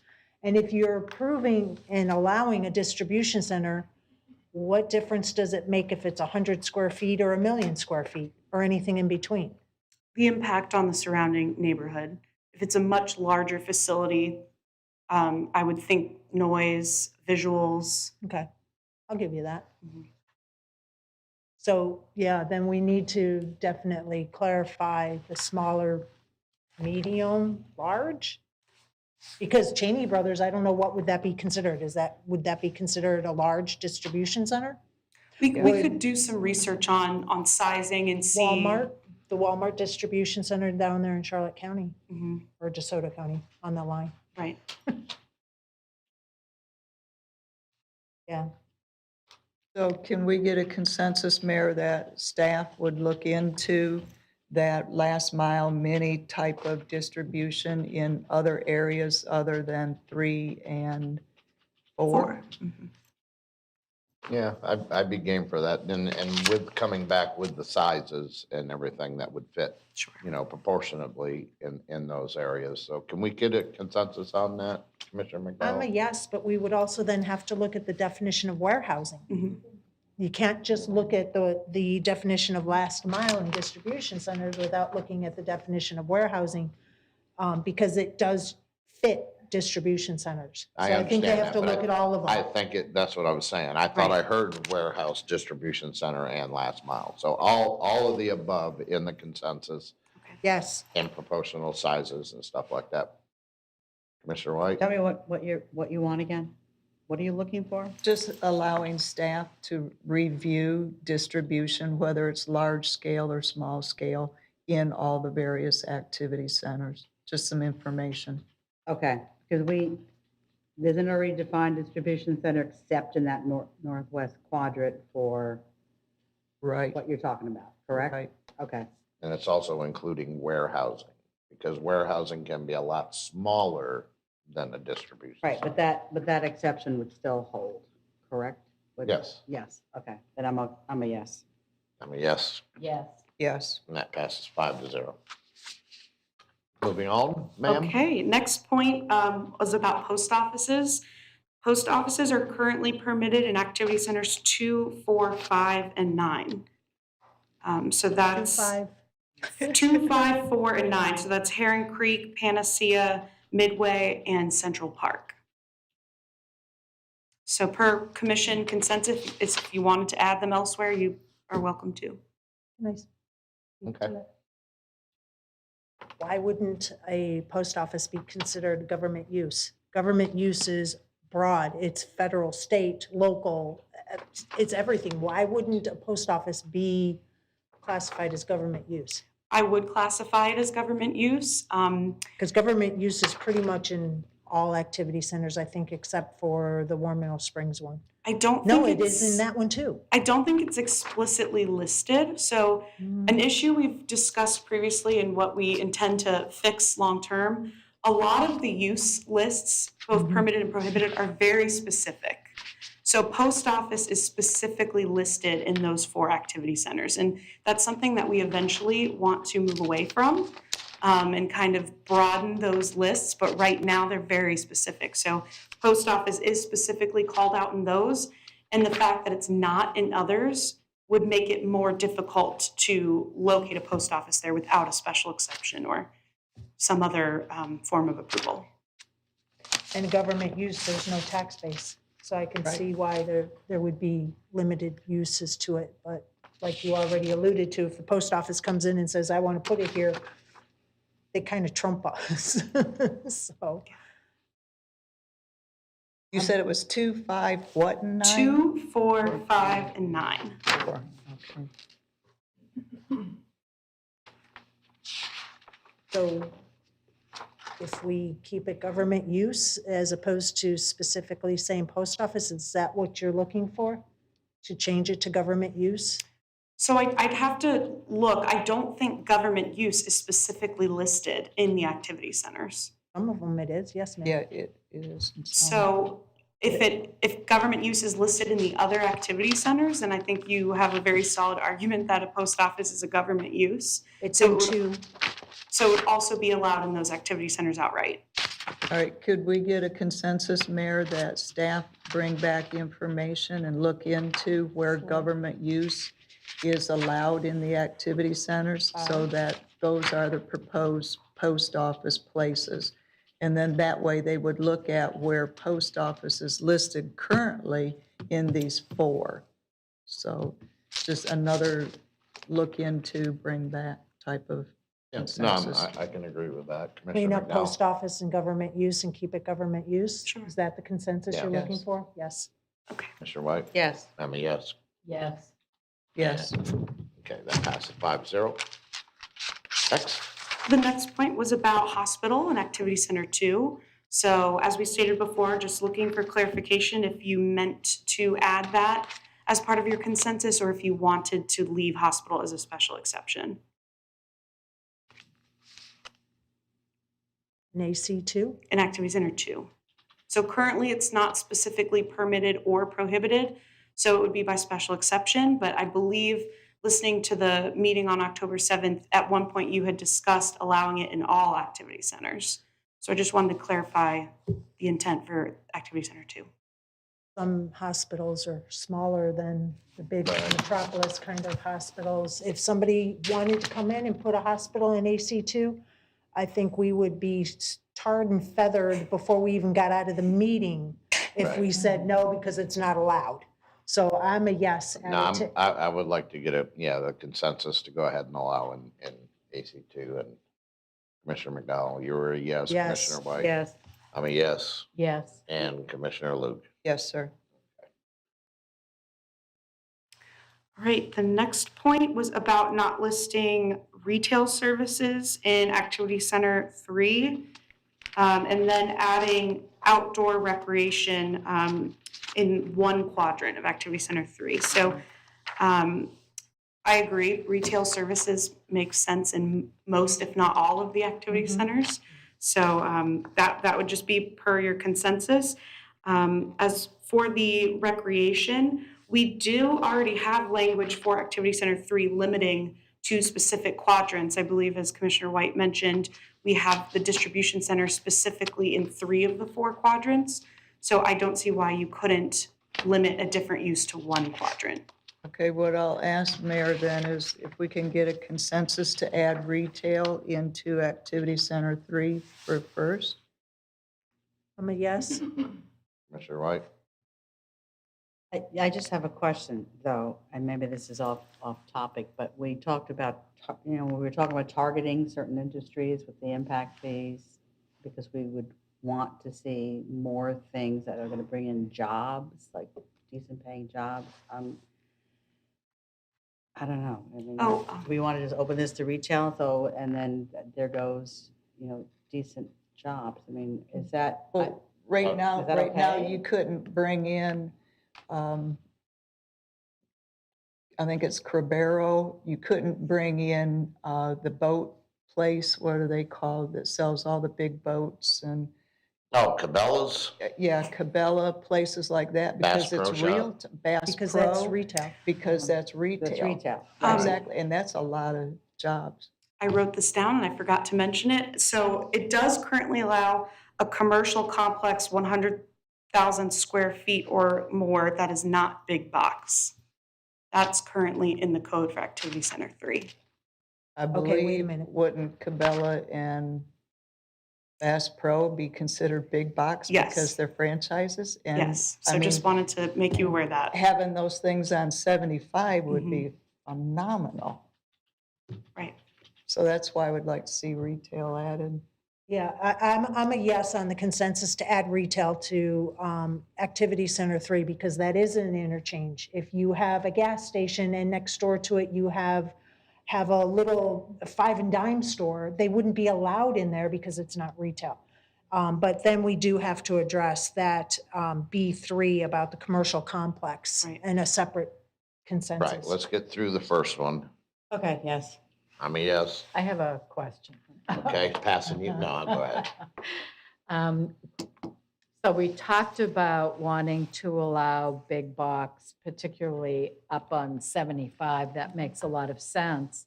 Do we want to further define retail in those areas to be a certain square footage or more in like Gateway and Panacea? So that we don't have a proliferation of little. I have no problem with having staff discuss that once we maybe bring it allow. back? Yeah, exactly. Once we allow the retail, let them determine, because of jobs and things like that in those quadrants, let them determine what size or that they might want to define it. But I just want to see retail be allowed. I would say that would be difficult for Yes. Activity Center 4, specifically considering that's already got a lot of uses already in it and that's already developed. Activity Center 3 is undeveloped currently, so we would have to do some research to see if that's something we could do. At this point, I'm sorry, I'm going to say it about the retail. If Lola Blue has has their manufacturing thing, and then they want to open up a little retail shop in Activity Center 3, but it's only 1,000 square feet, why would we say no to that? Why would we say no to any type of retail at the quadrants of the interchanges? That specific example, we would consider that not a principal use, but an accessory use. I'm just trying to get the point across that Business is business. business is business, retail is retail, commercial is commercial, and it's an interchange. And we're trying to attract that here, and here we are trying to put constraints on it, and that just doesn't fit for me. So I am a yes in retail, and I don't want staff to try and come up with size limitations. I have to say no then. So we might have to go to motion because let's look at the totally opposite situation. When Punta Gorda, after Charlie, came up with their new design and plan for downtown, they did not want big box stores in downtown. So they set size limitations to preclude that.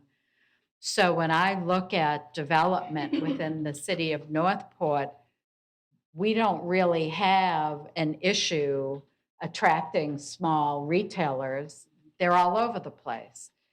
But at those interchanges in 75, both of those interchanges, I am concerned about jobs, and I do want to see larger scale activity in those areas. And I would be exceedingly upset if I saw very small retail going in there because we've identified them for high development impact. So I would want to see a definition come back from staff before I would be comfortable allowing retail undefined in those areas. I wouldn't want it undefined at this point. I would want them to review it, especially the economic development, and then bring it back to us. I think their input needs to come in. They're the ones that have been working with the feasibility study. They know what they're after, but I just don't want to keep aside a Cabela or something like that. Especially after I talked to a developer about it. I thank you for bringing that up, because I guess that's what I was trying to say, that, and I'm yielding to you guys about the commercial development, but when we talk about targeting industries and like you said, wanting quality jobs, because the residents say all we have is retail for minimum wage, and they're right, And that's why I'm kind of confused why you would want retail everywhere without any kind of, Definition. yes, so that you can get those opportunity in these quadrants, because this is a lot of land you're talking about here that can house decent jobs, right? I So- mean, you know, Costco or BJ's coming in, I'm all for it. But, you know, little shops, I'd want to see more in the neighborhood development, you know, areas Right. and that kind of thing, not at our major interchanges. So I would have to say no for adding retail with no definition to those two activity centers in particular. I would be open to asking staff to come back with a definition of what kind of retail could go in those areas. So if we rephrased the consensus, I could go yes with that. And I'm fine with rephrasing it because I would love to have economic developments Input on input on it, because right now retail would be a special exception. And again, when somebody has to come in and spend money, it's at least $2,500, you know, to do a special exception. Even if we can hone in on what type we want in a definition, that keeps them from not having to go for that special exception, but it would make the smaller one, if they wanted to, have to go through that process. So if we can change the consensus to allowing the retail with economic development, bringing back their thoughts definition, and yeah. definitions to it. Yep, I'd be for that. Can we get a consensus on, let's get the definition and proposals for retails for those areas on, when you come back for second reading, so we have a little bit more clarification on that, and then we can have a discussion even further. This way we can, you know, constitute sizes and stuff like that. Right. Commissioner McDowell? At this point, I'll say yes, because we're going to ask staff to get the information. But I'm telling you, if a small business wants to pay the rent at a large interchange, and they're going to have a small space, and they're going to pay that rent to that small space at an interchange, which is going to be astronomical, why would we turn that down? So I will say yes to get the information, but I'm going to have to get a lot more information before I turn away any kind of retail business at those interchanges. Commissioner White? Yes. I'm a yes. Yes. Yes. Commissioner Luke, okay. We have the consensus. Next point. So still on this related point, I mentioned it currently states commercial complex, 100,000 square feet or greater, not big box. That might be a moot point depending on what happens with the other discussion, but since you all seemed like you were not against the big box, I don't know if you want to have a consensus to remove that at this point. Yes. I would rather have all the heads together and come back with something Yeah. instead of making a judgment call right now. Absolutely. Before having everybody meet together, because there's more departments involved in this, so I would rather wait. I feel the same way. I would much rather have that information coming back, and then we'll discuss it further. Right. The other part of that, there is a quadrant out there, and to Commissioner White's point, something was allowed in one. So evidently it's okay that we say in that sensitive area that there could be ecotourism in that. In that quadrant. Just in that one quadrant. Yes.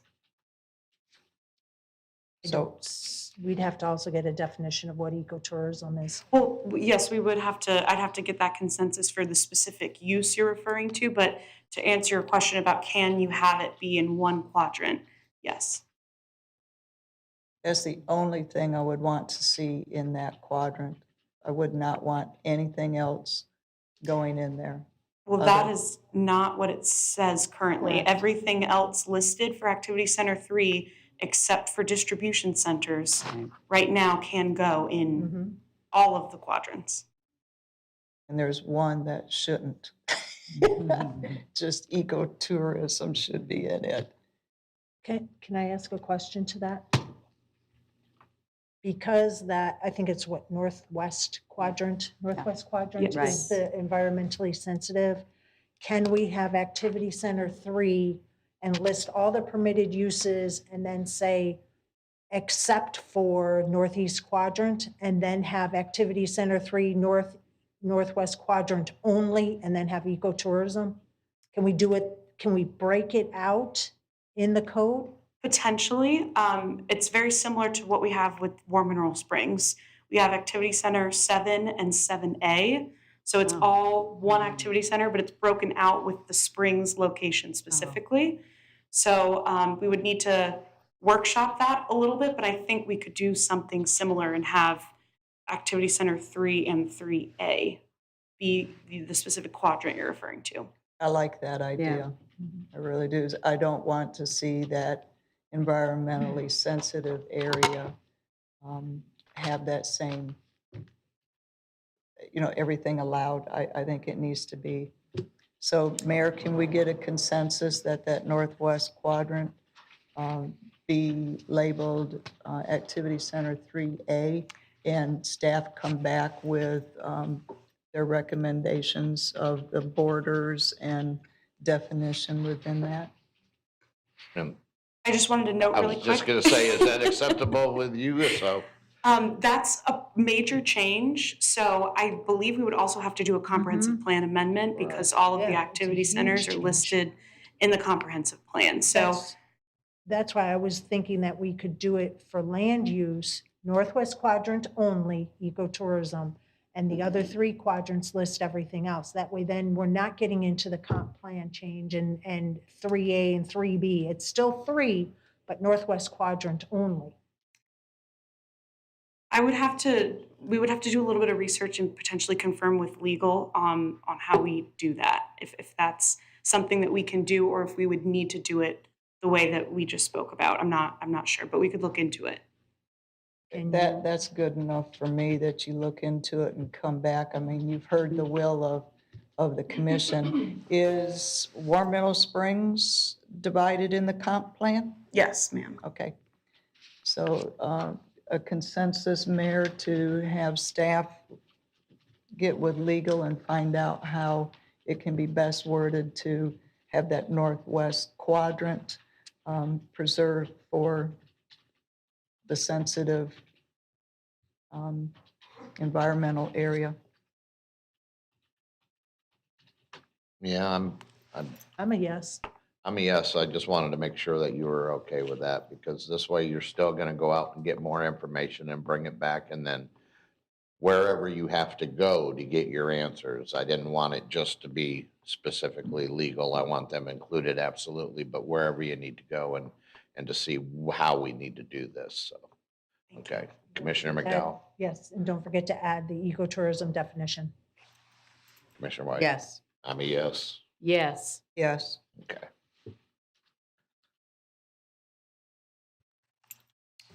Okay, moving on.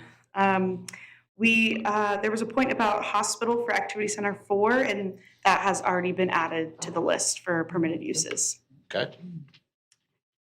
The next point was referring to line 222, which was parking and storage of construction equipment. So that was added because there is already a business for parking and storage of construction equipment. So that is different than parking of semis.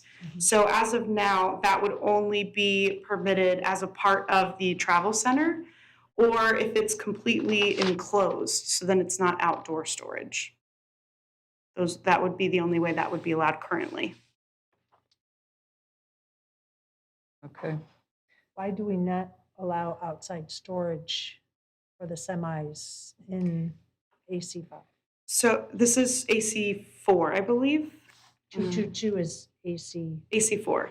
4. I'm sorry, did I say 5? I apologize. That's So why wouldn't we, AC4 is, So outdoor storage is permitted as long as it's enclosed. I believe it requires an 8-foot fence that's 80% opaque. Okay, that's fine. You've answered. Okay. You've answered. All right, the next was about adding retail sales in Activity Center 8. I agree that that can be done easily. And then the nonprofit activities. So I believe Let's get a consensus for AC8 for retail, please. I'm a yes. I'm a yes. Yes. Yes. Yes. And then the second part of that point was about the nonprofits. So it specifically allows public or nonprofit parks, playgrounds, and buildings and community structures is how it's specifically worded right now. So where are you at? Is that all of them?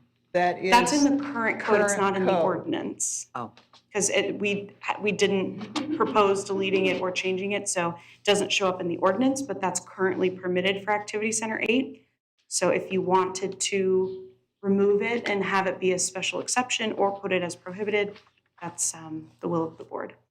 I would want it to be special exception so that it comes before the boards. They will see what's out there. I mean, this is the Welland Park area, and that is so developing toward things, and we're talking about regional parks, and I mean, you're not gathering any funds from nonprofits. So I would rather see it taken away from permitted and make it have special exception. Commissioner McDowell? Yeah, and if you're looking at item number 25, where it says recreational or community structures maintained by nonprofit, if you look at number 23, it also says public and nonprofit parks, playgrounds, and buildings. There's two uses that have nonprofits that are in there that need to both be addressed, possibly removed and put to special exception. Well, if we remove 23 and 25, that forces them to be a special exception because Correct. they're not permitted. They would have to be special, they're not prohibited, but they would have to have permission by the current board. So can we get a consensus to take number 23 and number 25 from the current code for Activity Center 8 off of the permitted use, please? And replaced by special exception, correct? You just remove it and it definition. automatically Yeah. makes it be Okay. special exception. So I'm a yes. McDowell? I'm a yes. White? Just had a question. Are they permitted in the other activity centers? I No, don't it's believe so. not. Okay, so it was just 8. It was in 8. I believe so. I The only can go one. back and check them. Okay, I'm a yes. I'm a yes. Yes. Vice Mayor? Yes. Commissioner? You have your consensus? Thank you. Moving on to the next one was about the wholesaling versus light industrial.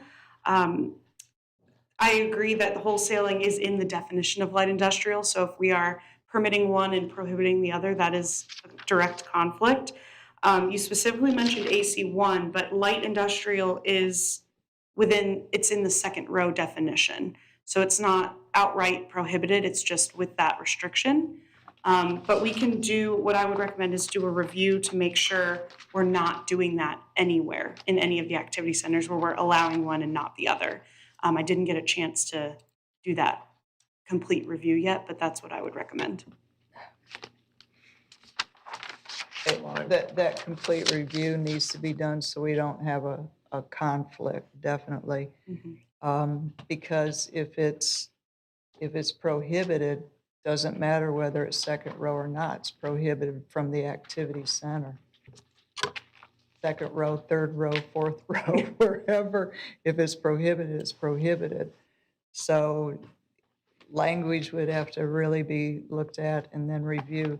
I think with my quick review, that was the only activity center that I saw that particular conflict. Okay. That will be a quick fix then. You need a So what do you consensus. recommend that we do with that? I mean, because I want to see light industrial in that activity center. I don't want it to be prohibited from being in the activity center at all. And the definition lists wholesale, and I want the wholesale to stay within light industrial. I would recommend that we do that complete review just to make sure there are no other instances of it other than Activity Center 1. And if that is the only one, I would recommend removing wholesale establishments from prohibited. Thank you. It's what I wanted to hear. Okay, good. Yeah, and we'd need to check it throughout all of those activity centers that we're discussing, Yes. just to make sure. So we need a consensus to have a review of all of the definitions versus prohibited and permitted uses to make sure there's no conflicts, especially within Activity Center 1, where it's talking about light industrial and wholesaling, that there will have to be a correction to that, allowing the wholesale in order to allow light industrial in that particular incident, maybe in others as the review is made. Thank you. Do you need consensus on that, or you just plan on doing that? Yeah, I put that complete forward as a review? consensus. Yes. I'm a yes. Okay, I'm a yes. Yes. Yes. You have your consensus. Thank you. Okay, the last point was about the second row definition. So staff did some research and there was not a consistent definition to go off of. It's kind of varying everywhere and people use different terminology. So staff crafted this definition. We used GIS to look at the lots in the 3 activity centers that this is being used in, which is Activity Center 1, 5, and 8, is where we see the second row term being used.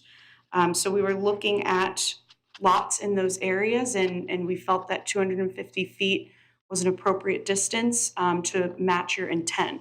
And so what we thought the intent was from that October 7th meeting was to not have those specific uses in generally that first row of parcels right along the major thoroughfares. So we felt 250 was an appropriate distance. I believe we attached some maps in your backup materials to show why we thought that. But again, since staff completely crafted this, we're amenable to other distances. This was just our starting point and what we felt was fair to bring back and match the intent from the first meeting. I appreciate that. I know you guys put the fear of God in some of the developers when first thing came out was 500 feet. It's like, some of the developers were reaching out to us and stuff. But I do have a developer who has property in Activity Center 1, and because of the width of his property, the 250 kind of prohibits him from doing anything other on his property. And again, that's why I think the 150 is plenty far enough to put something in the front row and then have that in the back row. That's my take on it. I have a map. I don't know if the camera is working, but I can, that's not likely, is it? Never mind. But we had a map that kind of illustrated for activity set. Oh, wow, look at that. Okay. Wow. There we impressive. go. So this is kind of one area that made us think the 250 was a little bit more appropriate. So this is in Activity Center 1 along US 41. The lighter color is the 150-foot buffer and the darker is the 250. And so these lots are very deep. And so we thought to match the intent that we heard at the first meeting, the 250 would be better. You're still going to have development along US 41 on your major thoroughfare here if you're doing the 150-foot buffer. And see, I think that 150 is fine because it's not only going back from 41, unless you want to state that, arterial are 100 or 250 and the connectors and the side roads are 150. I mean, I could be amenable to that too. But the individual that has this is not on 41, he's back further. And so his property isn't deep going that way, it's going the other way. So that's why he had the problem. I mean, in fact, the 500 feet that was first proposed, totally couldn't do anything with it. I mean, I think it left him 100, 150 feet, and that was it, so. Yeah, that was a very early draft. We were doing a lot of research. Yes. Still. But, Mayor, I know we have a developer that's in-house with us that wrote to all of the commissioners, so I don't know. I'm sure he's probably turned a card in, but I don't mind hearing from a professional on it either that deals with this all over. Go ahead. So we're just talking about Activity Center 1, 5, and 8. Correct. Okay. Activity Center 1 is more built out. Activity Center 5 is Midway, that's Toledo Blade, and, okay. Those are pretty much built out at AC5. 8 is still very vacant. I have some maps with 5 as well. Does this second row, if I'm a developer and I want to go develop and I can't put anything except for that second row, can things be built in that first row? That's the intent, yes. So the second row is only for, I believe, light industrial and self-storage facilities. So the concept, or I think the intent of the second row is, yes, to encourage other uses to be built in front of that. Okay, so can you, and I need my ruler to be able to see the 100 feet. If we were to make it 100 feet instead of 250, would 100 feet be enough to build something there and then second row for these other uses? I would have to look into that for that specific distance. I just looking at this. Okay, so this is 150 and 250. Yes, and this is along Toledo Blade in Activity Center 5. So that light color is 150. I don't think if you made that 100, you would have enough room to do anything. Okay. I wouldn't recommend 100. Do we have But any 150. businesses that would then fall into non-conforming if we change this? I don't believe so. I'd have to double check, but I don't think we have any light industrial or self-storage in these areas at this point. And help me remember, why are we doing this anyways with this second row stuff? Why are we? So I think can't we accomplish it with like buffers or, walls or something? I'm just throwing something else out there. Instead of putting this constraint. Potentially, but I think what I heard at the first meeting in October was you didn't want those uses to be the first thing you see when you're driving down these main thoroughfares into the city. So, Thank you for the reminder. Of course. But still, there's other ways to beautify it than to just say, no, you can't do it on the second row. And she said while you're driving down Yeah, and 41, you're driving. you can look at the arterial differently than the connector, and we already have the U-Haul that sits on Pan American that is storage, and it is front row, first row. So we already have businesses existing like that. So, and I know what we set for the future is the future, but we do have an example of that showing. But that is a connector, not an arterial. So if we wanted 250 along 41 and 150 along all other roads, I don't have a problem with that either. I was thinking. So the major thoroughfares that I think we're talking about here, River Road, 41, Toledo Blade, and Price are the ones we're covering in these 3 activity centers. Excuse We're me, making a mountain out of a molehill. could you repeat that, please? So 8 is US 41 and River Road, mainly just River Road. It's south of US 41.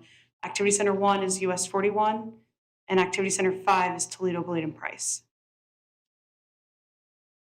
So those are the major thoroughfares we're discussing here to differentiate? Actually, no, because the gentleman is on Pan American that I talked to. Your activity centers go far deeper Yes. than just those arterial. It goes into connectors. And the way it's worded right now, it mentions arterial and connector. So Biscayne, Pan American, all of those coming off that are in activity center are being told, 250 also. And so those three activity centers, there's much more to them than just the main thoroughfare. Yes, I think Activity Center 1, yes, it extends a little bit up, so you would have additional collector roads that are going to be covered by this. Can we see if staff can come back with other ideas for buffering so that you're not seeing it, but you're also not prohibiting something from being built there? I think that it's important, don't get me wrong, but I think there's bigger fish to fry. And I think there's other ways to accomplish what we're trying to accomplish with this second row thought process, to try and not have it so visible that that's all you're seeing. I think there's other ways to do it, and I really would like to see other ways than try and figure out 150, 250, 500, or 0. I can agree with that too, but I would like to see staff reach out to the developers also, those professionals that do that, and get their input into it too. If I may, Mayor, and I think the issue was more than just the look and feel of the businesses, but that we wanted in certain areas, specifically around 41, to have the kinds of businesses where people could collect and mingle and join up with people. So it was more, what kind of activity were we trying to encourage or stimulate in certain areas, not just the look and feel. That was a consideration. Right. Yeah. Yes, yeah, and I agree that, we're not just talking about buffering, like putting up some trees and landscaping, because if you're going to put up a big warehouse or something, or that U-Haul on Pan American, the trucks are all over the place out there. That's really not a nice looking, when you enter in there, and obviously we don't have this buffering in place, because otherwise they wouldn't be so close on Pan American. I'm thinking about on Jacaranda, they built that storage facility right by the roundabout, and it's set way back. I'm sure that's at least 250 feet. So you're driving down there, you don't have this huge building right in your way. It just kind of ruins the whole look. So I think that's where I understand the 250 comes in, that you just don't want this wall of buildings hitting you in the face. I can agree with Commissioner McDowell to have staff look into this and come back with more information on defining this second row, whether it's the distance, whether it's the look, whether it's the type of road that it sits on, the area, so that we can achieve what we're after. We were wanting the mini storage to be able to be utilized because there's such a demand to it. And that's why we came about that second row.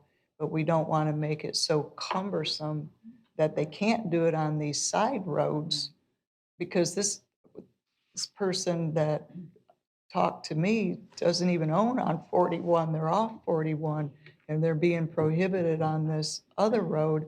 So it's not going to be a big building out on 41. It's not going to be something that you see. He can put something else in front of it, which he would love to be able to do.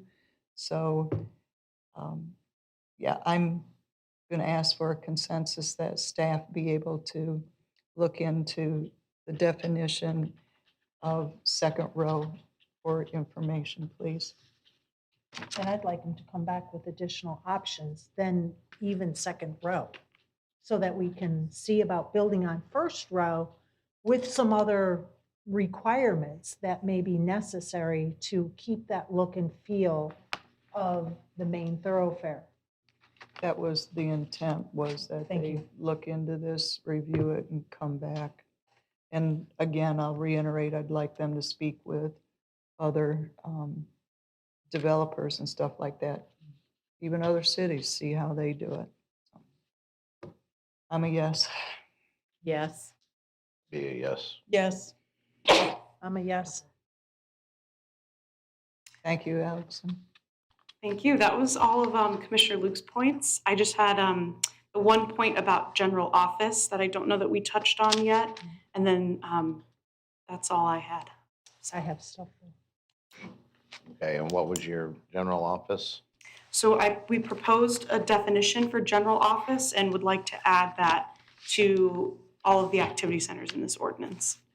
I'd like to request a consensus of adding the general office and the definition that is recommended by staff. I'm a yes. All the AC. To activity centers 1 through 5 and 8. Yes. And I'm a yes. Yes. Commissioner McDowell? Yes. Okay. Mr. Mayor? Yes, sir. Regarding one of Commissioner Luke's points, Economic Development Division Manager Mel Thomas had a clarification. Oh, fantastic. Step right up. Move over, Allison. You don't get any special treatment because you're leaving tonight. Mel She's a Thomas, traitor. Economic Development. We're gonna wrestle her to the ground, not let her leave. Mel Thomas, Economic Development, for the record. Good evening, Commissioners. I want you to back up, I don't even know to what number this is because it was way back at the beginning, for truck stop and travel center. And I don't want you going down a road that you're gonna decide on something without understanding there are really two definitions for those things. A travel center really does encompass much more hospitality-oriented kinds of things, restaurants, hotels, that kind of thing. They are not the same. So to just replace one name for another without having distinct meaning, I think may flaw your thinking in the long run. I thought the definition that's current did talk about having retail As long as you are aware they are not the same thing and that your definitions need to be very clear when you use one or the other. I have the definition. I can read the definition for truck stop. Go ahead. An establishment where the principal use is the refueling and servicing of trucks and tractor trailer rigs. Such establishments may have restaurants or snack bars and sleeping accommodations for the drivers of such over-the-road equipment and may provide for the repair and maintenance of such equipment. I see what you're talking about, Mel. This is pointing it toward the truck, not that I am against any of that. Of course you're But, not. no. Of course you're not. But the travel center definition, I think, would probably take that and have it exactly what we're looking for. Can we add to keep the definition of truck stop and add what's missing to make it a travel center so that it's dual? This is getting into a planning question. We can. How about you bring it back? We can, of course, edit the definition Okay. with consensus. All right, I'm going to ask for consensus that staff review the term travel center versus truck stop and bring back an appropriate recommendation for the definition. I'm a yes. Yes.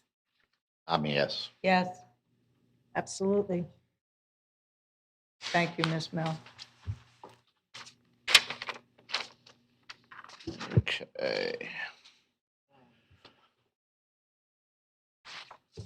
And that summed up I'm done. you're done? I'm done. Okay. Thank you. Thank you, Allison. Anybody else with commission questions? I know you do, but do you have a bunch or a few? Because I actually have less than she does. No. The only reason I'm worried is I was gonna let the other commissioners go Okay, go ahead. first and then Yeah, they finish might on catch- you, they which, might if catch they some of had, mine. if they had Absolutely. questions. Go for it. Do you have questions? I do not. Okay. I do not. There you go.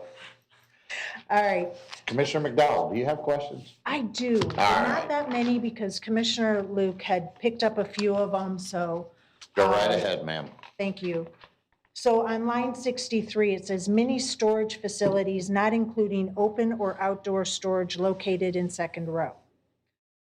So I have to wonder, when it says not including open or outdoor storage, does that make open and outdoor storage prohibited?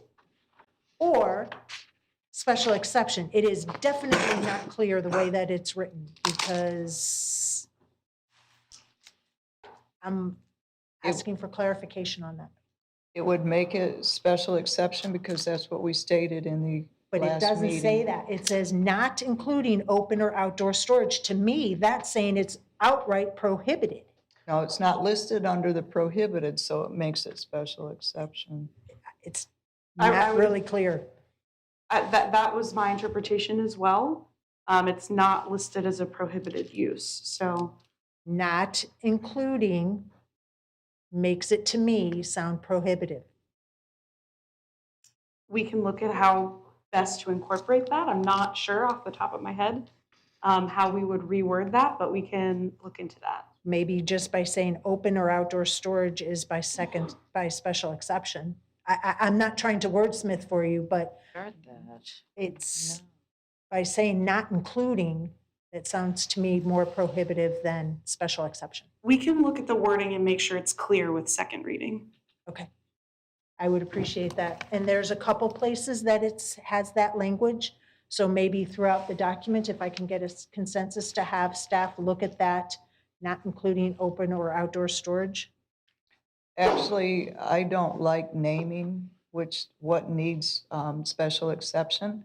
We don't list those in any of this. We eliminated that. So if it's not listed in the prohibited and it's not approved in the permitted, then they're going to have to ask for a special exception, and staff will lead them to that. But I would hate to get away and make just a few things, say, oh, you got to have a special exception. And I hear you, but I think staff, you're interpreting it one way, I'm interpreting it another way, staff is interpreting it another way. And I just think it needs to be clarified and cleaned up. And that's all I'm asking for staff to do, is to go back and look at it to clean it up.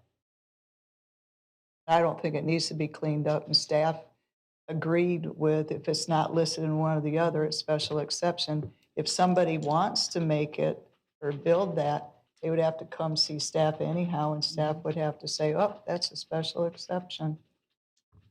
But Miss Allison is not going to be here, and whoever takes her place may say, no, it says not included. Then Miss Elena will say, it's not listed under prohibited. I'm just throwing it out there, guys. That's all. We're trying to open up outdoor storage, and I'm trying to prevent something. Elena Wright, NDS Director. For clarification, we could add a clause somewhere in here that says uses not specifically listed may be considered by special exception. Oh, we already have that. So then my interpretation would be that we're covered. What we're simply saying here is that mini storage that includes outdoor storage would not be automatically allowed. Since it's not on the prohibited list, it falls to the special exception. And that is a standard way of interpreting zoning ordinances. And I get to interpret it when they come in. So, but that is a standard practice in zoning ordinances as to how to determine that, whether a use is special exception, prohibited, or allowed by right through the code. Okay. And I'm going to be here for a while. Allison, you're not allowed to have breadcrumbs behind you. Okay. The other thing is in, and I don't know where to add it, but I circled line 82, only because my notes show that in Activity Center 1, we said no breweries, that breweries were prohibited. And I don't see that here. Now, my notes could be wrong, No, I have that too. but Okay. I saw that it wasn't added to the prohibited list. Wait, I can follow up with the minutes. Well, it's really not in the minutes either. It Okay, only made it so- on my notes. So that's why, I think it was this huge discussion we were having about breweries and microbreweries, and we said no breweries in AC1. We never got the consensus. So Okay. for clarity, I think either we need to get the Yes. consensus now or say, yes, it is allowed, or by special exception. Correct. So if we could get a consensus to add brewery as a prohibited use in AC1. Brewery is those over 35,000 barrels. They're prohibited in AC2. I thought we had a pretty good discussion on that, so I think I'd like to hear from economic development as to whether that definition needs to be allowed in that one as a special exception. Because if it's not listed as prohibited, it's a special exception.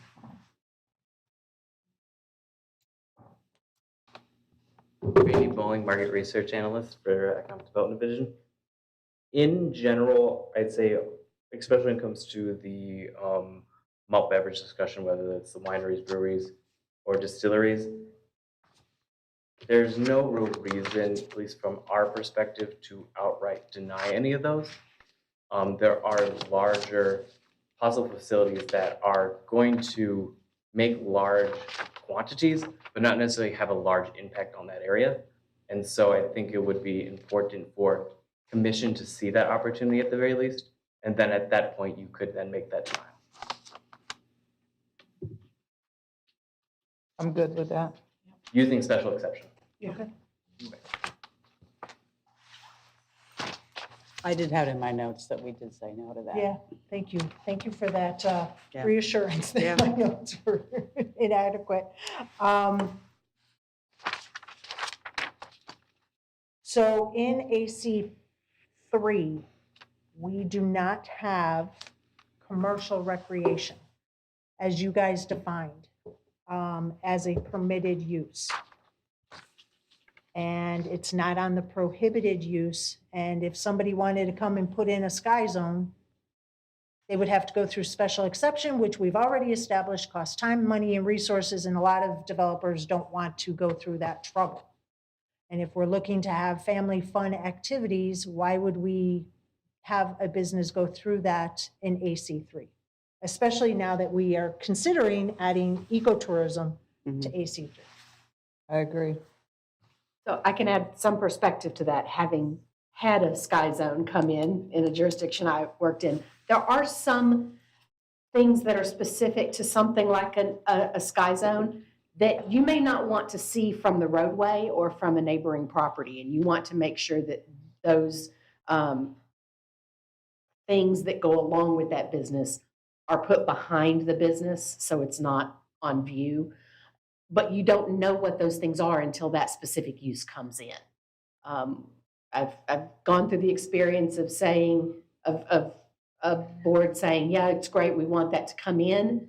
And it wasn't a special exception. And once it got built, they went, ooh. So what I'm hearing you say then, that you want it by special exception, but we added it to every single activity center by right. Is it by right? Yes.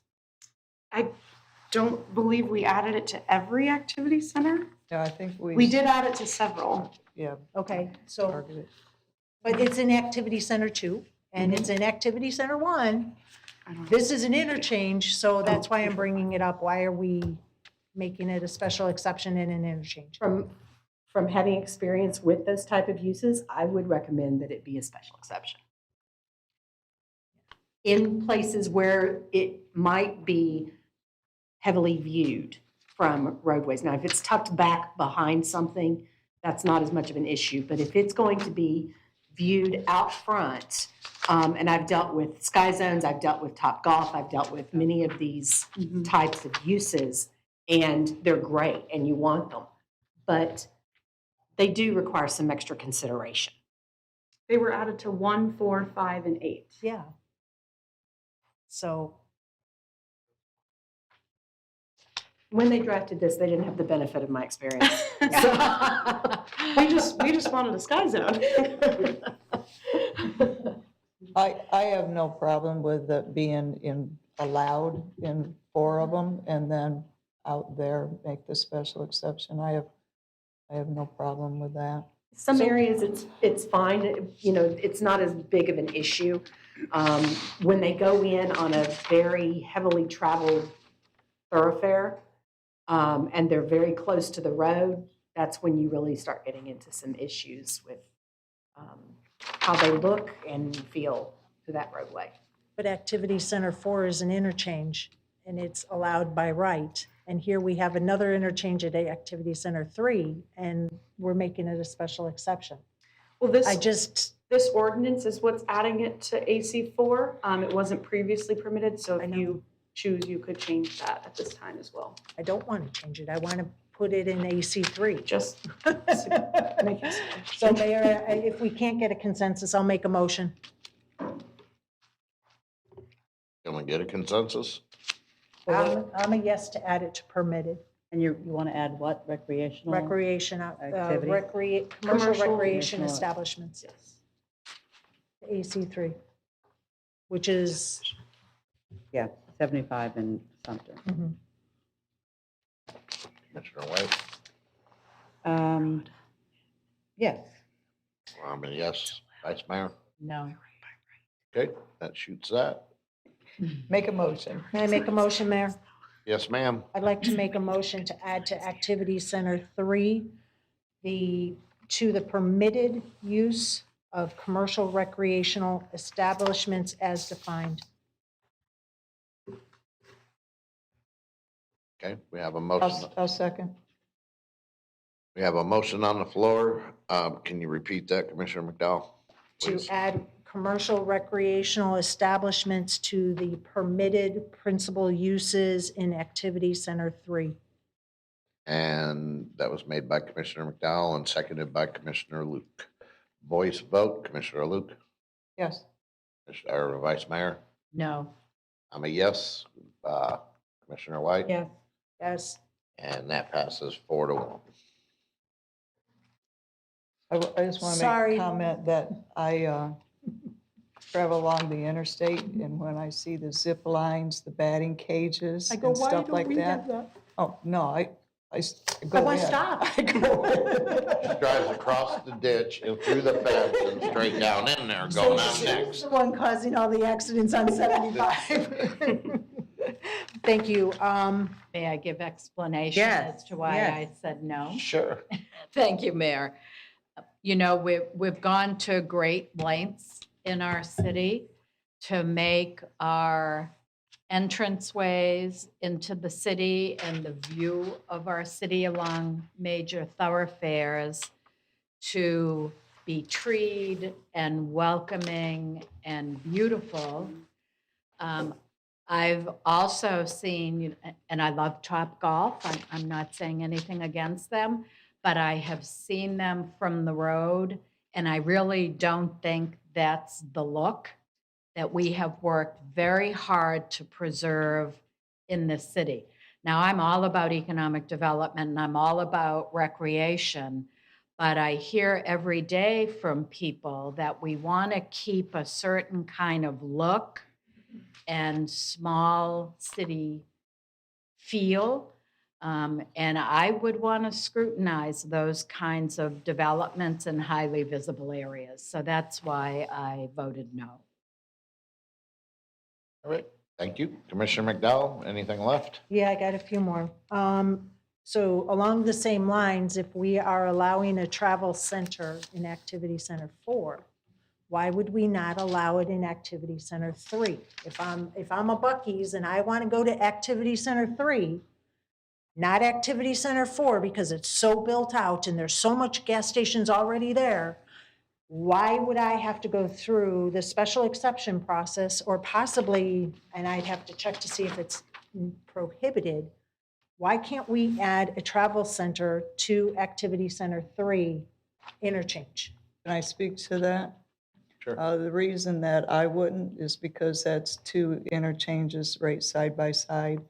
And it'd be so much competition. Right now, to get a rig or that addressed, you have to go down to Fort Myers or up to Bradenton. Those are the closest. So if you have one in the city, you're getting all the business, and you're not causing conflict or, competition between the two. As the city builds, if somebody wanted one in 3, they could come ask for a special exception. But right now, I would only want to focus or target that to one of those. And I hear what you're saying, interchanges. Commissioner, but Activity Center 4, one quadrant has a school on it. There's no room to put a travel center. One quadrant is probably too small to put anything on it. There's another quadrant that's across the street is the industrial park. I just feel that if you get somebody that comes in, they're going to come in and maybe go to an area that is not as built up. Why would we limit the ability for them to build where they want to build? And if they're the first one in, they're going to pretty much shut down all the travel centers at the other interchange anyways. So that's why I'm saying keep it open to Activity Center 3 and 4 and let the fair market prevail. That's where I'm going with that. And I would love to hear staff's opinion on it. This staff would agree with that. We've talked with economic development, they would also agree. It is more likely that we would probably get one at AC3. But not only that, if you have something like a Buc-ee's that comes in, they're going to want to likely go in AC3, and no one else will compete with them. Exactly. So they're not beating down our door to go into one of those, but if we were to attract something like a Buc-ee's, they really do shut down the competition within a specific radius. So there wouldn't necessarily be the danger of having two. If we have that much traffic that wants to stop in Northport, then great, but right now they're bypassing I don't us. know that we're going to have that problem. These large travel centers like Buc-ee's really do shut down the competition for a certain mileage along the freeways. And economic development may be able to speak more closely to that, but it's more likely because there's the open vacant land in AC3 that we would be able to attract one there versus AC4. So if I can get a consensus to add travel center to AC3 permitted use, if I can't get the support, Mayor, I'll go ahead and just start with a motion. You let me know what you'd like to do. I can go with a consensus. I don't know if it's gonna go, but I'll start at this end. Okay. Commissioner. I'm a no. Okay, now we'll go with the motion. Mayor, I'll make a motion to add a travel center to the permitted use in Activity Center 3. Okay, I have a motion on the floor by Commissioner McDowell to add travel center as a permitted use in AC3. Do I have a second? I do not have a second. The motion has failed due to lack of a second. To maybe ease what just happened, there is a developer that is talking to somebody about this in Activity Center 4 because there is a quadrant that is available.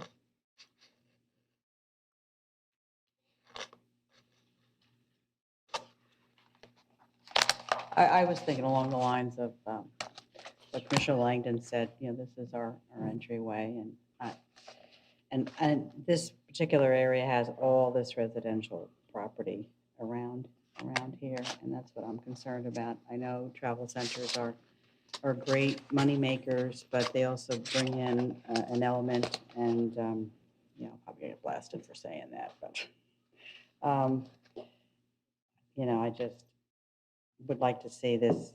This is one of people's first impression of Northport when they come in. I really don't want to see them seeing a truck stop. To say where else can they go? There's other businesses that can come in. So I'm sorry, that's why. All right, well, we're moving on, Commissioner McDowell. Yeah, and I'm just going to state, not only do travel centers bring in commercial property taxes, they bring in people to see our city. They also bring in fuel tax dollars to our county, which helps our city. And the whole purpose, this is what's blowing my mind right now, the whole purpose of this conversation was to open up permitted uses to allow businesses to come into Northport without having so many restrictions. And I am getting a little frustrated because I hear, well, we can't have this look and we want to keep this and we got to find balance, and we are never going to get commercial development here if we don't think forward. The other questions I have is in the current code in Activity Center 3, it has a thing that says recreation active passive. I'm not sure what that is. It's number B9. Yes, so we have different definitions for active recreation, passive recreation, and the commercial recreation establishment. I think the intent was to clean more of those types of things up with that larger discussion we were having with the rewrite. So that's why that wasn't brought up with this ordinance. But they do have their own separate definitions. So that'll be a larger discussion. Yes, ma'am.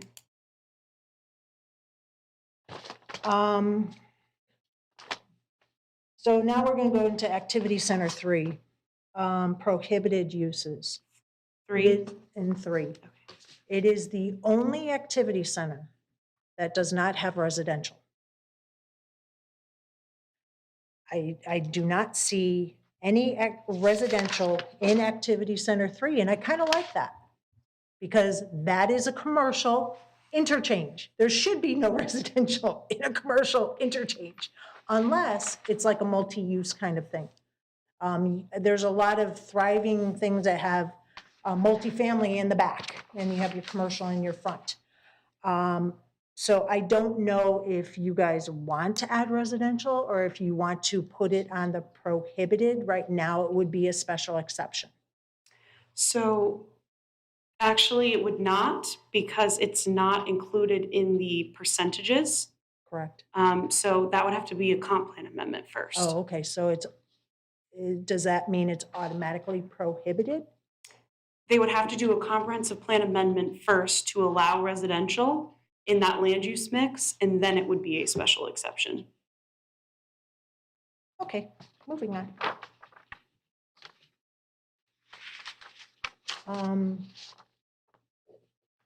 Thank you for that clarification. I appreciate that. I was wondering why it didn't have anything.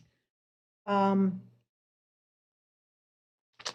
one we already addressed. One we addressed. Oh. So we have a definition of a brew pub, and that's for beer. It's a restaurant that manufactures malt beverages. But we don't, and to me, that's the smaller scale. It's the smallest of micros and breweries. A brew pub is much smaller. We don't have that super small scale for distilleries and winery pubs. Is there a reason those distillery and winery pubs weren't included, but we have a brew pub? So in doing our research, we didn't really find a comparable term or definition for distillery and winery. Economic development did help with that research, so I can see if they know of anything, and we can look into it a little bit more, but that was the reasoning, nothing was included now. No, I understand the definition of a brew pub. My question is, do they have such a creature as a distillery pub or a winery pub? Right, it was just, in our research, we did not see one like that. Oh, a comparable for the distillery and winery, unless economic development knows differently. Market research analyst Randy Bowling. Typically, those operations are just so large for specifically making alcohol, like legitimate alcohol or wine, that they're not ever in that smaller kind of category. Okay. Because brewing beer can be done in in your basement. And so you can do that in such a I small. wish I had a basement. Oh, sorry, I'm from Ohio and I always say this because then I confuse people. And so that's typically why that is. And if anything, you are selling small scale things. You're just a restaurant that sells wine and spirits. Okay. So along those same lines, when you look at the definition of a microbrewery, the last sentence says it must include space for on-site consumption. But that last sentence is missing from micro distillery and micro winery. Was there a reason that that on-site consumption was not included? So we did a lot of research, as I mentioned, and took these definitions from other municipalities. So these were the most commonly used definitions. We can add something for on-site consumption like we did with the microbrewery, but the reason it wasn't included was just we weren't seeing that elsewhere. And I think part of what jogged my memory on this was the huge conversation that we want people to have these as gathering places. And the only way to have that happen was to require them to have on-site consumption. So I think our director was just mentioning there are different requirements. There's different alcohol licenses for those sorts of things. So I think that's something we could look into, but I would not want to make that change without knowing if it's commonly done, commonly practiced for those types of businesses.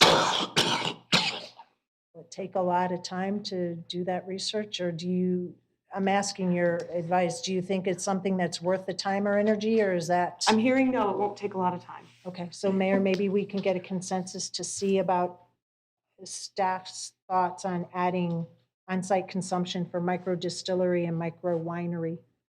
That way then there's more of a gathering place for those kind of establishments. Yeah, I'd be in agreement on that. I would be a yes. Commissioner White? Yes. Commissioner Langdon? Or Vice Mayor Langdon? Yes, with a caveat. I have seen wineries with sort of restaurants and sipping. I've never seen that with a distillery. So I'll say yes, because I want to hear Yeah. from staff and get the results of your work. But I suspect, particularly with a distillery, we won't see that. Oh, no. No, it's a yes. I mean, let staff bring it back. Typically, we want to check into the licensing with the state to see what the requirements are, but in my dealings with these three types of uses, they typically will bring in food trucks, they'll have live music and those kinds of things, but typically there's not an on-site restaurant. Thank you. Yeah. Was that a consensus? I'll say yes to information coming back, but I mean, I was watching their reactions to all this, and I think it will probably stay the same. But I don't mind allowing them to go ahead and look at it. I'm almost done, Mayor. Commercial recreational establishment, line 364, the definition. It says a recreational facility operated as a business open to the public, and then you gave a few descriptions.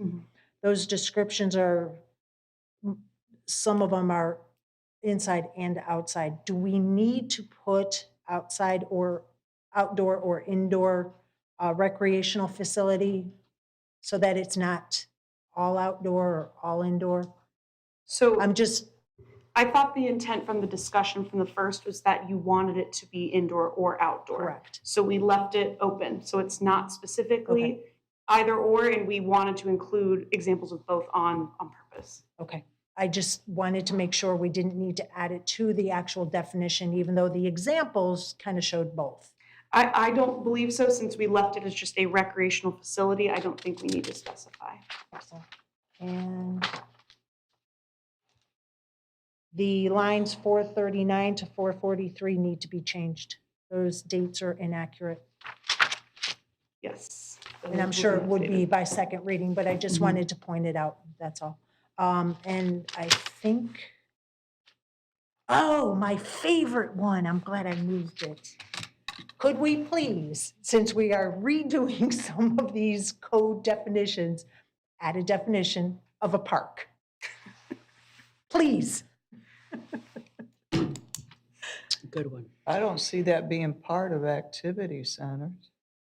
But That's a we're- whole lot larger conversation to me. But we're changing some of the definitions of uses and just general definitions. And we've had multiple conversations about what the definition of a park is. And I thought this would be a very appropriate time to get that definition put into the code sooner rather than later, because the definition of a park has caused a lot of headaches these past few meetings. Yeah, but the definition of the park isn't part of But this portion of the ULDC. Sure it is. Why? The definition of a park is in the ULDC. Yeah, But but I'm it- talking about this section of it. This section includes definitions. Includes definitions. Go ahead, attorney. Mr. Mayor, if I may. Yeah. So legally, we need to approach one subject matter per ordinance, and this ordinance deals with permitted and prohibited uses. And the definitions that are added by this ordinance need to relate to prohibited and permitted uses. So if park is one of those, then it would be an appropriate place to put a definition. If it is not, then it would be a separate ordinance under a different subject matter. Well, Ms. Christie, is it involved in these sections at all? Park is not directly referenced in any of these or anything we've discussed in the ordinance to date. We talk about passive and active recreation, but those are their own definitions. So I don't think park is specifically addressed with this ordinance. Okay, But well, then there- we'll wait for another ordinance then. I could have swore I saw it in these activity centers as passive. Maybe you thought parking was Passive, in there. it's passive. There is uses of passive parks in these activity centers. We can check. So I'm just throwing it out there. I don't hear an appetite, so, from anybody. Well, if you run across it in your travels going forward, you can always bring it back. Okay. You know, we'll leave that option totally up to you. Okay. The last one I have is drive-through. Drive-throughs are in these activity centers. And we were having various people that I have spoken with, developers and stuff, were hoping to see some kind of like a quick service retail instead of just drive-through. Drive-throughs conjure up restaurants, like McDonald's and stuff like that. Quick service retail could be food. It could be, a wide assortment of things. And trying to expand that definition to include the quick service retail, not just drive-throughs. Which definition is it? What is the term you're trying to change? I'm looking to expand the definition of drive-through to include quick service retail. I'm just going to look up. And I don't even know As- what that would be defined as. As a clarification, are you talking about the types of things where people pull up to the curb and they bring out okay, that's just part of retail. Drive-through is a very specific connotation in land use. And it is specifically where you're driving up to a window and they're handing you something and you're ordering it there. But, And the definition of drive-through does not specify restaurant. yep, but just pulling up to the curb in a special spot for people to run out, you could do that at Target now. You can do it at Walmart. You can do it anywhere. So anywhere that a retail is allowed now, that's just part of their business model that we would. And I Yeah. appreciate that. I just had a few developers approach me and say, hey, we need to expand the definition to include quick service retail. So that's why I was bringing it up. Okay, So- thanks. We'll take a look at that, definitely. Thank you. That it, Let's Commissioner move McCall? it right. I believe that's all I have. Thank you. All righty, moving right along. Where was I? No, not yet. Public comment? No, you said a comment. I need public know. comment. He doesn't want to hear your comment. Is there any? Online? Online? Okay. I have one in-house. He's been waiting so patiently. helping staff. We don't know this man, but Mr. Marty Black, would you like to come down and give public comment, please?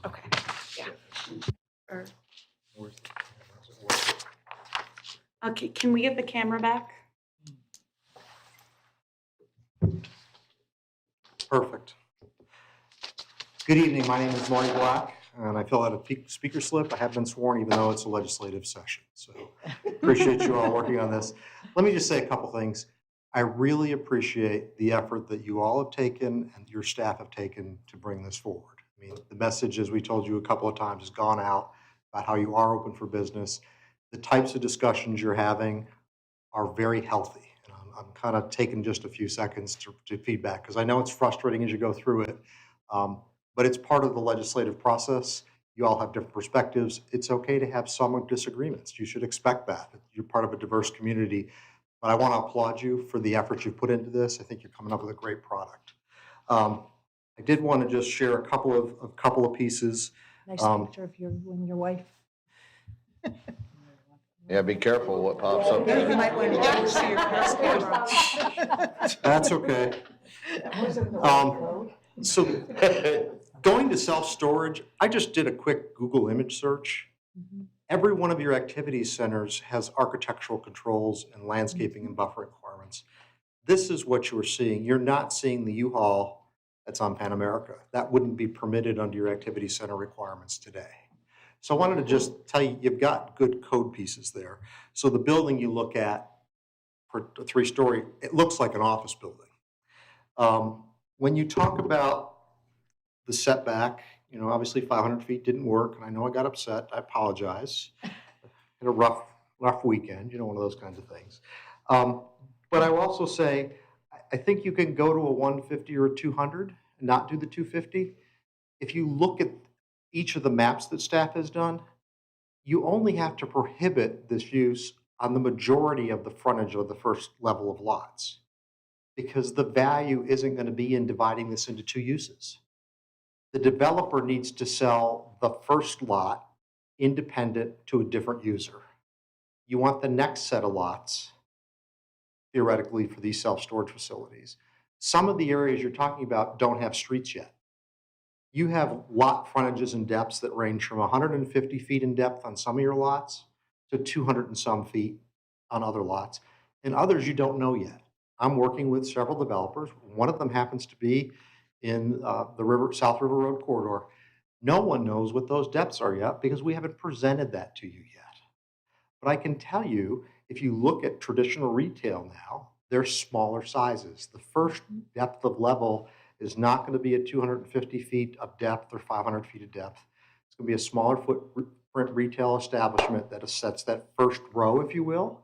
That probably 150 feet or 175 feet is going to be sufficient. Then you get an access road. Then you have the second row. That access road might be anywhere from 20 feet of pavement to... That's 3 minutes? 50 to 60 minutes. I'm sorry. And I'm wrapping up, and I'll take any questions. Thank you, sir. Have a great evening. There you go. I'm not used to you being limited to 3 minutes. And that went by so fast. That's okay. I said the most important parts. I wanted to say thank you, so. All right. Thank you.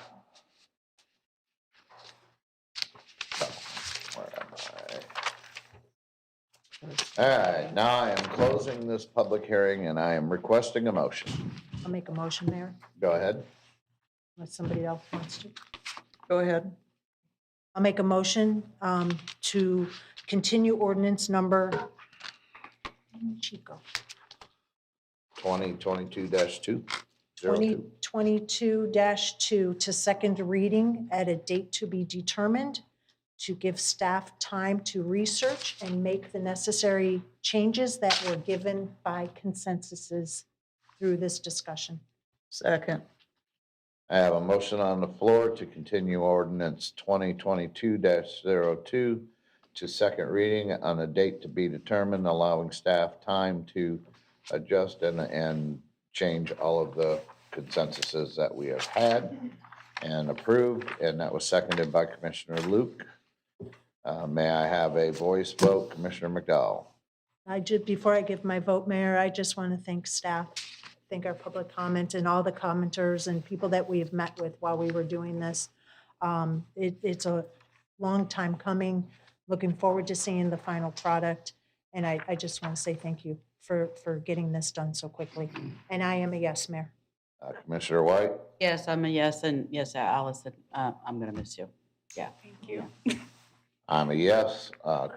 Vice Mayor Yes. and Commissioner Luke? I'm a yes. Thank you to staff. I think we're going to have a great product that's going to give the right viewpoint of being open for business. And Allison, you're still a traitor. That was nice. That passed 5-0, and as I've said in every meeting that I've ever had with you, I thought you're very sharp IQ, very intelligent, and good luck on all your future endeavors, because I appreciate everything that you have done for me in my meetings. You made it go by so simple. So thank you so very much. Why would you want to leave after all of this? You gotta stay. Oh, God, you're going to make me cry. Thank you so much. Thank you. Really appreciate it. You might want to rethink that after all of Exactly. this. We're not going to get as much love anywhere else. We'll help you get it pushed through HR if you want to stay. Thank you We'll put very in a much. good word to city manager for you. All right, we've been here for 2 hours. Does anybody need a potty break? No, let's plow I'm through. good, yeah. I didn't ask you, I asked down at this end. All right, we're gonna be moving on to general business, which is 22-2180. And this is discussion and possible actions regarding designating no wake zones in the city canals. This is Commissioner White's item. Would you like to speak on this item, ma'am? Yes, yes, and I appreciate it being brought up, and your indulgence in a concern that has been brought to my attention by residents for a while about boats, motorized boats in our canals. And I was surprised, and I guess I never noticed, that we don't have slow wake, no wake signs up in the canals, because it was never a problem, I guess, before, but now apparently it is. In particular, a gentleman called me about the Dallas White boat ramp, and he says, you know, he's just been there, and people tend to put their boats in there to test the engines out, and they're revving them up, and they're racing around there, because yes, they're just trying to see if their engines are working, but also people who live along canals, and not just the two major ones, the Snover and the Cocoa Plum, but those other canals that go in the other direction, that they said, you know, people have a pontoon boat in one of these canals, and they're just going as fast as they think they can go, and it's a problem. So, and I appreciate being given this. You all got it, that the city commission has the authority to have a resolution to put in no wake or idle speeds in our canals, especially the people who live along those canals. I mean, they're losing their bank, because that's what it's doing. It's eroding. Plus, they have to deal with the noise and just people going up and down. And I think that putting up these slow wake, no wake signs is an educational component, because then people will wonder, well, why is it no wake? And then that opens up the conversation for that it promotes erosion of the banks, and you know, it just destroys things. So and all, you know, all our waterways lead out to the Gulf eventually. So it's how people are even respecting our canals is going to go a long way to them then respecting the river, and then respecting the harbor, and respecting our Gulf waters as well. So I was just wondering what the rest of you thought about that. Yes. Yes. Hold on. All right, Okay. and we have commission questions. I seen Commissioner Luke first. Yeah, I don't mind doing that at all. I mean, allowing our staff that handles that sort of stuff to go out and find what areas might need that. I think in my one-on-one, they told me there was only one sign in the canals. So, yeah, I believe they need to do some research and figure out where they need to go. So I have no problem with it. Especially, I was thinking at the Dallas White Boat Ramp, and I went there, and yes, there's nothing there that says no wake or idle speed. And I thought that would, it's no brainer. There should be something there. Is that all you had, Commissioner Luke, on this? Okay.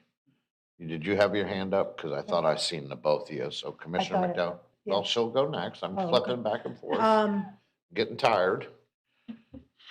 I understand the need for the no wake zones. I understand, I've met with a lot of citizens that their banks are eroding. But I always go back to, how does this get enforced? Who enforces it? And if we put something that says no wake zone, okay, you'll probably get half of the people to abide by it.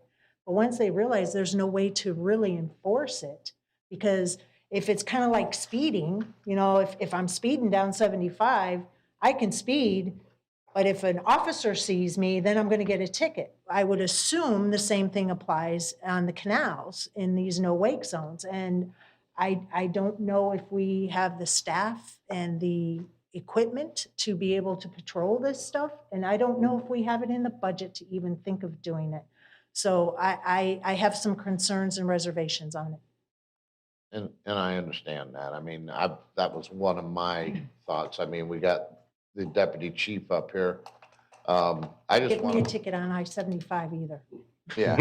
I mean, are we gonna, I think we even talked about this before. Are we gonna have a boat patrol and stuff? Yeah. I think Chief Garrison brought that up. But let's hear from you, sir, and then. Sure. Deputy Chief Morales. So when I first started back in 2000, police department, we did have a boat and we did patrol the Mayaca. And it kind of went away. We currently do not have equipment to patrol the waterways in the city currently. However, if we did post it, FWC would patrol it, but in order for them to enforce, the proper approved signs would have to be posted, and they would enforce it. Matter of fact, just confirming with Mike Vullo from Utilities, FWC posts up a lot of their equipment at our water treatment plant. So they're here, and they can easily get access into that. They go right across the street and they can drop right into that boat ramp right at Dallas. So we have the ability with our law enforcement partners to enforce that. It's just we need that proper posting. And if time that we see a need from FWC saying, hey, it's really active out here, then of course, the police department can come for that need and say, hey, we need to step up enforcement with our local law enforcement partners and provide equipment to start enforcing our waterways. But I think for now, if we get the proper posting, FWC would come in and assist. Can I say something, Mayor? Hold on, were you finished with that? Yes. Sorry. Okay, yeah. I wasn't thinking so much in terms of, okay, who we're going to now, enforcing, but the signage is the first step in educating people about what is expected. I mean, we have these litter signs around here that says, $500. You're not out there looking for people throwing stuff out their window either, but the fact is that if it's out there, it gives people a pause to say, oh, okay, maybe I shouldn't do this. And, with your speed limits, you don't just depend on people to know speed limit in residential areas is 30. You post it, but you're not there all the time to catch people going, 50. But the fact is, at least they're aware of it. They know this is 30. This is the residential area. Okay, I get it.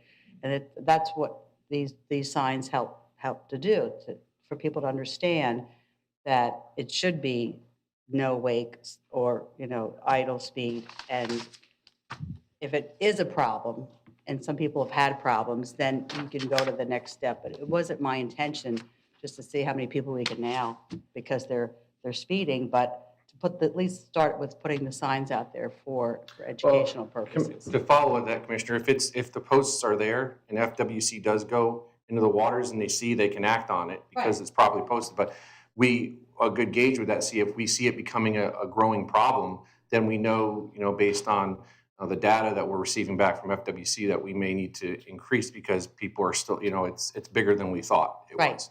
So that's all I was saying. But if they're posted there and they just happen to go out, at least they have some teeth to take action to educate them and stop them.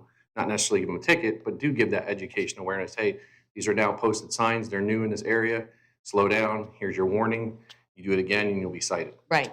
And I'm remembering what you said about the tractor trailers being parked in places that we have nothing on the books that says they can't be parked there. So at least if you had something and somebody says, hey, this is a problem, you have something to go forward to say, hey, it says right here, but otherwise you can't. And this is what I'm saying too. When people are complaining about people racing up and down, we have nothing. You can't get them, even if you know who they are, even if they take a video and the whole bit, you still can't go and say, okay, because there's we have nothing that says you can't do that. Correct. So this would at least give you the teeth if it becomes that kind of a problem. But again, it's not my intention to try to see how many people we can nail. It's to educate people about the value of our canals and waterways. I got a question for Mr. Speak while he's standing up. Okay. Now, we had talked earlier about weirs and stuff like that, a lot of those areas, and I don't even know how they get in there, but is in the canals, that area that they travel in the boat is just basically a short area from weir to weir. So if they're traveling in a high wake type of atmosphere, that's got to be causing damages to the weirs and erosion around the pilings and stuff that are holding the weirs and stuff too. Would that be a correct statement? It has potential, Chuck Speak, Interim Public Works Director. It has a potential to cause damage through the wake. More so, we're concerned with someone hitting one of the structures. We've had vessels hit the structures. That's more of a concern to us. But in those areas, is there any other waterways for them to travel than just besides in between the weirs? I mean, I know where we got Blue Ridge. Is that accessible from like the Dallas White boat ramp? Can they get up into Blue Ridge Lake from there? They can get up into Blue Ridge. They find a way to access pretty much all of those areas. They'll find an empty lot with a slight bank and they'll put in and out. There's areas, because we access all of them with our airboats. So there are rudimentary little boat ramps throughout the city. And the only reason I was getting at, because the only way you could possibly not have to deal with is to completely eradicate motorized vehicles in the canals and waterways. You could certainly make the entire waterway system idle speed. You could make it whatever speed limit you want. That's at the discretion of commission. Right, and I was talking more or less going from motor speed to paddle speed. Sure. So, I mean, that's the only way that you could actually really enforce it, because if you got somebody putting an engine in that water or yanking that engine out, they're not in compliance. Correct. And there's plenty of other places that they can take their boats and go run rampant. Go ahead, Commissioner White. No, I didn't. Oh, okay, then I saw somebody wave their hand. We had a discussion about boats in our canals and waterways, and it was very apparent how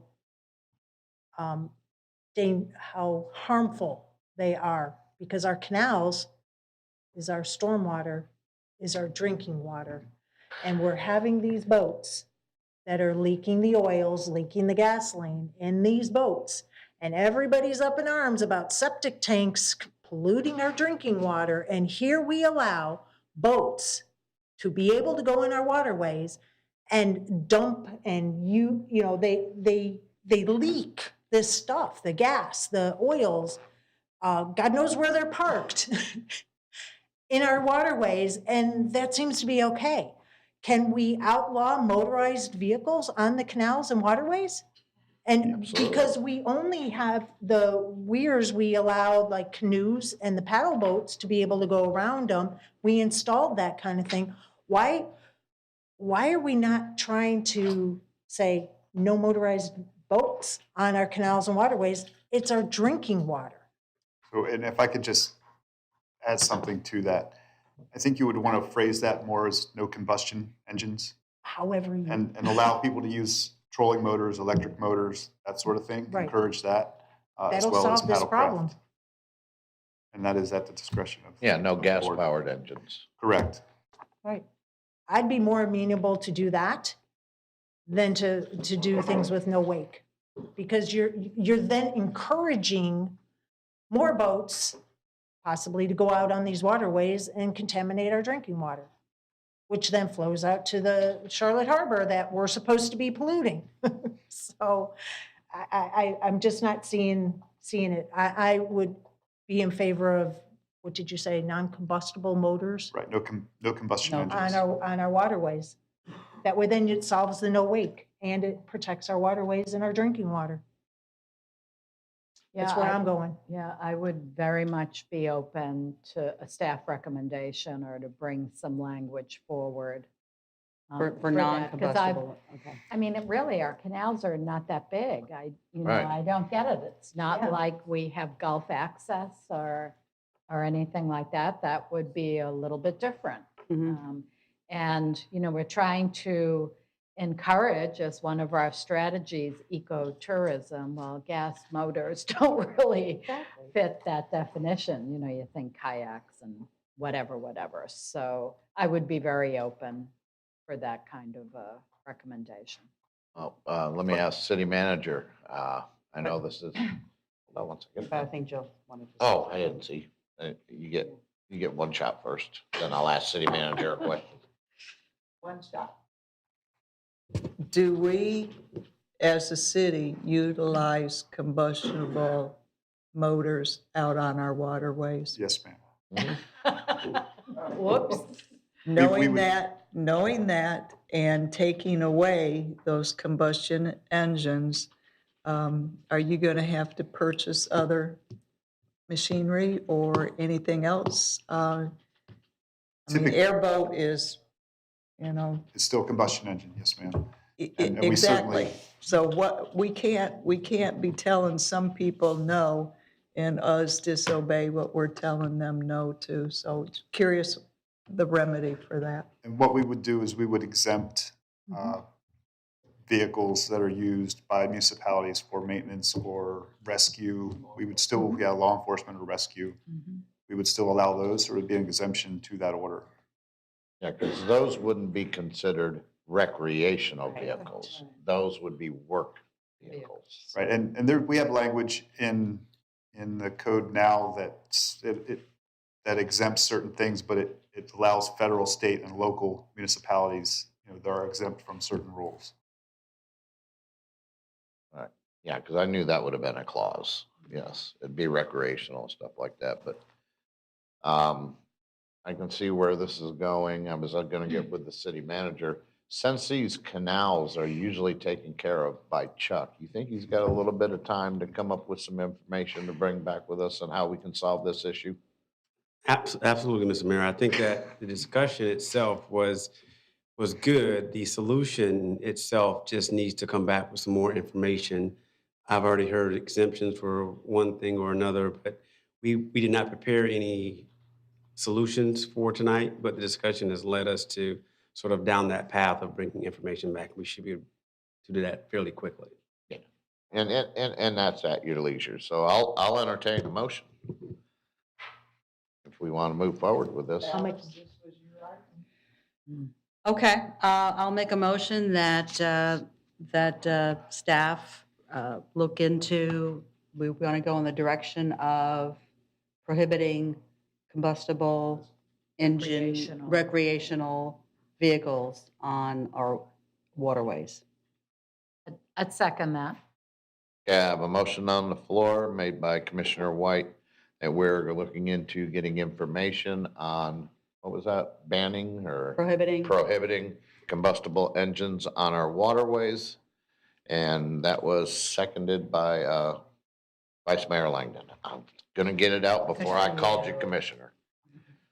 Okay. Can I get a voice vote? Commissioner McDowell? Absolutely. And Commissioner White? Yes. I'm a yes. I'm a yes. And, okay, that passes 5-0. So whenever you guys get it and the city manager gets it on the agenda, we look forward to seeing what type of information that you can come back with and solutions and/or possible reasons why we cannot do this as well. So, Sir, thank thank you, gentlemen, very much for your time. Thank you. Moving right along, city clerk, is there any public comment? Okay. Commission communications. I see that we have, okay, Commissioner McDowell. Mayor, in the essence of time, I'm going to focus on things that are time sensitive. We went to the Convocation of Governments and they gave a presentation on the referendum, and I would hope, if not already happened, that the city manager would reach out to the school board to ask them to come down and give that presentation to the commission so that our citizens can see about the school board referendum. We cannot advocate one way or another. All we can do is educate and let people make their own decisions, and the timeline is ticking. So I'm hoping that maybe we can get a consensus to invite them down in one of our February meetings. Okay, is that it, ma'am? No, Oh, okay. you, Go ahead. Just a comment on that one. So we have been in contact with the school and regarding their referendum. They would like to come down, and they are actually working with the city and the chamber to locate, to identify a location for this presentation. Would you like them to explore the opportunity to come here at the chambers in addition to that meeting, or is that meeting sufficient?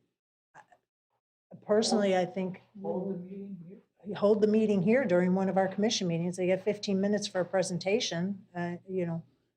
Okay. I'm just throwing, I'm happy to hear that they're working with the chamber to do a presentation, but being a government entity, the school board being a government entity, it would kind of make sense to have them do it here.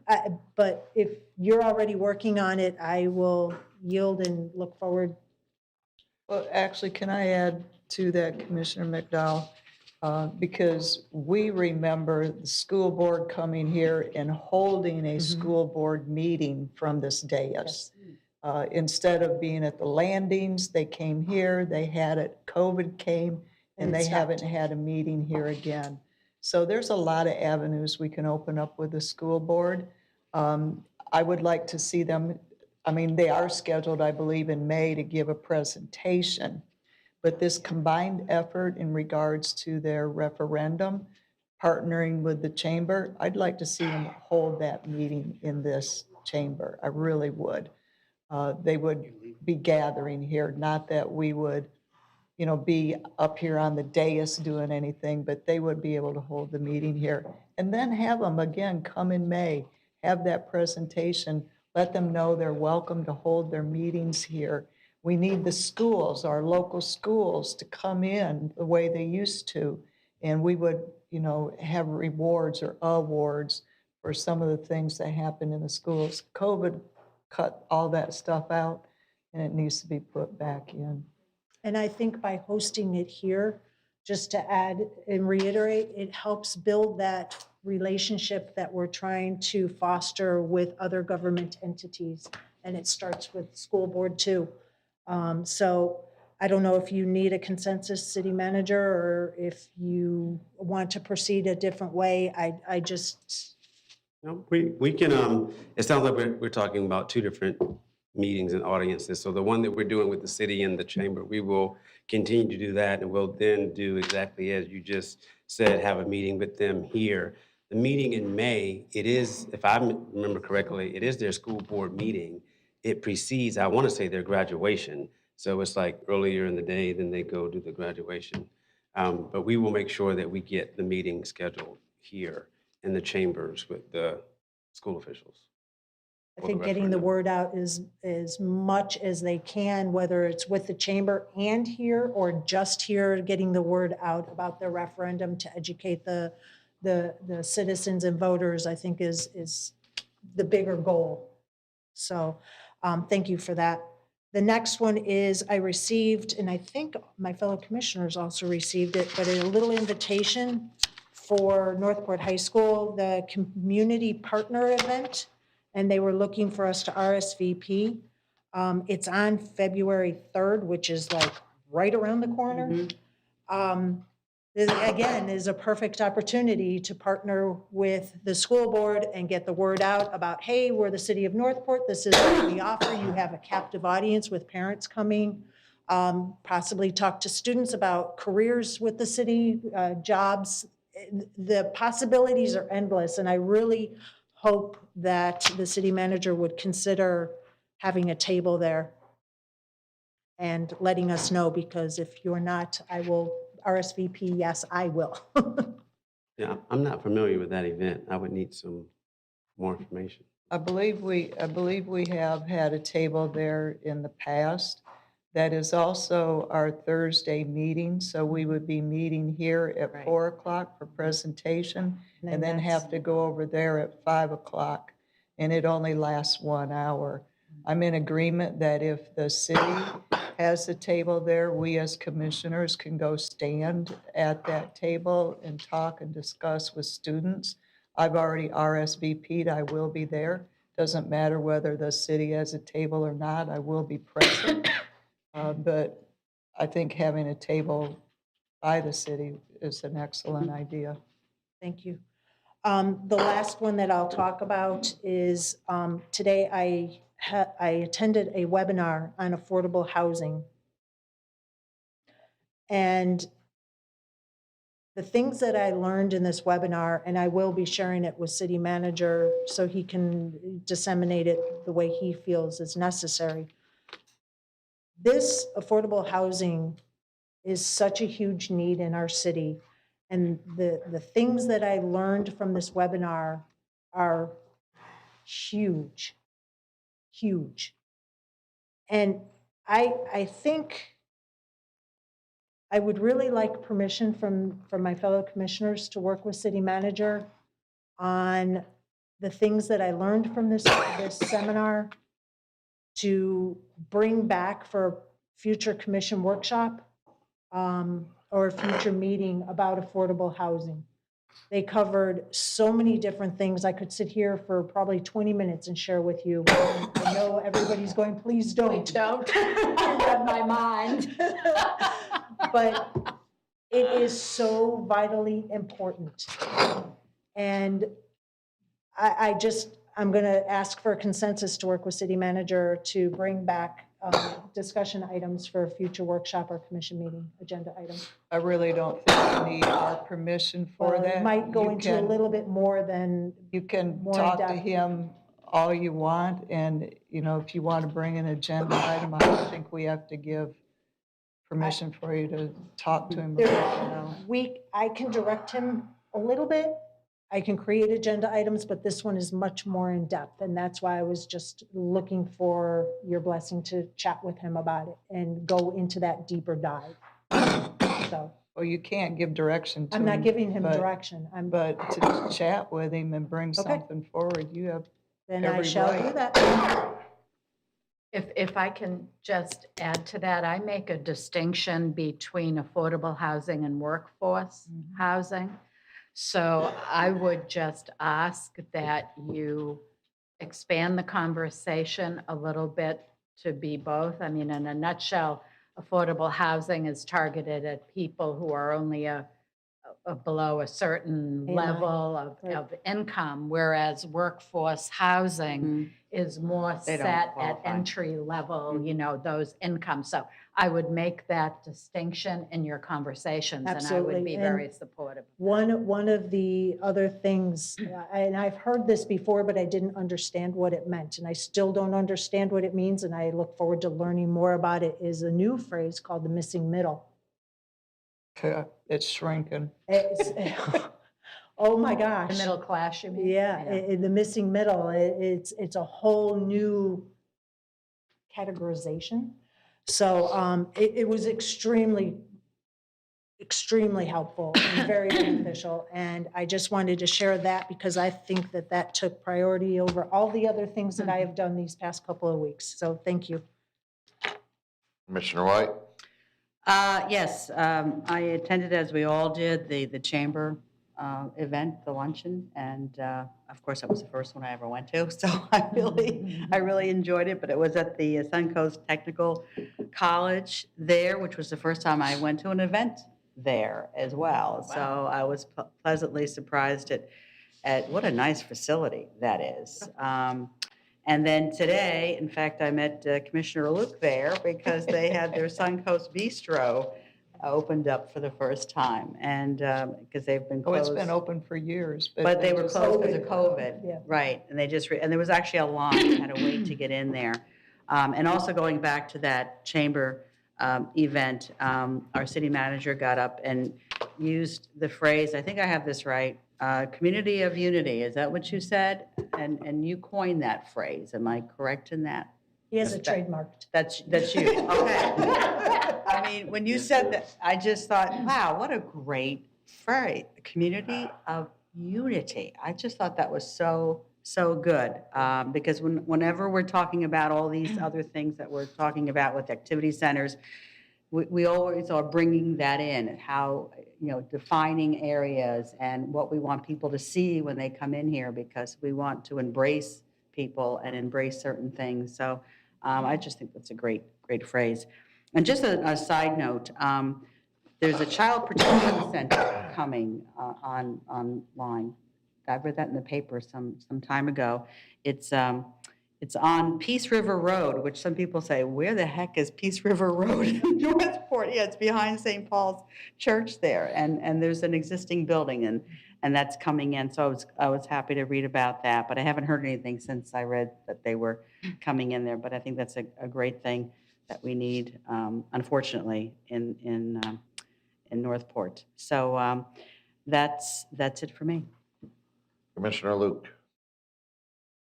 You do know that they're already here in the city. They're out in the Bobcat.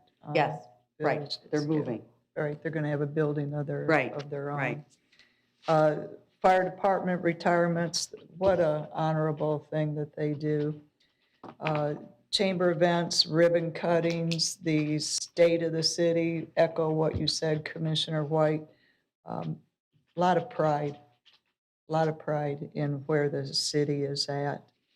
I attended Kid Kelly Boxing, and I'm quite a fan of this sport with the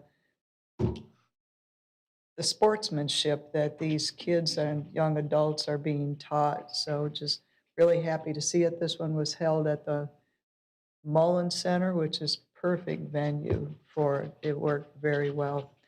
On the EDC, I sit on the task force with that. We had a meeting, a couple of meetings, and then 2 of the EDC meetings trying to get the format of what the county EDC is going to end up being, and it's going extremely well. I'm very pleased with the way it's going. The bistro, they were packed. And I have been to the bistro up in Sarasota also. They had a run for the money today with all the people who were over there. Kaleidoscope of Arts was put on by the Art Center. It was a great fundraiser for them, exhibiting all of the various genres of art within our city, and it was an awesome event. It was on the Rawlings Show. We actually talked about the city this time. Usually when I get on with John, we're just talking off stuff, but I spent some time with him. Attended a teen court meeting, and then last night I attended the actual court session that was here. There was 4 cases, good crowd, proud of these kids. They walked in professionally, they handled themselves professionally, so it was a great court session. And again, reiterate what Commissioner McDowell said about the COG meeting. Great report coming out from the school system. So thank you, sir. That's all. Vice Mayor Langdon? Thank you, Mayor. I also had the opportunity to attend the convocation of governments, and before the meeting was chatting up some of the Sarasota School Board members, And in that conversation, learned that this year they are implementing skilled trade education at Riverview High. And one of the board members mentioned to me, and now we're trying to figure out where to go next. So I said, oh, I can make that really easy for you.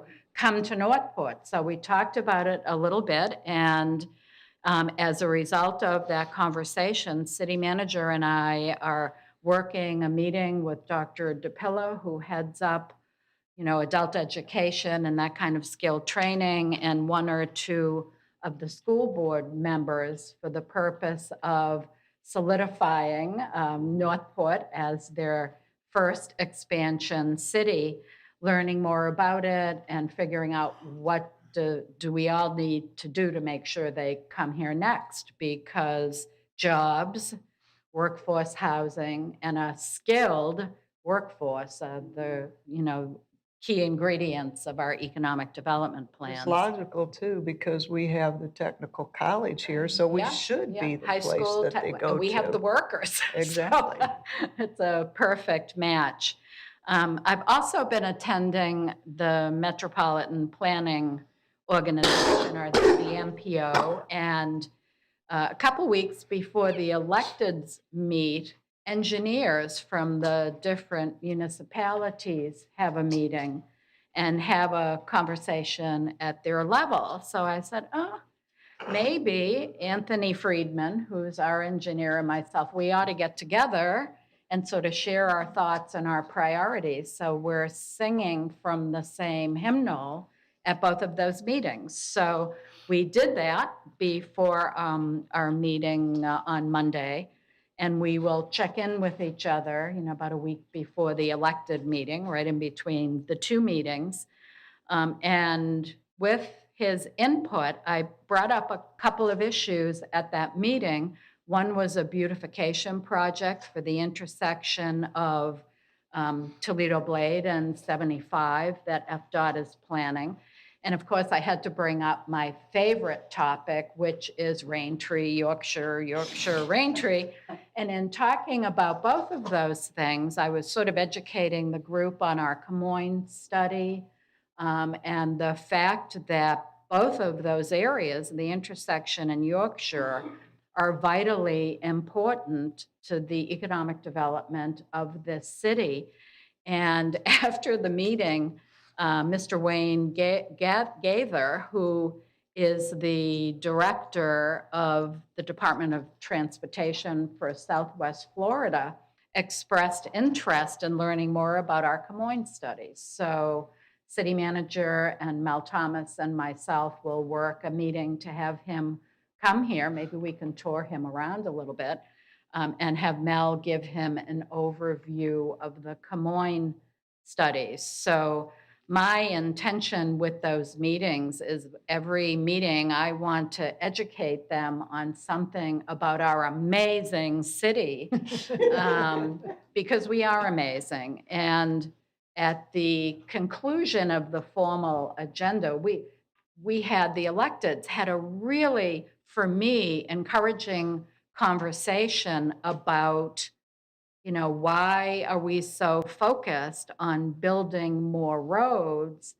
Let's sort of leap ahead from that. And one of my peers shared a quote that I had read on Strong Towns, which is solving traffic problems by building more roads is like, trying to solve obesity by loosening your belt, right?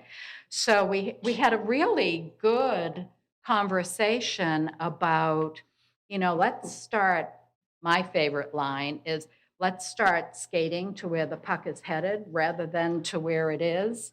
And let's start thinking about different ways of moving people so that we keep them off the highways. So anyway, it was just a very good conversation. And my intention is to be more strategic and more directive with that organization and use my participation on it as an opportunity to educate people on Northport and get more attention here because we are amazing. Anyway, I'm done. Thank you.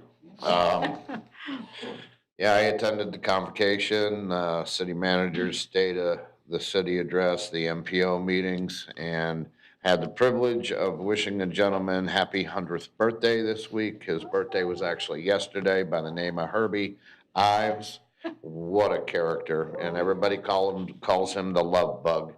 And I seen why the other night, but yes, Herbie, God bless you. I hope you live another 100 years. All right. See how quick that can be, ladies? City manager, you're up, sir. Just really quickly, and, thanks to everyone for the support for the Suncoast Technical College. We did receive a letter from them after we attended the convocation last week, and they would like for the support from the commission in order to receive their full funding from the state this year. They do recognize that the state is very adamant about making sure that the workforce training and the workforce development that the college provides is still properly funded. So with the consensus of the board, we do have a letter that's crafted that the mayor will sign that will allow for the city of Northport to support their full funding efforts. I believe we already submitted a letter submitted. for that, When did, I think you This brought is it and I up. was mayor. Well, this is, trust me. It can be a second letter. Yeah. Yeah, Okay, this one's due on this Friday. This will be on this Friday, right? okay, but I mean, Yeah, we we've had already responded to that before the delegation, the Yeah, the legislative delegations, that's what it delegation. was. We produced that letter for them and then spoke to that during the Mhm. delegation also. So there, but I mean, we can send a second one, most definitely. I want all Totally up support you to guys, that. Yeah, So absolutely. it'd be- Yeah, Okay, so do we have a consensus that I can sign Commissioner McDowell? of course.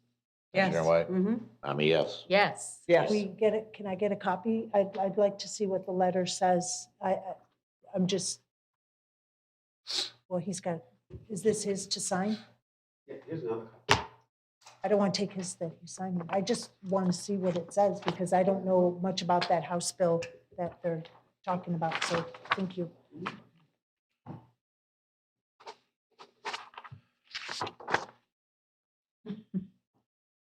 Is that all you had, city manager? Yes, sir. Okay, city attorney. Nothing, Mayor. Oh, I love you. City clerk. And you too. All right, it's 10:16. We are adjourned.